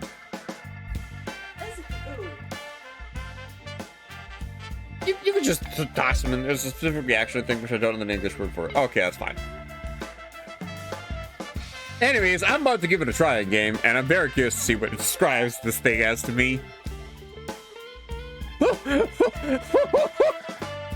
Why not? Why not try the fermented horse milk? Sure, why not? What could go wrong? In Spanish, it's called cutting, but I don't know how to translate it correctly. All right. I'm coming right up then. Coda turns to the bar's mini fridge, opening it up and pulling out a tall glass bottle of Erag. Erag? As he pours it into a short glass like Kimbish, as you can both see and hear it fizzing. Huh. Okay. Curdling? Oh, okay. Well. Alright. Milk should not be fizzed. Yeah. Yeah, Spooky, I'm kind of curious. They fermented it because they had no other way of both keeping for long periods and preventing it from spoiling. Is it pilk? Hang on, oh god. Oh no. Wait, you know what? It probably tastes kind of yogurty. It probably tastes like what? Yogurty. It probably tastes yogurty. I bet. Is it pilk? This is on a level of like pilk I don't even want to understand, because I'm like, part of me is like, is this available in Canada? Should I be concerned? I can see Minnow and On trying this at some point. oh, Fincan. Oh no, I used the wheel cowgirl in front of all these big burly mans. He gave you a glass of milk. No, he gave me a glass of. How do you condense fermented mare milk? Oh, you can buy it. What the fuck? Yeah, Coffee, what do you mean? It's just a bottle of fizzy beverage. Oh my god. I had a mouthful of coffee then, and that is now all over my desk. Oh, I'm sorry for you. You can probably find it in an Asian market. Well, oh yeah, that makes sense actually. I mean, people still make it IRL, but not in Canada. What? Does Canada not let you milk the horse? well, I'm learning so much in this fucking stream today, guys, you would not believe, okay? I did give him chalky milk when he was visiting, but he didn't seem to enjoy it much. Oh, okay. I had a mouthful of here from long time. I give you a head pat email. Oh, thank you very much. No. No. Still traumatized from visiting Canada. They still milk your pets. It's so weird to me. that's Eastern Canada. Apparently that's an Eastern Canada problem. I don't even know what to Google. Coffee, are you trying to figure out if you can get this in Canada?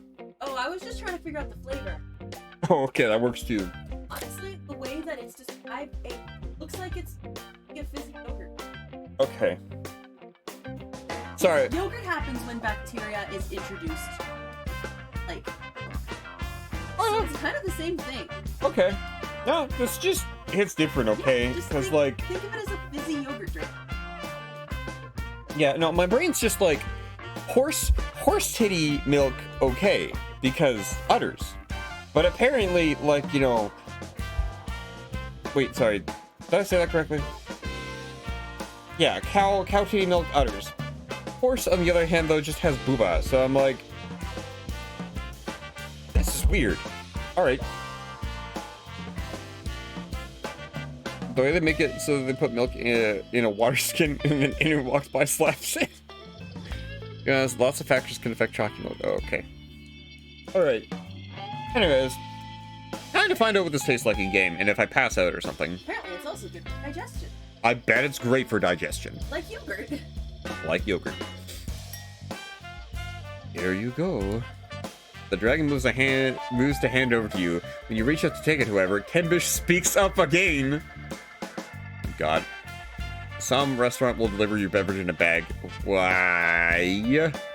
Spooky, what restaurant does that? I'll find out what I was looking for, but I learned that apparently milk makes alcohol hangover worse. A bag of sweet iced tea. What the fuck?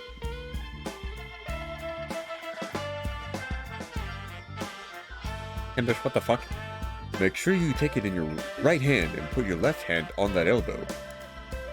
Also, don't put the glass down before taking a sip. Alright. You follow the board's instructions, accepting the glass with your right hand and sipping the concoction before setting it down in front of you. It certainly does taste interesting. It's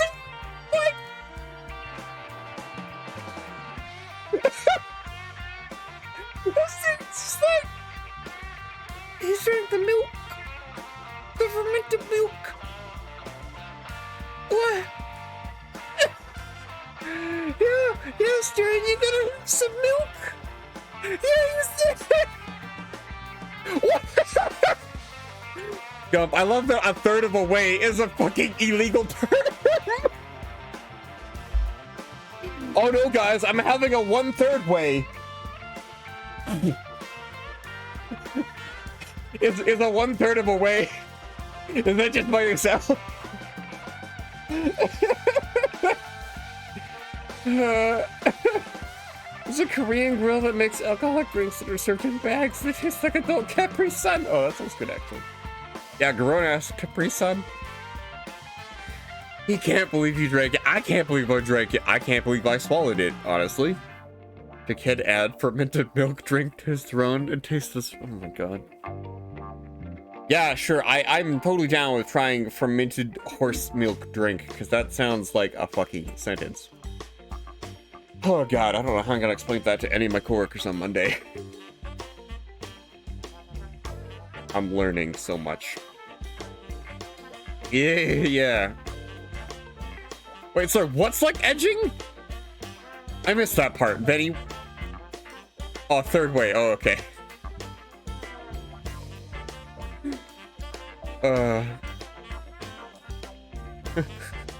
Third way.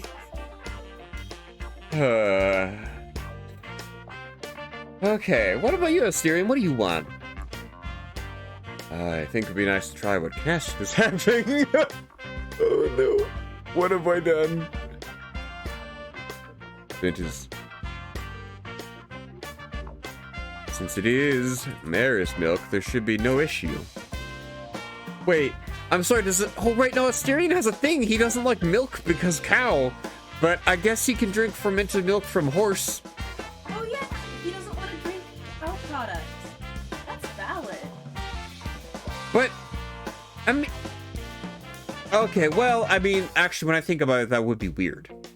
Because if I, as a human being, wanted, you know, human adult breast milk, that would be a little weird, a little sus. So I guess for Asterion, that does make sense.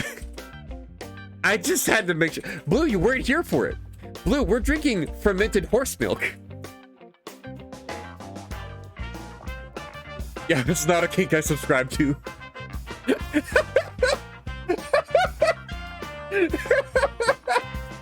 Spooky, I just love seeing out of the corner of my eye, we should milk Ken.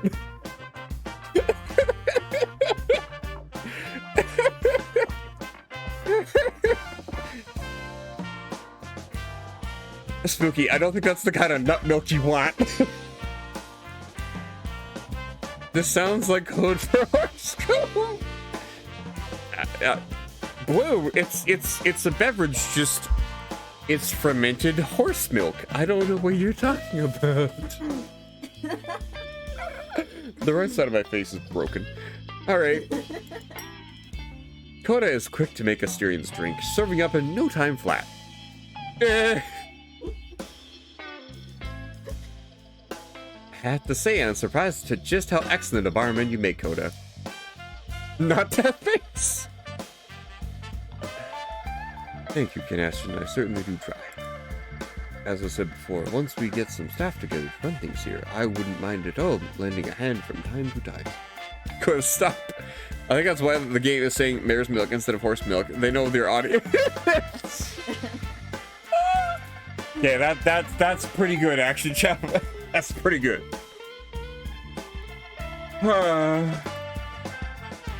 Yeah, the smug faces. Kimbish over here with the smuggest fucking face. I better get bonus points with Kimbish here, okay?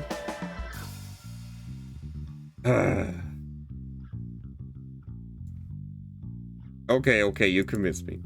I'll work you into the schedule, alright? Thank you. Wow, look who fucking appeared. If it isn't the cock gobbler himself. As you take another sip of your drink, Luke sidles up to lean on the counter next to you. Is Luke gonna say an innuendo? What? You made me spill my drink? I'm making everybody spill their drink, okay? I'm gonna spill my drink. The cock gobbler.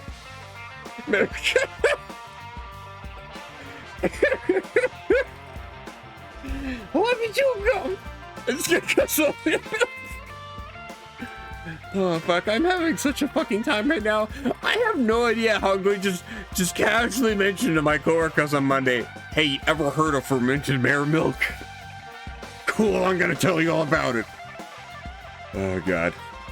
I'm going to a very special place when I die. Like, what's that thick white stuff you're drinking? And do you know that GC has a flavor called milk? I mean, that sounds like something to have sugary. Apparently, unless it's mare's milk, though, it's just not the same. I just had to finish my game at the best / worst timing. You're welcome, Blue. I have to be American for a second. Hey there, boys. You all having fun over here without me? Griffin's The Griffin's shoulder brushes against yours. Asterian's eyes lock onto the point of contact. Oh, not the fucking bulge we got going on here? Oh, good. My hair's covering up. Here. Oh, shit. Come on. Come back. Yeah, so you can see Luke's little bulge right here. There you go. You're welcome. Okay, I'll move myself out of the way just so you can see maximum Luke bulgage. Don't. I know, I shudder to know where it's been. Bulg. Wouldn't dream of it. Good. Then, boy, how about you grab me another beer and we really get the fun started? Back off, Luke, he's mine. Luke, it's the middle of the... It is not the middle of the day, me. It's clearly the fucking evening. Like, in Canada right now, it's fucking dark at like 4 p.m. This is like already dark. Yeah, the bulge eagle. The bulgle oogle. Wow, Cuppy. Why would you do that? You're all drinking. But Cuppy, I don't have any fermented mare milk. Nah, we can manage. Oh, we can manage. Oh, God. It is actually meant to be middle of the day. They couldn't find a midday image for this. Oh, okay, good to know, Benny. I'm sorry, Gump, if you're just tuning back in. We are drinking a beverage, which I didn't even know fucking existed until just now.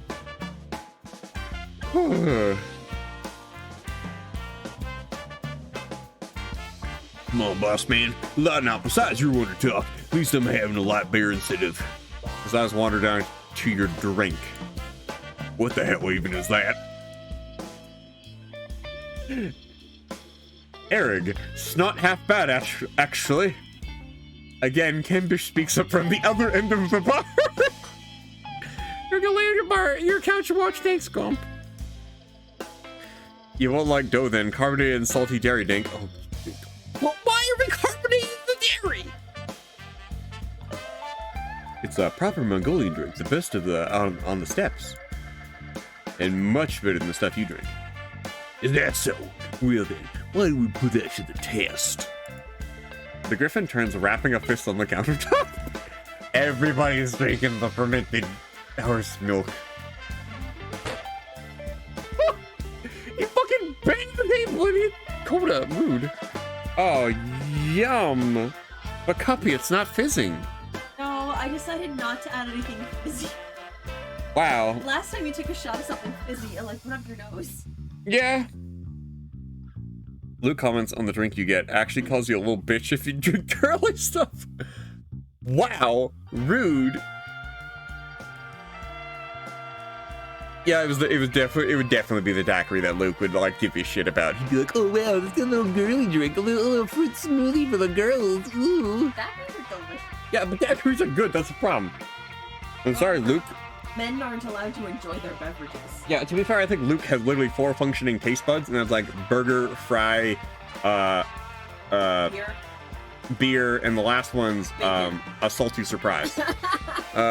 Make Luke catch those hoops.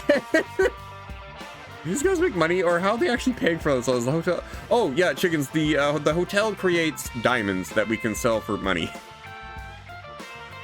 We do have a way, but the hotel also makes just about everything.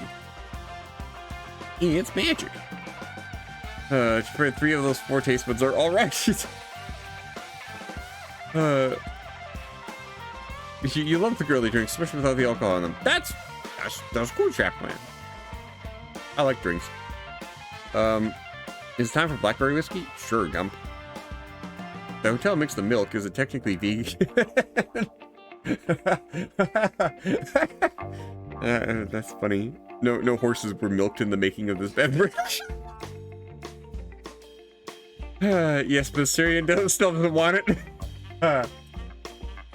Okay, anyways, here's my copy's attempt at making a horse milk beverage. I literally just stuck my nose in that. I'm very stupid. I can't be helped, guys. I am not smart. I have to go sniff it, instead I just dunked my nose in it. Anyways, here we go.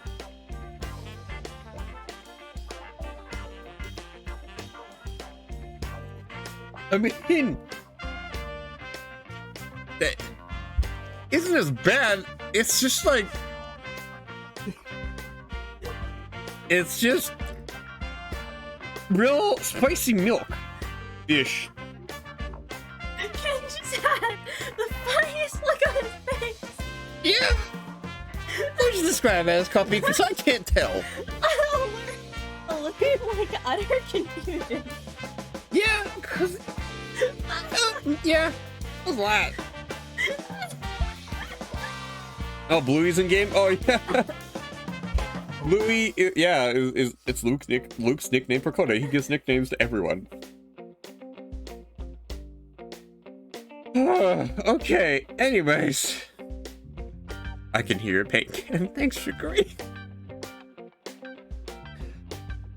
Wanna wrap Bluey and make it snappy. Oh, he burned. Oh, that's funny. Arag. It's what I said.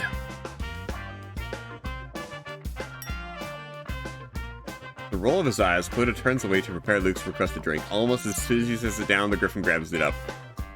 Alright, let's see what all the fuss is about. Choke Luke. Choke Luke. Choke, yeah, choke him.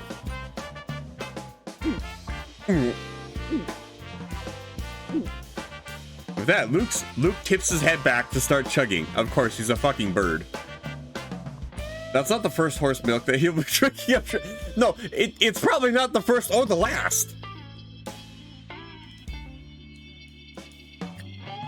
Man, Luke has really rehearsed his, like, chugging game. He really be bobbing his head up and down, y'all. Look at him go. I worded that weirdly. Look at him, he just keeps going. This man can suck for days.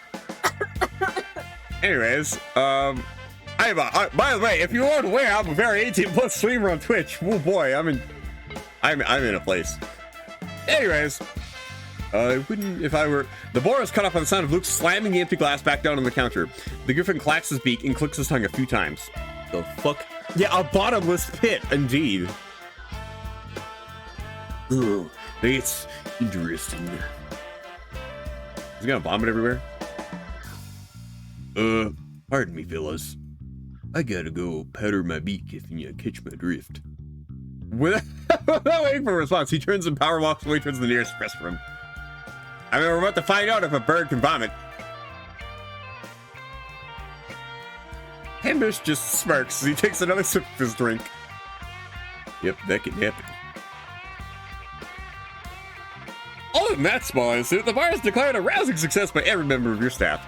This has been a fucking experience for the past hour. Sipping that pilk. It's not even pilk though, Spooky. I'm trying to. How do you? Yogurt. It's like fermented milk. Yogurt. Fermented horse milk. It's filk. It's filk. Yeah, ew, pilk. It's yogurt.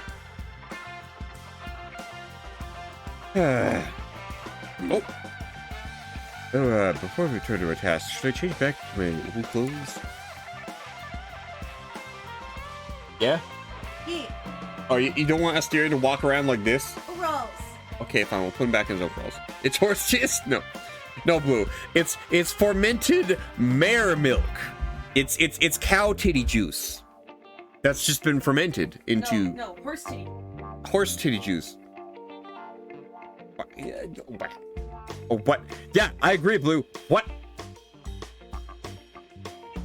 Yeah, you can go put on your normal clothes, Asterian. His normal clothes being this. Much better. Horse yogurt made me spit my drink. Yeah, no, horse yogurt is a fitting name for it, actually. Oh my god. Yeah, I hope y'all are okay with your drinks tonight. Oh my god. My Twitter post would be like, I made everybody spill a drink and scream. There's a bar that actually serves that, albeit with apple and alcohol. Rain Sandu, what the hell are you talking about?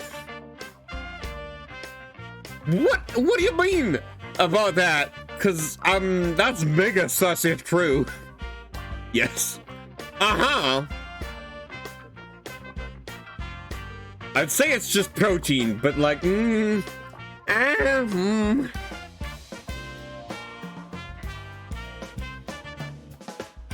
yeah.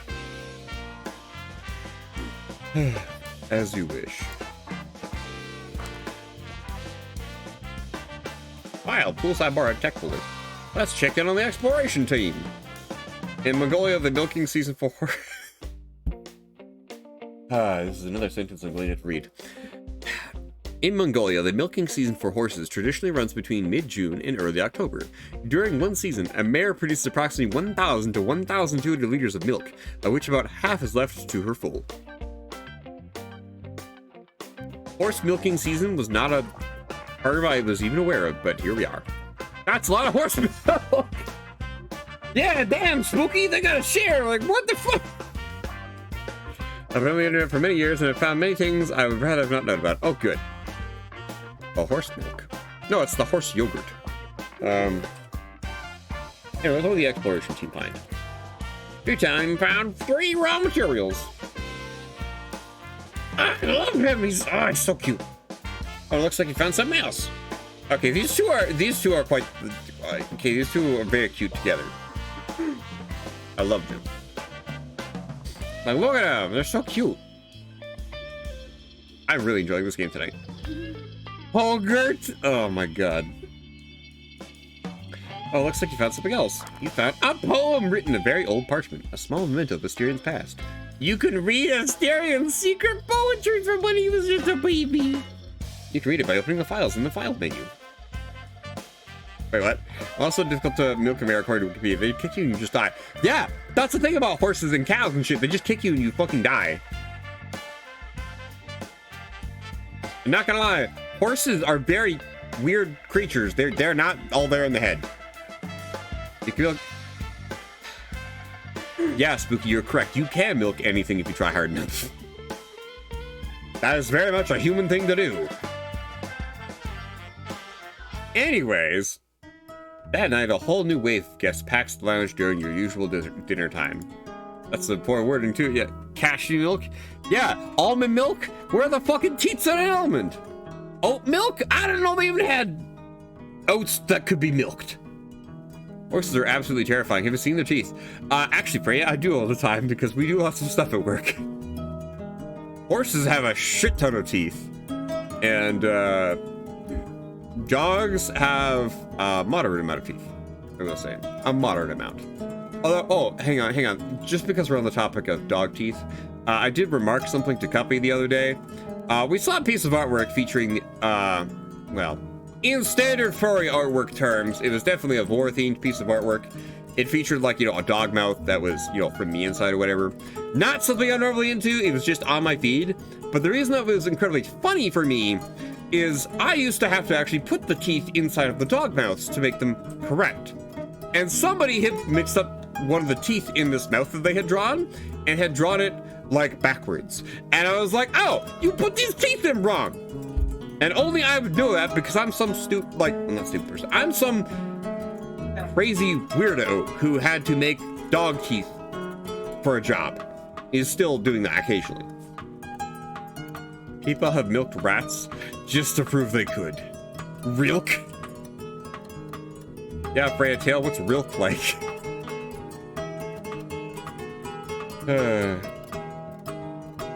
Assyrian doesn't even have to bring it up, and you can plainly see the agitation in his eyes. Oh.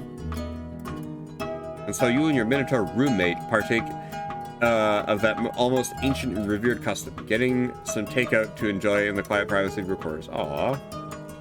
Like a dog teeth all the time. Oh yeah, of course you do, Chapter 1, yeah. We make very little. Thanks, Freya.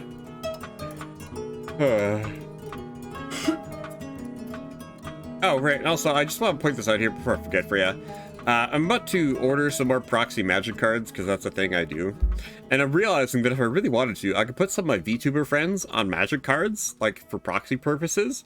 And I'm like, you know, I have this Rat Girls on Motorcycles deck, and I could get some custom cards with Freya on them, or E-Mouse, because I have rats and mice in the deck.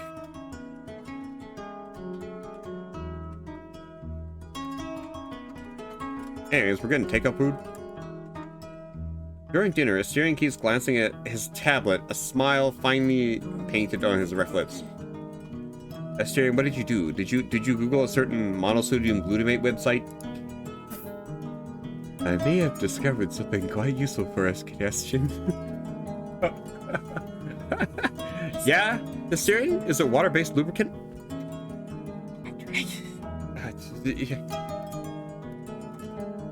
Is it indeed?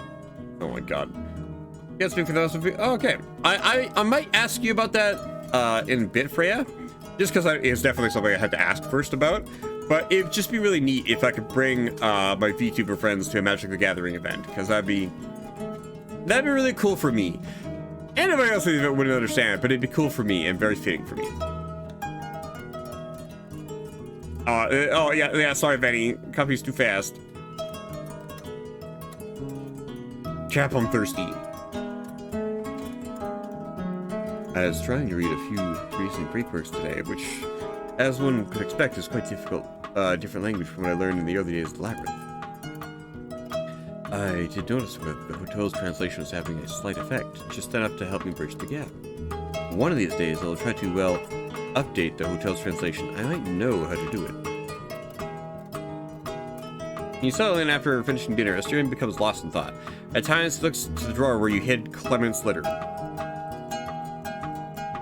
How's the writing going? Did you write down any poetry? Oh, yes, I did, in fact. After I kindled the hearth flame, I went to the garden, to Lord Hayes' statue, to the asphodels and Ditton tree. I had the silliest thought nagging at me for ages now. When I was a boy, and would scrape or injure myself, one of my brothers would rub Ditney leaves on my wounds. I can't have been naive enough to believe that Lord Hayes knew my preference, but sometimes I wish he did. That this may be the reason why such a tree grows by his statue. Aww. Oh, hi, Diggs. How's it going? Diggs, you just missed out on an epic gamer moment. We drank fermented horse milk. It was great. It was a time. I learned so much in the past hour, it's not even funny.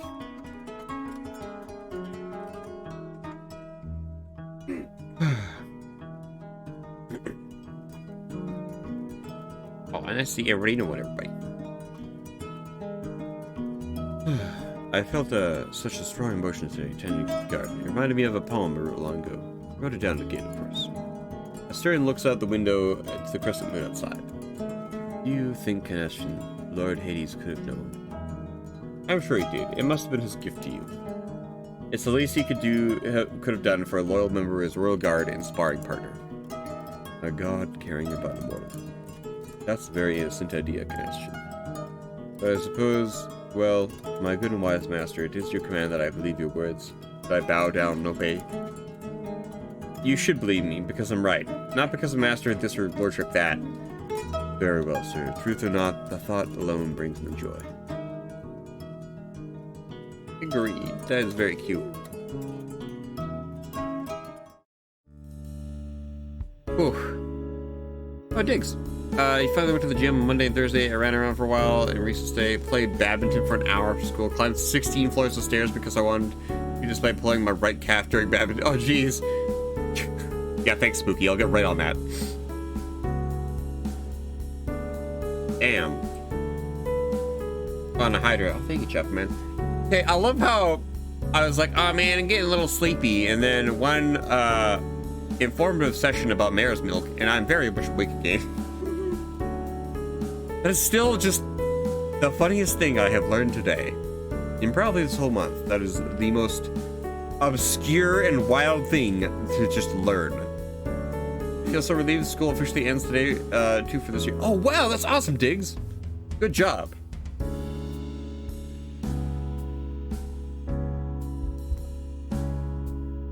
Wait, Diggs, how much time do you have off then?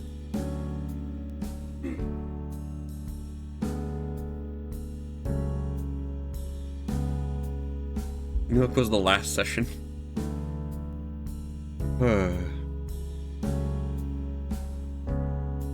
I'm like, wow, why do I feel woozy not remembering that I just had 2 shots of alcohol? So, like, that's why my brain's like, woo, woo, woo, woo, wah, wah, wee, wah. Woo.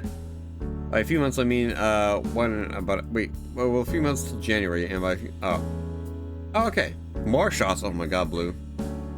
I mean, hey guys, the more shots you feed me, just the better sleep I'm gonna get tonight. Yeah, does Asterion get any new clothes we can throw him on in? Oh, we could just dress him in his green Hawaiian shirt if we want, or Moo. Okay, I do agree, the green Hawaiian shirt looks way better on him. You could just have his titties out.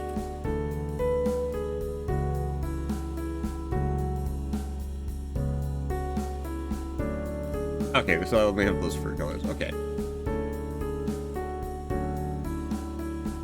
Remember, if Ken runs out of shots, there's always the option for for a vodka pickle. Oh god.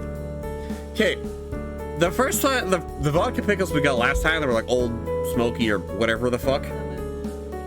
Yeah, those ones I could crunch through those pretty easily. These ones that we have that are locally produced here that we picked up last time, or like last time we were at a liquor store. Yeah. Those ones are actually like thick and leathery, and the skin is tough, and I have to actively like eat that fucker, which honestly just makes it even worse. Yeah, maybe for you. Oof, and ooh, yeah, that alcohol really hit me hard now. It's okay. We're gonna continue talking to Robert because Robert's fucking cool as shit. He's a demon from a specific new plane of hell that started in the 1940s. And also he has 3 eyes, and he looks like a Deathclaw daddy. So we're gonna talk to him some more. Insert Russian accent, vodka, shit. Oh, I got out of wood. Not just basic me. Wow.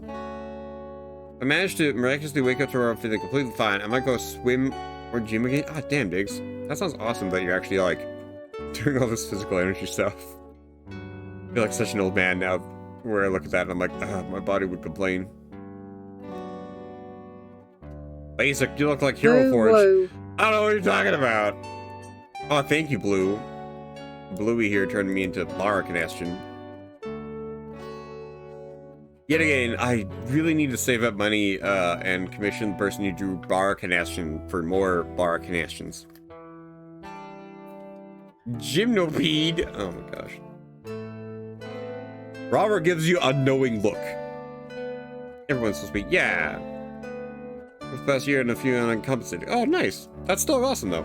I still need to get a pull-up bar installed somewhere near my streamer desk so I can do pull-ups on stream.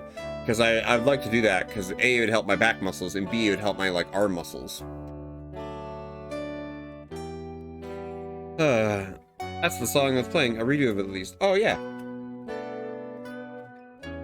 Also, can I just say, it is unfortunate that you guys can't see the weird things that my body can do. No, just stop there. Just end of sentence. Specifically, due to some weird, I guess, genetic thing with me, I can rotate my arms 360 degrees. So that means, like, you know, I can, like, you know, I can rotate my arms all the way around. So if my arms are for some reason, like, tied behind my back, I can freely rotate them in front of me, which, try doing that for a second, because I bet you can't actually do that. I can at least do the shoulder presses, then dumbbells too, right? Second pull-up, so I should probably do that too. Oh, okay. Yeah. Go for it, Diggs. Get swole. Get strong. Alright, Robert, what you got today? You are having a nice day, I assume? Indeed. But it can always be better. Tell me, what brings you today, Canestian? During the last conversation, you talked a bit about Asturian soul. What exactly do you know about it? Can demons see souls? I can glimpse a bit of it, yes. It is not my specialty, but most of my kind do possess this skill. It doesn't reveal, however, your character, morals, or misdeeds. What we see is what one's soul is made of, and a few other traces. So, it is Asturian soul you'd like to learn about. Yeah, memory serves me. You said he has humanity, but it's mixed. Yes. He is the most peculiar soul. It has been puzzling me to a great deal. He has a very strong humanity in him. Tempered, resilient, prodigious even. Oh, you gotta go eat lunch? Okay, have a good lunch, Diggs. Thanks for stopping by. It seems so exceptionally odd. As well, I struggle to even guess his age. He looks like he's at the peak of his youth, but that soul feels nothing short of ancient. If I had to wager a guess, I'd say he's been through many harsh things. That often weathers one's spirit prematurely. That said, there's a lot more to be glimpsed about him, things yet more puzzling. He has a touch of divinity, and a very ancient one to boot. But it's almost as if he has been sucked out of him. What do you mean? I struggle to articulate it. I've never seen anything of the sort. It's like his divinity has become anemic, or has bled out of him. There should be more, but its absence has left a gap. When I gaze deeply into it, if you allow me, will allow my impertinence, it goes so far as to unsettle me. And yet he seems altogether unfazed by it. I can only wonder what happened, for I never have the courage to ask him directly. Would you happen to know something about it? I wish I did. We were partners, but there's so much I don't know about him. I don't think it's my place to share everything, but you're correct when you guess that he went through many harsh things. Oh. Hey, that's a new face.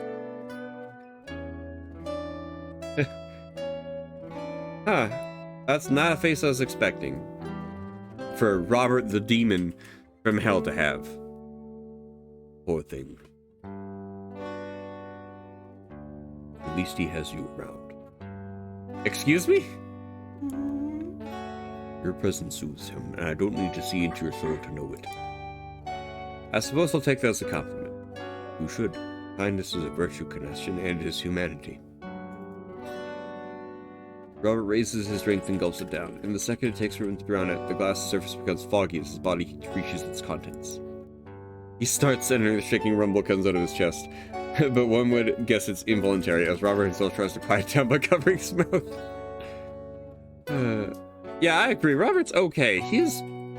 For being a demon from hell, he is way more of an okay dude than I ever could have considered.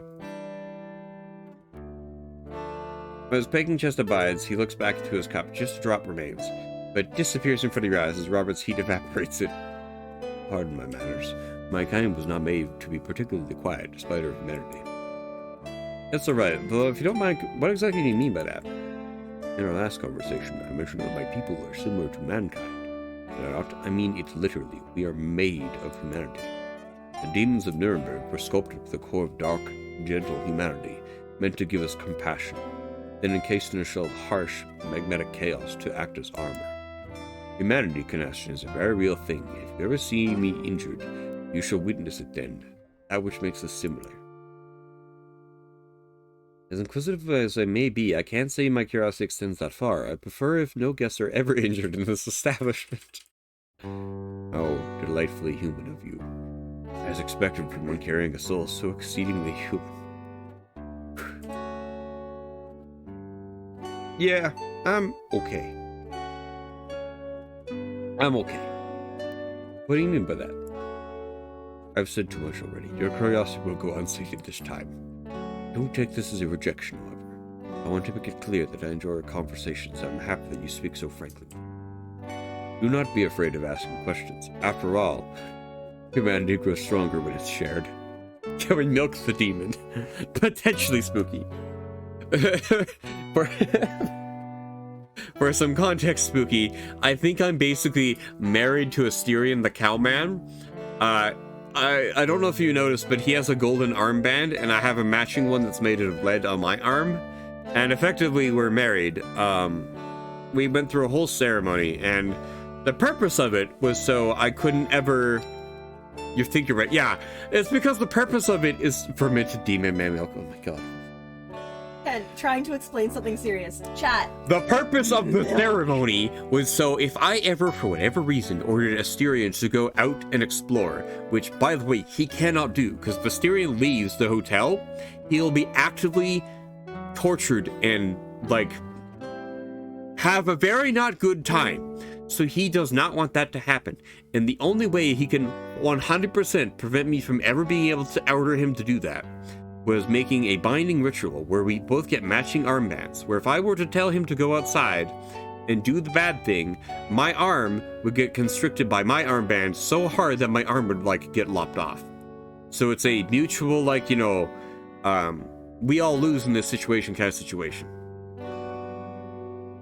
But also, it's kind of like we got married because there was a ceremony with friends and people who watched us because the other people here were also concerned.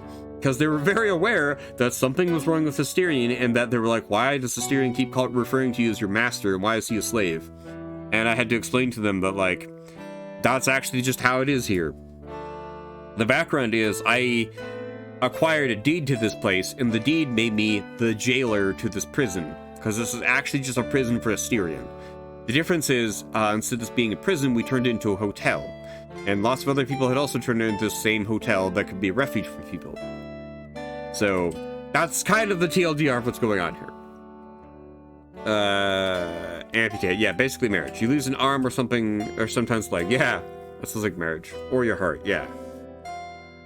And sorry if I get really sentimental during this game, but, like, it pulls emotions out of me which are, like, you know, usually too far for me to reach.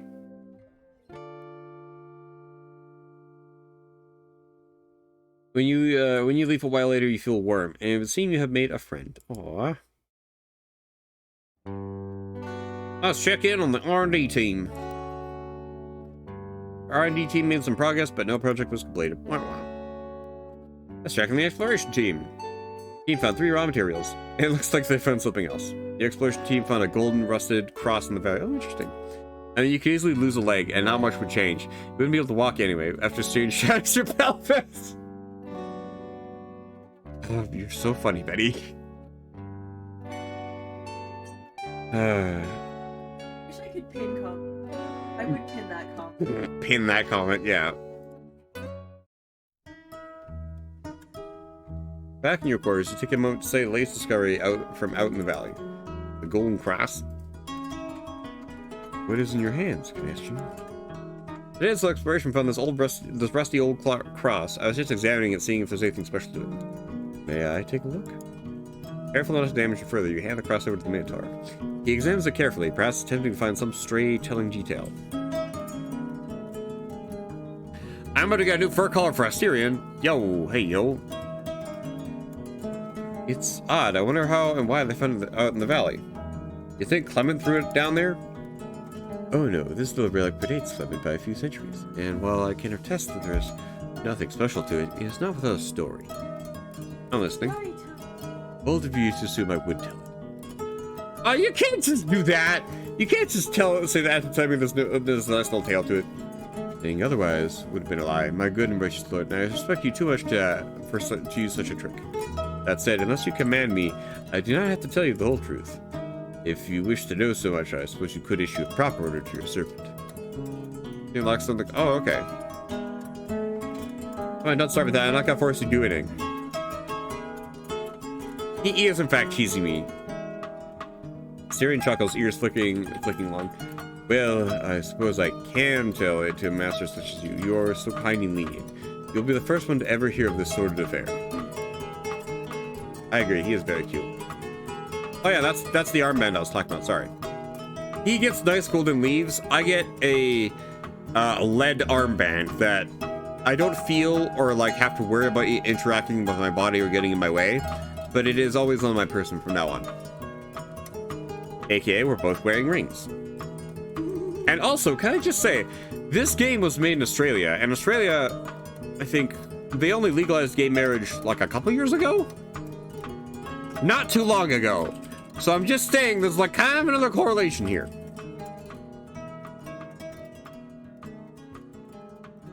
Early 2017. Yeah, 2017, there you go. Yes, reveal unto me all your secrets, Asterion the Wise. If memory serves, it all happened around the 1600s. Back then, we were under the command of a particularly devout master, a very staunch and traditional Portuguese Catholic by the name of Philippe. One fine night, a limping traveler arrived at our doorstep. I cannot recall the details, but he had injured his leg and chose to stay a few days to recover. Halfway through, he and the master spent a night drinking together, which is when the traveler made a terrible mistake. He revealed that he carried a holy relic. It was a golden cross, allegedly dating back to the time of the apostles, which he claimed had been blessed by Mary of Nazareth herself. The master told me he wanted it, said that I should spare no trickery or subterfuge to get that brilliant holiness for his wall. The traveler, however, was not willing to sell. He truly believed it to be a relic most sacred. At a closer glance over, I could tell it was a counterfeit. I know what the crosses from that time looked like. Oh, of course, because Asterian's ancient. Pointing towards Yeehaw partner, hey Gorion.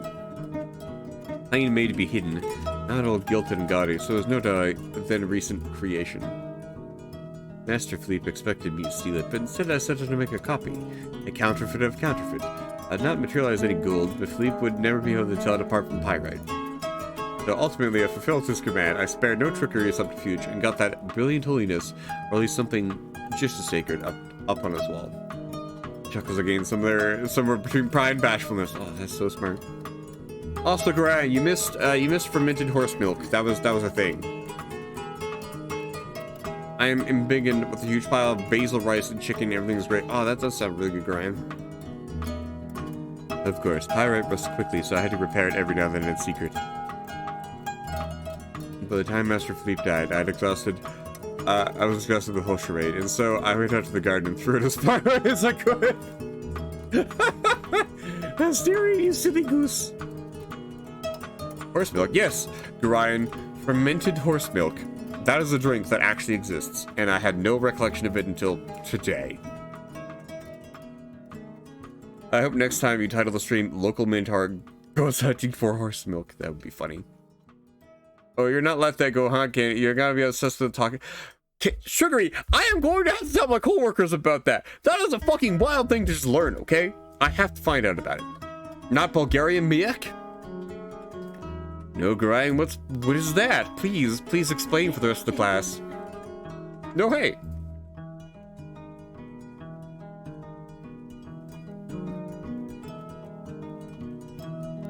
Oh yeah, Sugar, yeah, you were in France chat the other day or something, and I remember it. There. Now, you are now the first and only master learners. Well, I suppose I should take us a cautionary tale in case I ever get the idea of pushing you to do something wrong. Joke drink from Ernest Scared Stu. Oh, okay. I don't know how your coworkers are gonna react to that. Me too, Sugary. Because yet again, we work in an environment where we make, veterinary simulation animals, And I'm very confused as to how that's gonna, or why you tell your coworkers for a gay visual novel let's play. Vinny, I talked to 2 of my coworkers that give me rides home about it all the time. They always love learning about it. I really question what they think of me sexually or whatnot because they have not asked that question. They know I have my partner CryMeACupcake, and they know what CryMeACupcake sounds and looks like from streams, but that's not the same thing. And yeah, like this is the same coworkers that I showed my VTuber body pillows to, because I have 2. I have 2 body pillows from some VTuber friends, and they both agreed that they looked very good. Like, I am in a renaissance period in my life of meeting new people that are okay with things that I would think that people are not normally okay with. Oh yeah, some of those show up in stream too, yeah. One of them's like Century Sham, and the other one's Floofer. They show up occasionally. Oh yeah, oh yes, and I have one new coworker who is an actual furry. And her first day on the job site, first day there, it is the morning. It is 6:47 in the goddamn morning. I'm not even awake yet, okay? But anyways, they know I'm the one who's into sussy shit, okay? So like, or at least my other coworkers do. So naturally, I'm sitting down trying to drink my coffee or whatever, and she pulls out this notebook and starts doing some scribbling. And one of my other coworkers just taps her on the shoulder and goes, "Show him." And I'm like, I'm drinking my coffee. I'm like, well, excuse me. And then she's just like, oh, here you go. So-and-so said you might want to look up my sketchbook. And I was like, I mean, okay, sure. And sure enough, she has some very tasteful anthropomorphic characters that were like traditional art, beautifully shaded and blushed. I was like, damn, that's really cool. And every single one of them had a thumbnail, like, you know, the little thumbnail sketch you do, except she had put a like an Instax photo frame around it, like a Polaroid photo frame around it to make it look as if it's like a small picture of it. It was really adorable. And I just loved how, like, at 6:50 in the morning, I'm looking at straight up pornography, like handmade pornography, and I'm like, damn, I'm gonna have to commission one of my coworkers for some art because this is tasteful. And yet again, I'm just flipping through the pages, and I'm like, yeah, no, this is really great, actually. You did a really good job here. And the rest of my coworkers are just like stunned, and I'm like, they don't know. They don't know what it's like for me at home, okay? I very much like artists. I very much like when artists do not safe work art. I'm sorry, that's just something I like. I think it's really cool that artists will do that. I'm like, wow, that's amazing. Like, the fact that somebody would actually commit time and effort to doing this. And, like, you know, for other people to see. I think that's really cool. It's the artist sketchbook way, yeah. You're just like, hey, do you know how much you can make in certain circles? Yeah. They can never know how you eat the hot Cheetos. What are you talking about? Get art of Ken Spooky. Ooh, I mean, that'd be cool, Spooky. Not gonna lie, Spooky, you have a very hot character model, okay? I said that to Cuppy in front of, like, when I was watching you play Deep Rock Galactic the other day, I was like, damn. And yet again, I was just like, Spooky also has a very, very nice voice. I agree. Is there a forbidden secret? Oh, I wish I could be open about being free. I could not, and they would not understand. Yeah, to be fair, Chapman, for the past 10 years of my life, that was not something I'd ever think to be open about. And I guess I'm finally at the part of my life where I don't give a fuck anymore. I straight up had my brother go up to me and be like, so you're a furry now? And I was like, yeah, dude, Twitch chat totally made me into a furry. That's why I said that on Twitter. Because he follows me on Twitter, okay? He sees the shit I retweet. He sees what I do. I'm expecting him to show up to one of these Minotaur Hotel scenes just as we're jumping on the bed or something, and for him to say some funny shit. I'm expecting that full-heartedly. I kind of look forward to it. I remember the one time where, here, let me show you. I was debuting, in quotes, a certain PNG. Where the fuck is it? I was debuting this PNG, okay? And my brother shows up to that stream for the first time in a while. And I was just like, yeah, hey, bro, I look like this right now. It was a gift, okay? I can't look the gift horse in the mouth. I have to do this for a stream, all right? That's why I look like this. Yeah.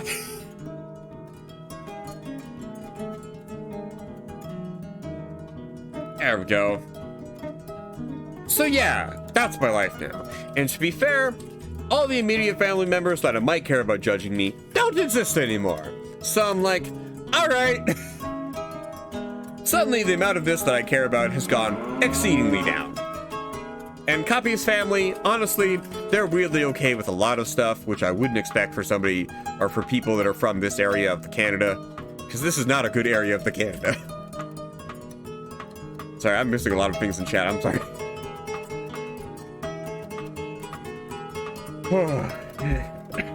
Excuse me, that was a lot of talking.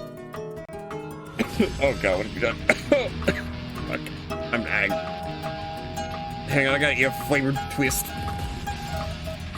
At that point in my life recently as well, and it's still liberating. Yeah.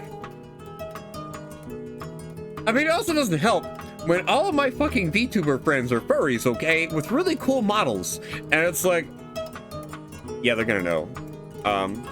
That being said, I have one coworker who basically does not exist on the internet. I had to explain to him what Twitter was, and like, this isn't like some like 80-year-old man, okay? This person's like, I think younger than me or older than me by 1 year, one of those two.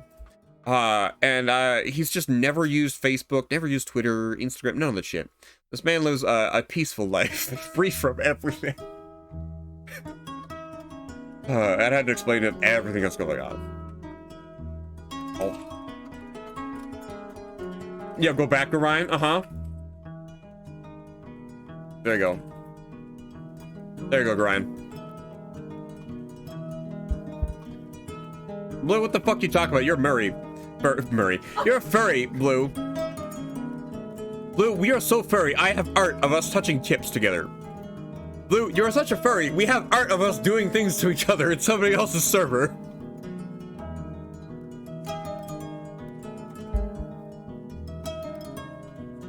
Blue, you have a fur affinity page. Blue, I've seen you do things to a certain rabbit.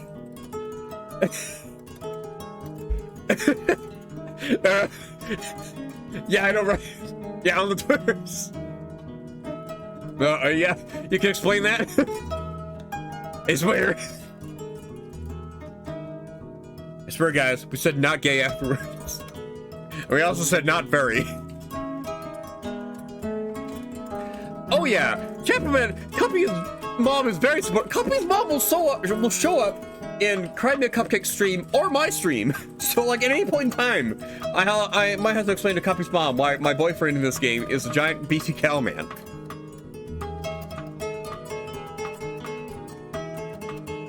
Although I think I'll have a harder time explaining the fermented horse milk. That's a bit of a stretch. Yeah, Cuppy has a surprisingly nice mom.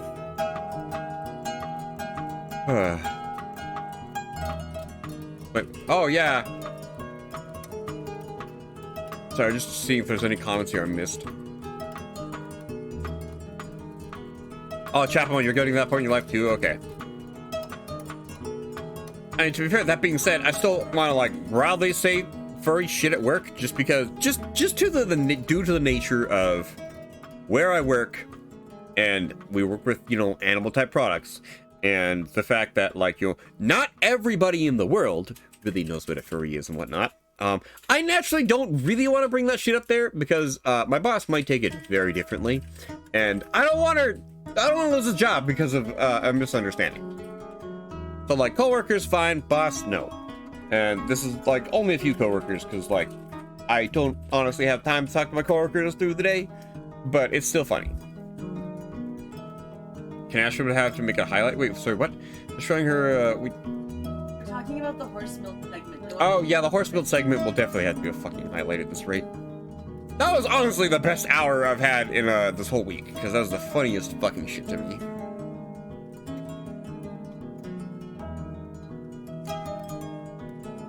Yeah, you had a funny feeling there, Blue? Oh, yeah, she even showed up in Blue's, Cold Lamb, yeah. Boys, you Cuppy. Also, Cuppy, I'm out of tea again. Gosh. You're a thirsty boy. Yeah, I'm a very thirsty boy for some reason. Boy. Okay. It might be stream. Oh, so I'm gonna have to have a massive piss later at like the middle of the morning, and I'm gonna be so upset about it. That's the stage of adult I'm at. If I have to get up out of my bed at early as fuck in the morning to take a piss, I may as well just be awake. Like, sleep ruined. Like, basically anything. Sleep ruined. I have not had a good sleep for the past 3 years, and I'm just starting to think that's just what happens when you get old. Been there, yeah. Relatable. Anyways, back to the game. Sorry, this tangent's gone on for half an hour for anybody who's paying attention. Game. Anyways, well, I suppose I should take that as a cautionary tale in case I ever get the idea of pushing you to do something wrong.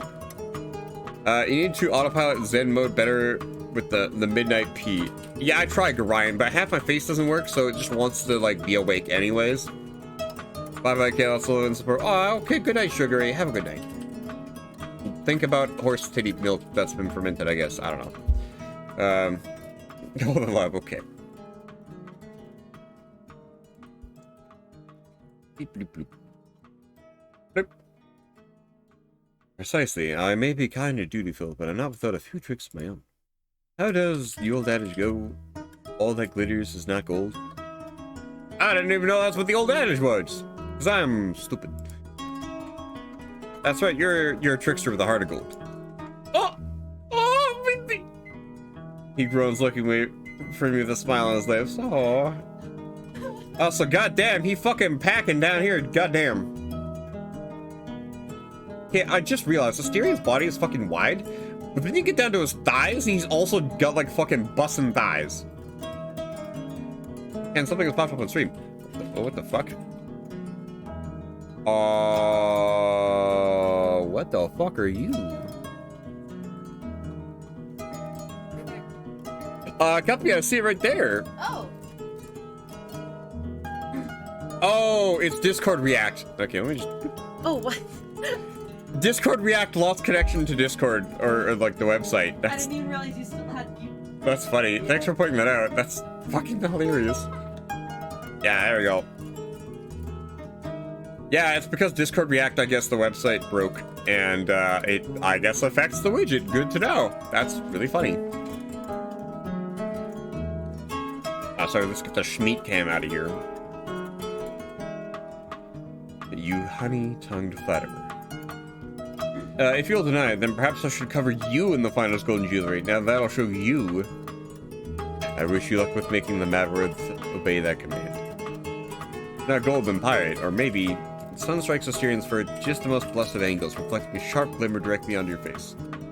Under sunlight, Asterian's fur has a fine and healthy sheen to it, even as short as it is, and how brilliant it would be were the Minotaur to take a step further. Have you ever tried using your magic to give yourself golden fur?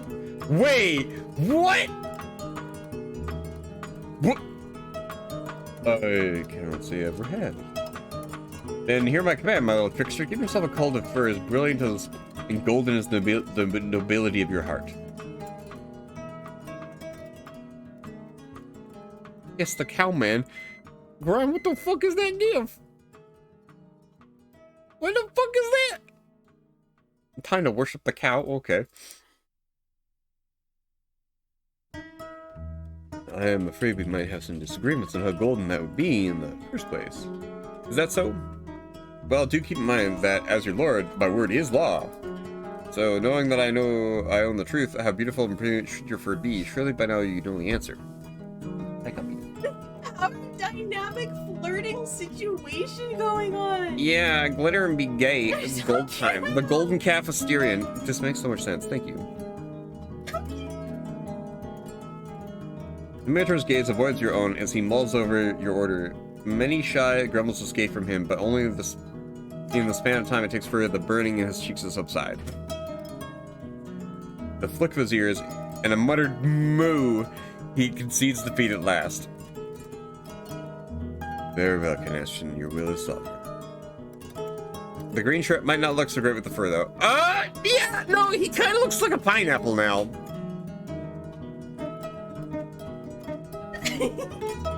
It looks like his fucking, like, he rolled around in some, like, yellow dirt. Lemon Asterian. Lemon. Oh, you love it? Oh, good. Pineapple milk. Oh, my God. How do you milk the pineapple, though? Is it going to grapefruit? Oh, my God. My, what a handsome trickster. Now your exterior matches your interior. All who lay eyes on you will know at a glance of your untarnished nobility, and they will respect you for it. Perhaps I should complete the look with a crown of flowers.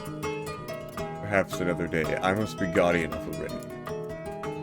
Surely another day. Whatever you say, my lord. Here's Pilkle. Oh, he looks sad. What? No. Later in the afternoon, you found a steering going with a letter again. You put it away as you approached. Afterwards, whoever his gaze would wander away from any task, no matter how small. His mind was elsewhere, perhaps swimming in the dark of the cold room in which he had been locked. Oh, steering, why? Why do you do this? So what could that old man want in sending you into steering a letter? If only he had had the grace to bow out and allow his memory to fade away from the Minotaur's mind. Yeah, I agree. What a bummer combo of scenes. He asked the steering to remain by your side. You managed the lazy reception together, which allowed you to keep his mind busy with chit-chat. He talked about the world outside. His gaze would soften, as if his breathing was somehow perturbed. All he had to do was hum, perhaps sing, and he would follow your lead. This game just likes giving us emotional whiplash. Ow, check that gif. Oh. Also, I hope everybody's having a great night, because I'm having a great night now. This has been very fun. And I already almost cried once again on stream. I don't need therapy. I'm just okay at being broken. And I love having this game pull up my heartstrings. I really do.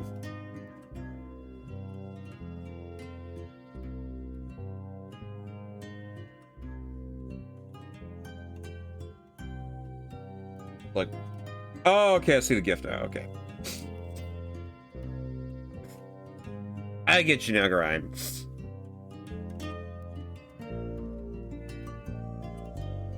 That was very off-putting. It was right on his nip, kind of looked like an actual drop of milk, and it freaked me out. Oh!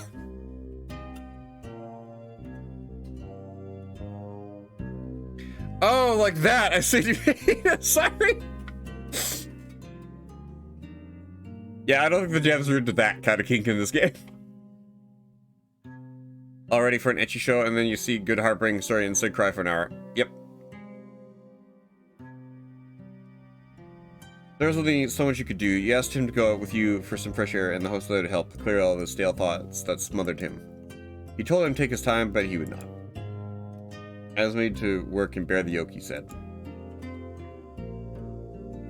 But you responded with tender grace. If that's so, then why would you be so kind as to tidy up the garden where Lord Hades' statue is? The words were music to his ears.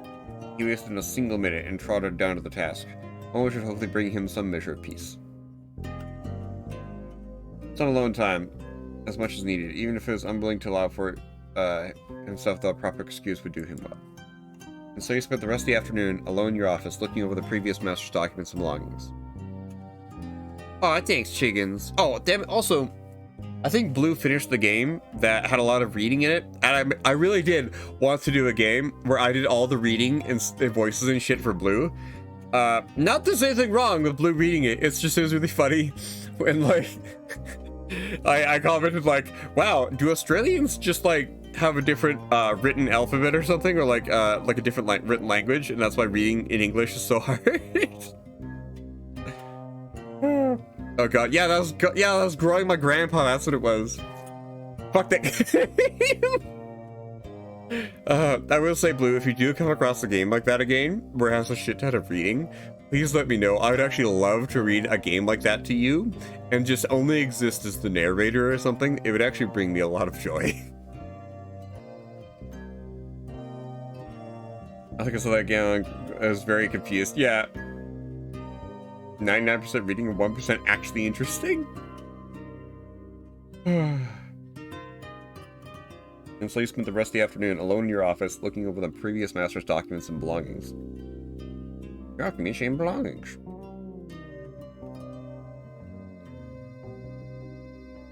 The drawers were filled with finely organized folders containing intricate records of all the guests in the hotel had housed going back to the early 20th century. And yet the paperwork could not lie. Jean-Marie's methodical record-keeping was replaced almost overnight by Clement's contemptuous Carelessness. Ah, fuck. Lipstick marks on the same sheets where Asterian scrawls detail damage to rooms and facilities. The reports cross over with thick black ink. The guard burns on complaints from staff about unpaid wages, pleading for their superior to take the mere minutes required to fabricate the diamonds they were promised. Oh. Spilled coffee and beer on a dozen or so check-in sheets of young women with fine, noble-sounding names. This guy's a real fucking asshole. He then found another ledger shoved down to the very bottom of a drawer, which detailed the employment of every staff member of the 40s to the centuries back. Every new worker and what they were owed, the date of retirement, plans for how they would be cared for even in their frailest old age. Oh, Biggest Bull has arrived. Hi. And Biggest Bull wants me to do some exercise. Oh, let me get up.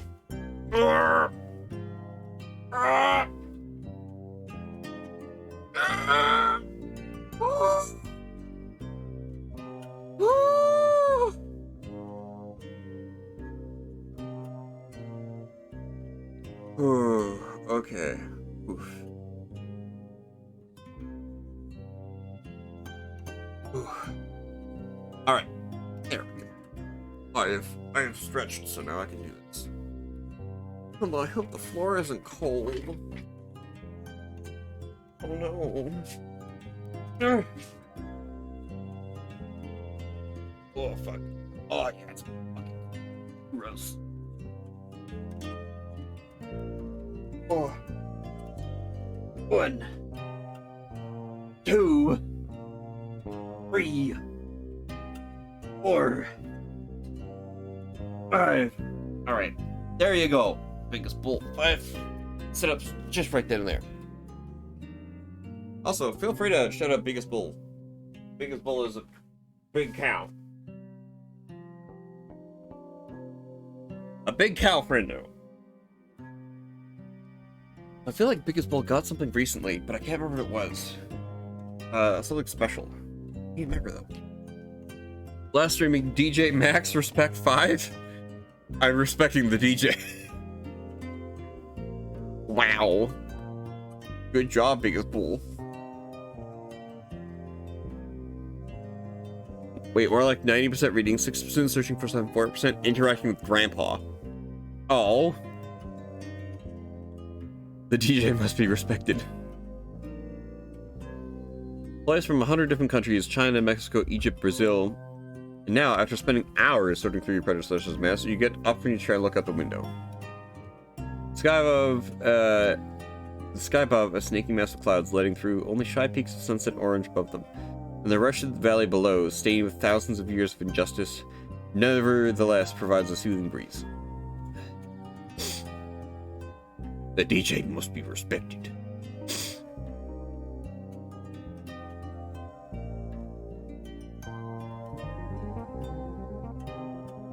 What happened to all those people after Clement threw them out? Well, one can only hope they managed to find their way home unscathed. However, seeing how sudden the tantrum was, there's no way of telling, and since at least a handful of employees have left their passports here, who's to say they got all out with all their savings in hand? This is the legacy Clement left behind, a paper trail of mismanagement, a consumed survivor, and a generation of displaced people. You know, that man who had been known for his crimes like his youth's foolishness has the gall to make himself known once more. Once more. The time in the sky, the breeze untamed by man-made smoke and soot, the comfort of your office. Altogether, they could do much to ease one's mind, but not enough to rid you of the bile at the back of your tongue. Look down to the valley, a place both cursed and beautiful. How cruel are the gods to mix a drop of mercy with the sentence of eternal damnation. Far down, all the way down from the safety of the hotel, you see it spurring. A drop of the god's curse alive even today. It's Argos doing something by the exit below. God damn it, Argos, what the fuck do you want? Been a few days since he last called you. It's about time to... Oh, Christ. Hang on, I have to decidedly unhorny myself here for a second. Argos, you little shit, get over here. I'm gonna fuck up your shit for scaring my boyfriend.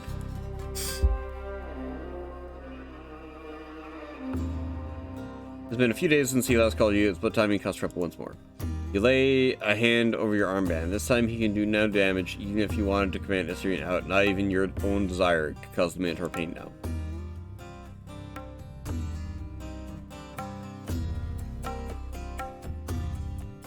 But you know him well enough to realize that even just Argos's flute is enough to cause distress, and so, like a disgruntled neighbor, you make your way down the spiral staircase. I'm gonna save.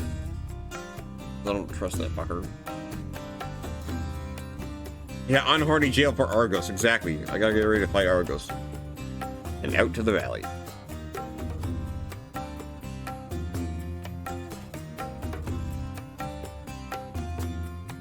He does not see or hear your approach. He is absorbed in his work, placing a few objects by the feet of one of the statues lining the hotel's exit. This snake, the labyrinth's foreman, how sick it is that this being, whose mission is to torment Assyrian, cannot bring about a fraction of the harm he craves, just a human could achieve. Not even your grievous mistake in delivering the Minotaur to that torment could compare to Clement's. One must wonder how frightful Argus this Sazin can be when the snake holds no power to bring his victim out himself. You touch the armband, now neither do you. Hello, Argos! You little shit. You little fucker. Yeah, Master, how dare you? I saw you from my office window. It seemed like you're trying to start trouble again, so I thought I should just come down and get over it. Trouble indeed, I know all about it. But get over that, sire, you've only just arrived. Why the hurry? I really don't have the time or the patience for your antics. How about you just tell me what you have to, then I'll tell you what I think about it and we'll go back to our own lives. Oh, my lord, what is that ails your spirit? Has the Minotaur failed his duty somehow? Has the guest disrespected your hospitality? Not a word about Styrian. He's done with he's done nothing to cause any ill will, and our guests are bring only joy. Don't imply such things again, I won't stand for it. I have overstepped, have I not? I regret my words and the distress they have brought upon you, my lord. It's not my goal or desire to bring strife to you. Yours should be a life showered with the finest of pleasures, plentiful of milk and wine, much like Elysium is said to be. You said that, but you've caused me nothing but strife, second only to what we've experienced recently. That's okay, Apergy Mister.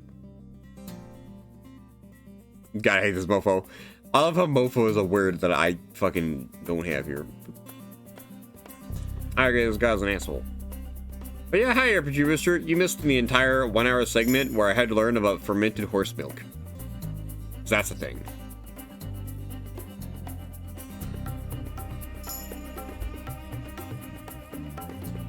I received a very unpleasant letter from Clement a couple days ago, you know. Reminding me of Styrian, everything that happened to him and the previous guests. It's all fine now, but I'm not in the mood to deal with you on top of all that. The snake's gaze drops to the ground as he readjusts his pelt. Fermented mare's milk. Because that's an actual beverage.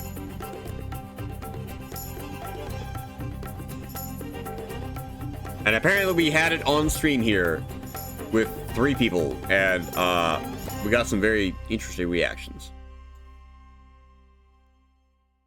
His shoulders droop, his tongue shoots out half a dozen times, and his tail coils around itself.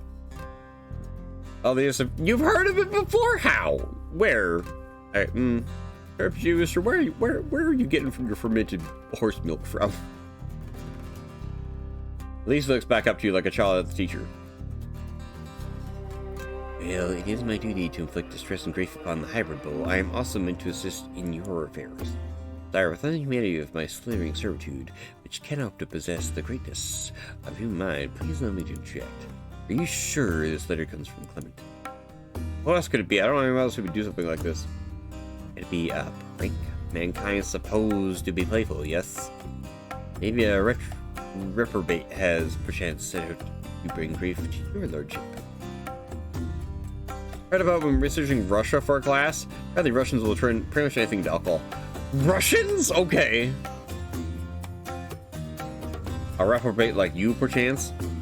Me, bringing grave perish thought, for I must esteem master wish only joy and glory. Gentler than rain, the snake lets out a sweet, playful hiss. Sure, whatever. So, Argos, what are you doing coming out here today? What are you playing this time? Oh, my moment to shine arrives. Indeed, I've yet another task for you and your followers. Kambesh does speak Russian, so it wouldn't be out of the question. Oh, okay. I have gathered a treasure trove of artifacts for you, Lord. You may possess them in their inscrutable knowledge. If you send the hybrid to the greater depths of this land, no thank you. Pardon? If a proposal hinges on sending us steering out, I'll have to deny it regardless of the reward. But sire, what I have here is truly fortuitous finding. An essential document which Clement threw down the valley during his rage. It doesn't matter, I'm not going to send the steering out. Yeah, it originates from Mongolia. Yeah, Kambesh originates from Mongolia too, okay.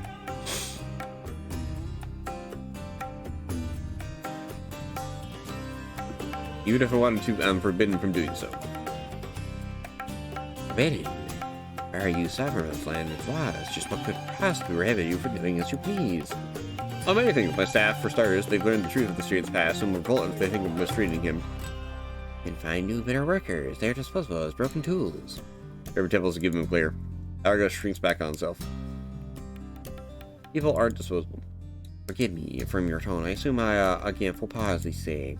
But my point is the same. Being peer pressured by your staff doesn't mean you are prohibited. Hey, none do I want to mistreat Australian. There's no third there's a third factor as well. You tap the lead armband. This. Oh? You drop his jewelry, my lord. This armband is part of a contract, Argos. It binds me from sending Australian out here. What do you mean? That's not possible. You can't forbid yourself from doing the master's duty. The labyrinth would never enable such a thing. We are a bit creative, you see. If I send Australian out or allow anyone else to coerce him, then this man will amputate my arm.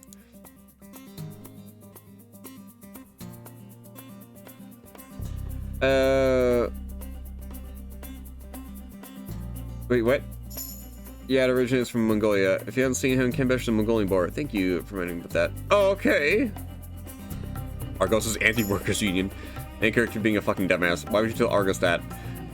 Because... No, this is smart, actually, because Argos' plan is to try and brag me to get him out there.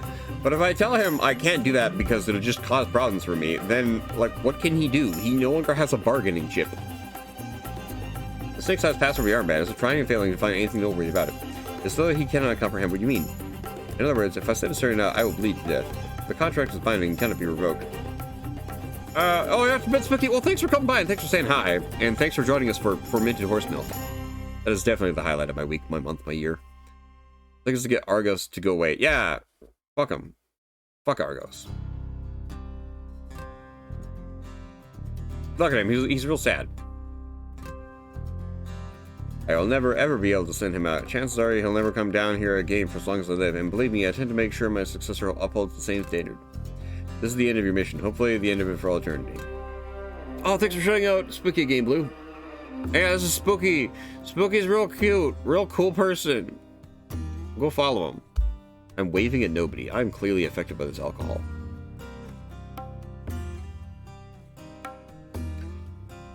I'm putting a stop to this senseless torture for good. All at once, Argos crumbles. His face leans back as though being swung around. The snake holds and squeezes his head until a knife of great iron sinks into his breast and severs his life in a pang of agony. What? He crumples like flowers undone, torn from the stalks, and cries like a boy warning his father. No, by the 12, my bright Athena, my own power lenses, this can't be. He launches forward and grabs you up in a hug. He corrupted you. He tarnished your very flesh with his scars. You are tainted by your lord dirty with his fitted contract. There must be some way to release you from the shackles. A loophole, an inconsistency.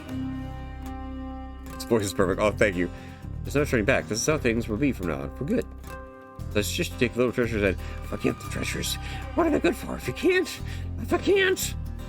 By the 12, what a wretched contract. That's how the chest-heaving, heart-rending sobs of a child. This is what he deserves. The snake meant to torture a prisoner. And yet, what harm has he brought compared to the dozens, hundreds of masters before who held the power to stop all the harm from coming to the Minotaur and did not? This story piece is about a blip in the grand scheme that has brought Asturians so much suffering. Aww. Guys, should we hug Argos? Do you want the Argussi? I have to work tomorrow. Okay, good night, Brain Sandu. Yeah, don't fuck him. What? You don't want the Argussi? Show him kindness? Oh, thanks for the follow, Ransom Duke!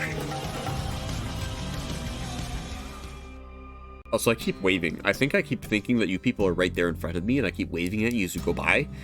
And, no, that's just the alcohol really affecting my brain. I genuinely hate this guy. I mean, on the one hand, I do genuinely hate him for his actions. But unfortunately, me being the person I am today, I'm like, well, maybe we can fix him. I don't know.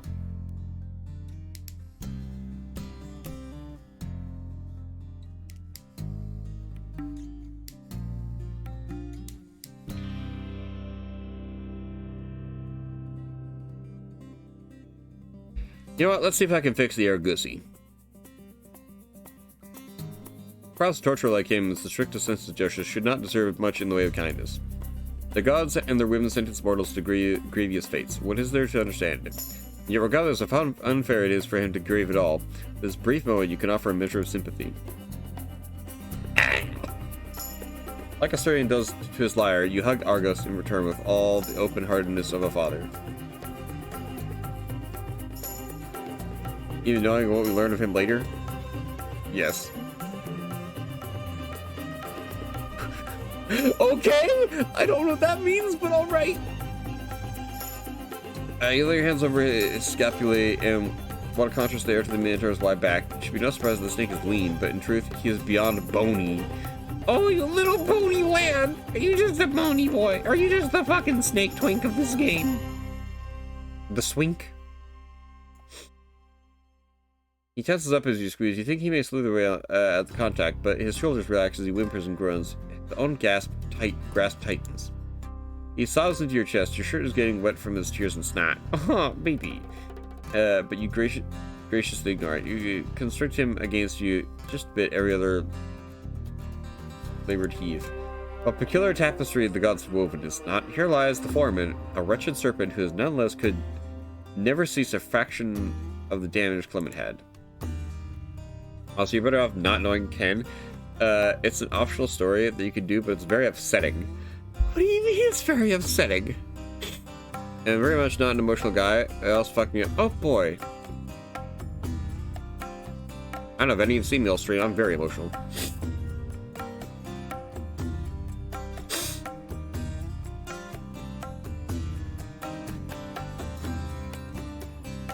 Do the old man ever feel grief like this? Can he fathom the days and nights the student spent locked in that cold room? And the gods, wherever they are, do they remember this forsaken land, this lonesome prisoner they left abandoned? Exactly, that's why I think I'm having a hard time with that. Oh boy, I mean, the thing is, Benny,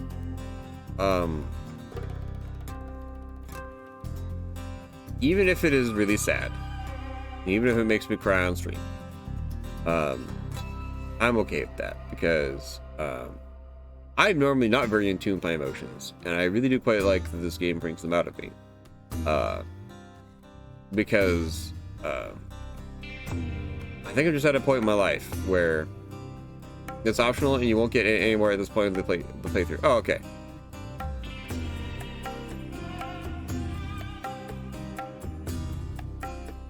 Yeah, it's just like, if I do that, that's fine. Because, like, I kind of do like when I'm able to be emotional, because, like, I'm so used to not having emotions at all, that, like, having them is poggers, even if they're bad. It's not sad so much as just gruesome. Oh, yeah, okay. Snick Man. Yeah, chickens, we hugged the Snick Man. Apparently he's a real bony baby.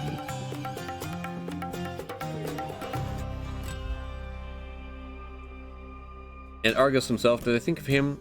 He may be above Asterion, but he's still a cursed prisoner surviving off of bugs and rodents. But when you look at him, when he speaks to you, is he cognizant of the wickedness of the fate he's been assigned? He bears his duty like a badge of honor, when in truth he is a shackle as tight clasped as the Minotaurs. The ruthless route, yeah, it's a rough... The fuck do you... What the fuck?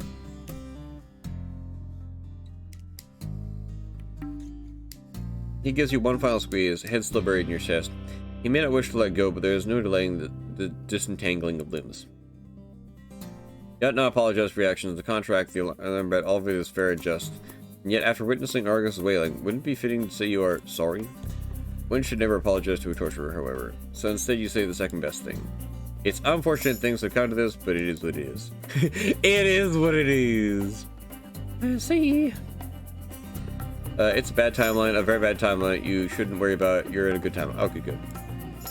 Snake looks to the stash of trinkets he had placing at the feet of the statues and then back to you.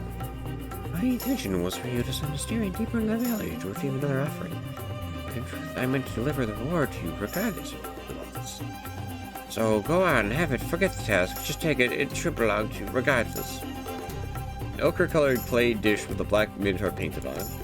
A set of clay dolls mounted on a single base, a round minotaur holding a human's right hand, a shackled snake person holding the man's left. Almost nativity with how wide they smile. And under it all, in a sheet of parchment aged, but as intact as they was created. What's all this? Argus looks at the clay dolls as he rubs a forearm on his snide nose. There's nothing until he moves closer and picks up the sheet of paper. This is a copy of the contract that gave birth to my very realm. This very realm, or at least a fragment of it. The Labyrinth's constitution. Their contracts are powerful, my lord, but make no mistake, a human's will can never compare to that of the gods. You will find that no attempt at amending or revoking the sacrament will bear fruit. It is superior to us all, and we are all bound to obey it. You will glimpse much of the Labyrinth's inner workings by poring over it. He extends it to you for a flash. His sorrow dies out, and only resolution remains. Argus gave you the Labyrinth's constitution. You can read it at the contracts section of the files menu. Thank you, Argus. I'll make good use of it. Of course you will. You are a wily one, master. What about you? What do you do now you won't be torturing Asterion? Oh, That is Win howls the Forward's gaze shies away. Yeah, my only question is this man's PP located over here, or is his PP located somewhere over here? That's all I gotta know. You have the console commands? You have no admin rights, yeah. Well, that could be this wretched being have now. We're not answering a few of my questions. Your wish is my command, master. You have any family? Is there something out there waiting for you down in the depths of the valley? A village of snake people or magical animal sorts? Anyone you can talk with? Oh, but of course. There's my pelt for starters. You mean the one you're wearing? Yes, but us, it's been handed down for generations of Urgoi. It is our inheritance and our constant companion. And that's not all. You've seen the kind creatures that roam this valley. I actually haven't really. The crawling, shrieking ladies and their family of cold-born things. Yes, but they don't talk to you there. They're not company. You just mentioned having generations before you. Do you have a father or a grandfather? I have pedigree, my lord. It's not in that sense. I did not meet my predecessors. No, they toiled in their own time, and now I bear the mantle. So you've been alone here for how long? Who raised you? I am no helpless infant, my lord. I raised myself, as all servants ought to. And what a puzzling question it is. How old am I? How should I do? Do humans count and name each day and night? I've never borne myself such a task. You grew up alone. You don't know how old you are. Good.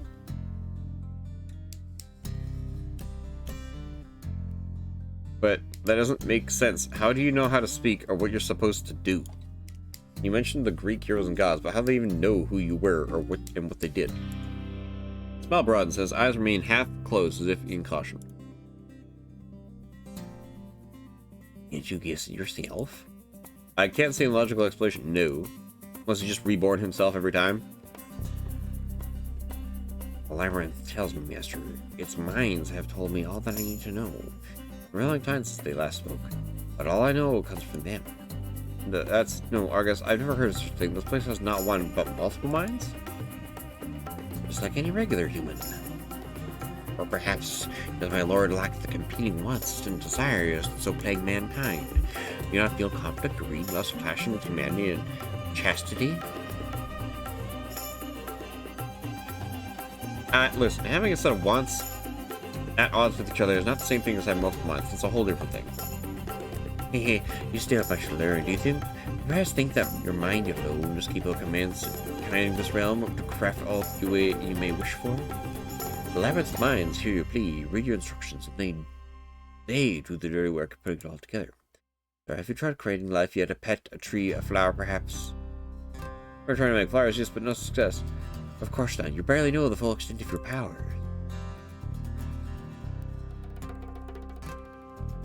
Or big young. And you've already signed them off to the hybrid. Yeah, not gonna lie, I think after this scene, I might have to rate and go to bed. Just cause,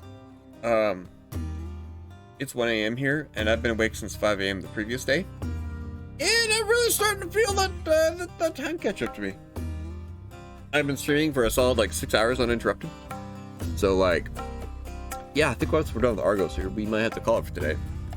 I feel like I got a lot of progress. I got to talk to and meet a lot of new people and whatnot. You working tomorrow? No, Ryan. I'm actually doing a full day stream tomorrow.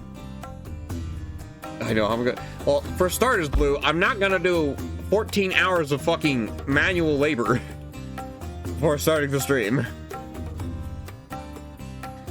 Should have been asleep hours ago. God, yeah. No, I started today at 5 a.m. to go to work and whatnot, and now that I'm home, I'm like... Woo woo. Yay. Anyways, you already signed them off to the hybrid. How about I teach you a trick? A revelation for your own personal enjoyment. Next lives away, take off his belt and draping over one of the statues, an old man with imposing eyebrows who wields a trident. Wow, he's naked now. Okay, not gonna lie, Argos looks weird when he's naked. Drink a lot of water so you have to pee. I already did a grind, I'm on my 3rd cup of tea. Prior proceeding, however, he collects a book from what seems to be an inner pocket sewn into the belt's back. Think of life, Master. How about one of those tiny lions domesticated by humans? A cat, that's what you call them. Am I getting a fucking free cat? He reminds me of Freeze that. Yeah, you were very correct in that. He's amazing. Yeah, Chickens. Chickens, I'm starting to think that you're biased towards snake people or something. Huh. I wonder why.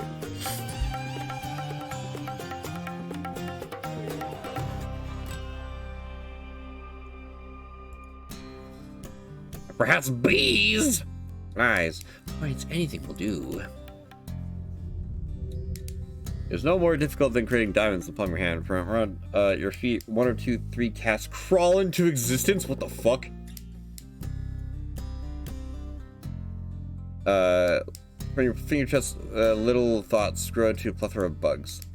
For a moment, you, Argus, and all life is suspended in a moment of grace. Then one of the cats shifts its gaze away from the horizon, towards the statue impelled.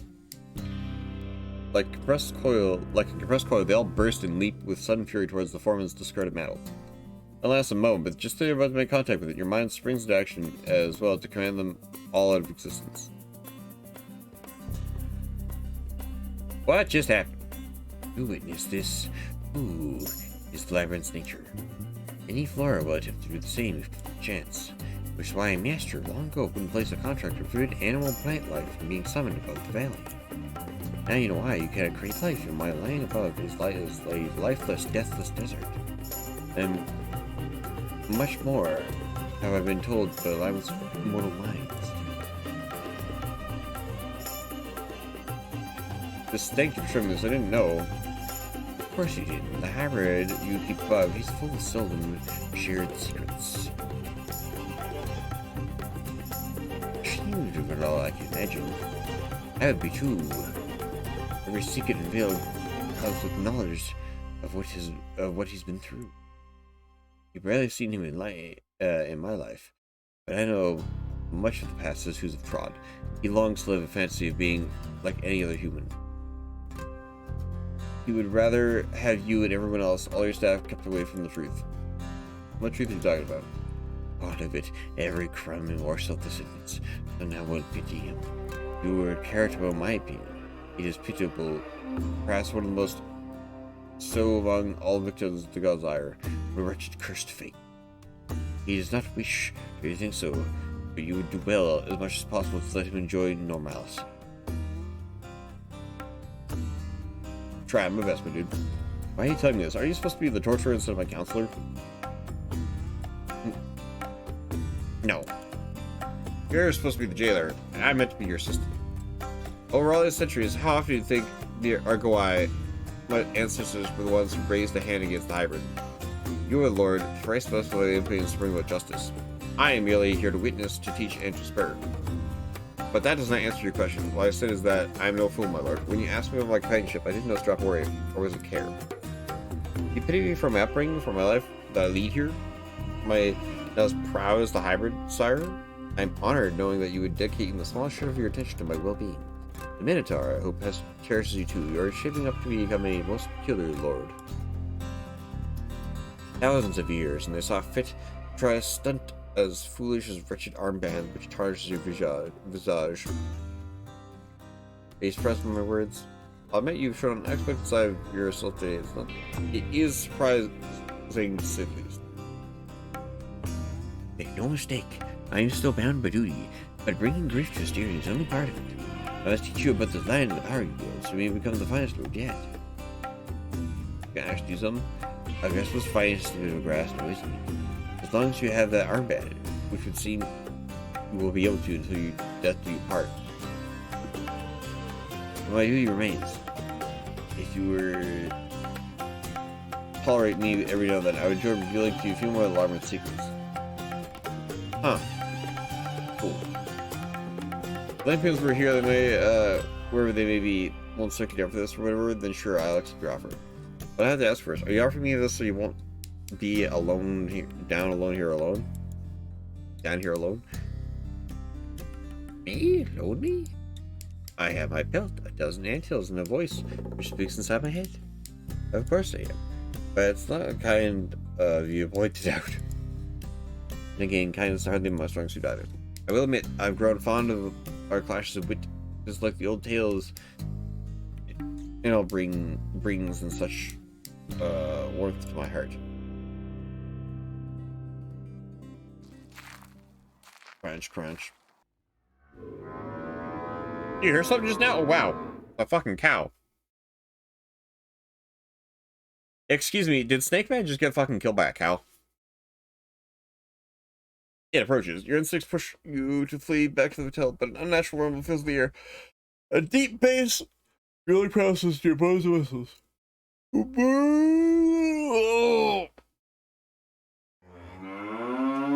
Yeah, like that. Yeah, they better hurry up with the scene. I'm actively actually falling asleep in my chair. I'm very tired all of a sudden. The snake itself reels back, as though leaping out of the way, but the creature's presence petrifies them as much as it does to you.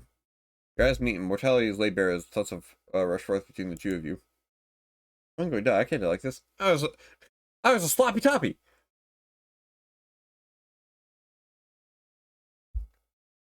No, divine falling cow attack. Exactly. I can't die yet. Ah, his titties! Snake eyes shit towards the hotel's entrance, and then the statues are than you. Muscles drawn taut, strains, and then bursts as you and Argus look the other way, just as the thing drops his head and rams you to ram Gora's target.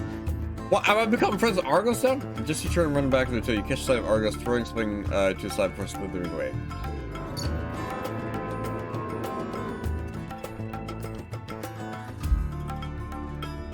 The creature's hoof digs in the ground and bells again, but it's not charged just yet. Once you cross the hotel's threshold and turn around again, do you hear at least one that last who's trampling the soil and bells kiss. Monster bucks forth before crashing its front legs down onto Argos's pelt. You look up where you find the snake coiled around the shoulders with tall god wearing winged cape and sandals. Monster bucks and stops in the pelt again, which then tries to dig at it with its horns. Argus opens his mouth as if to yell at a gram, but before his voice rings out, you can already anticipate you almost killed me, Rich, and you would say, or that's my heirloom, as acknowledges with the gods of worship. One would expect from the foreman. The creature's bell and grounds out the treacherous hiss. He's weak and powerless before this thing.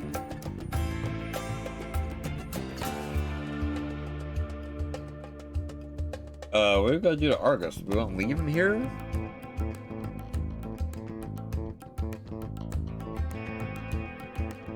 Or we want to wait for the creature to go away?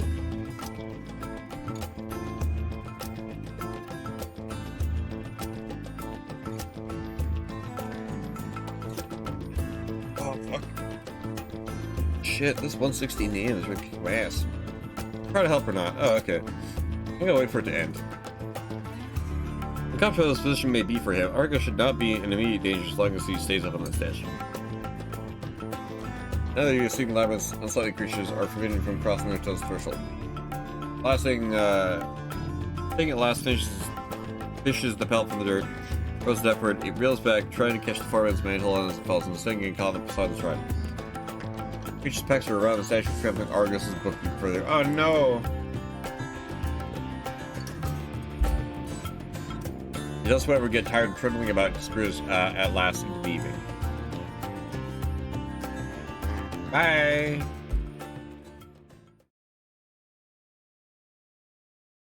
You can come down now, Argos. The thing is gone. You okay? Oh. The snake offers no response as you approach the session. Look up to him. Oof. Very tired. I think that might be tonight for me, folks. I'm sorry. My body is already at the point where I'm starting to black out in the middle of sentences. It's usually not a good idea. Hi, Guppy. I'll go to bed soon. I'm going to bed soon? Yeah.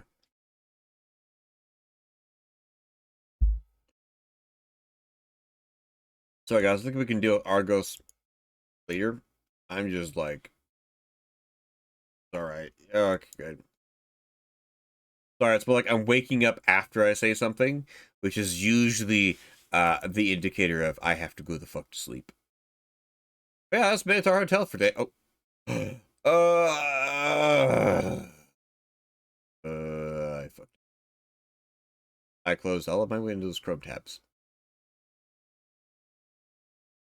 But to go hit the fucking button. You better believe I missed that bitch because I am stupid.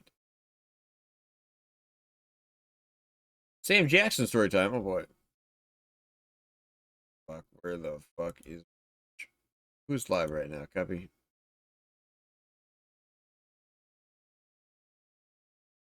Ooh.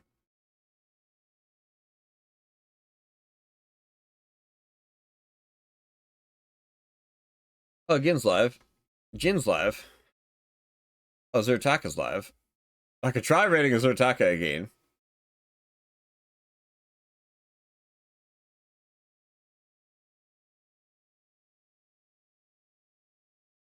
They're playing Minecraft.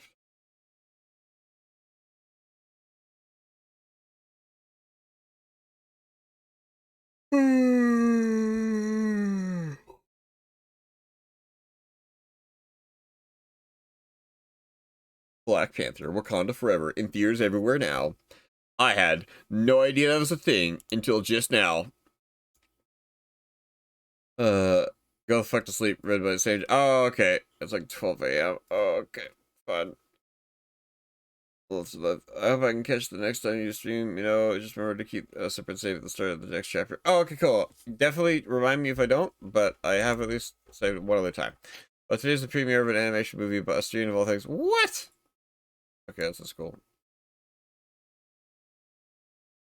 Yeah, I have a couple people I can choose to raid. They're playing Minecraft, though. I'm not sure how important that is. Gin's playing Atomic Crops. Oh, it's like a farming game. Okay. And she's a pony. And then I got Rival Serafina and Zertaka. I got Jin playing Modern Warfare 2. You can modern your warfare again. Yeah, I don't know. Catch you guys next one. Oh, thanks, Manny. And thanks for let me see your art on Twitter. That was really cool. Okay, I'm gonna read again just because I'm tired as fuck and my brain is starting to shut off. Sorry, like the more I think about it, the more I start falling asleep and then waking up after I said words.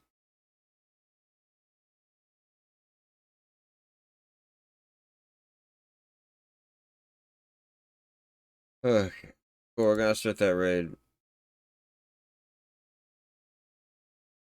Yeah, oh shit, whoa. And for reference, I have fallen asleep in my chair before. Anyways, thanks for stopping by, everybody. Discord reactor broken, but that's okay. We just get this cool little Discord React symbol here that's broken.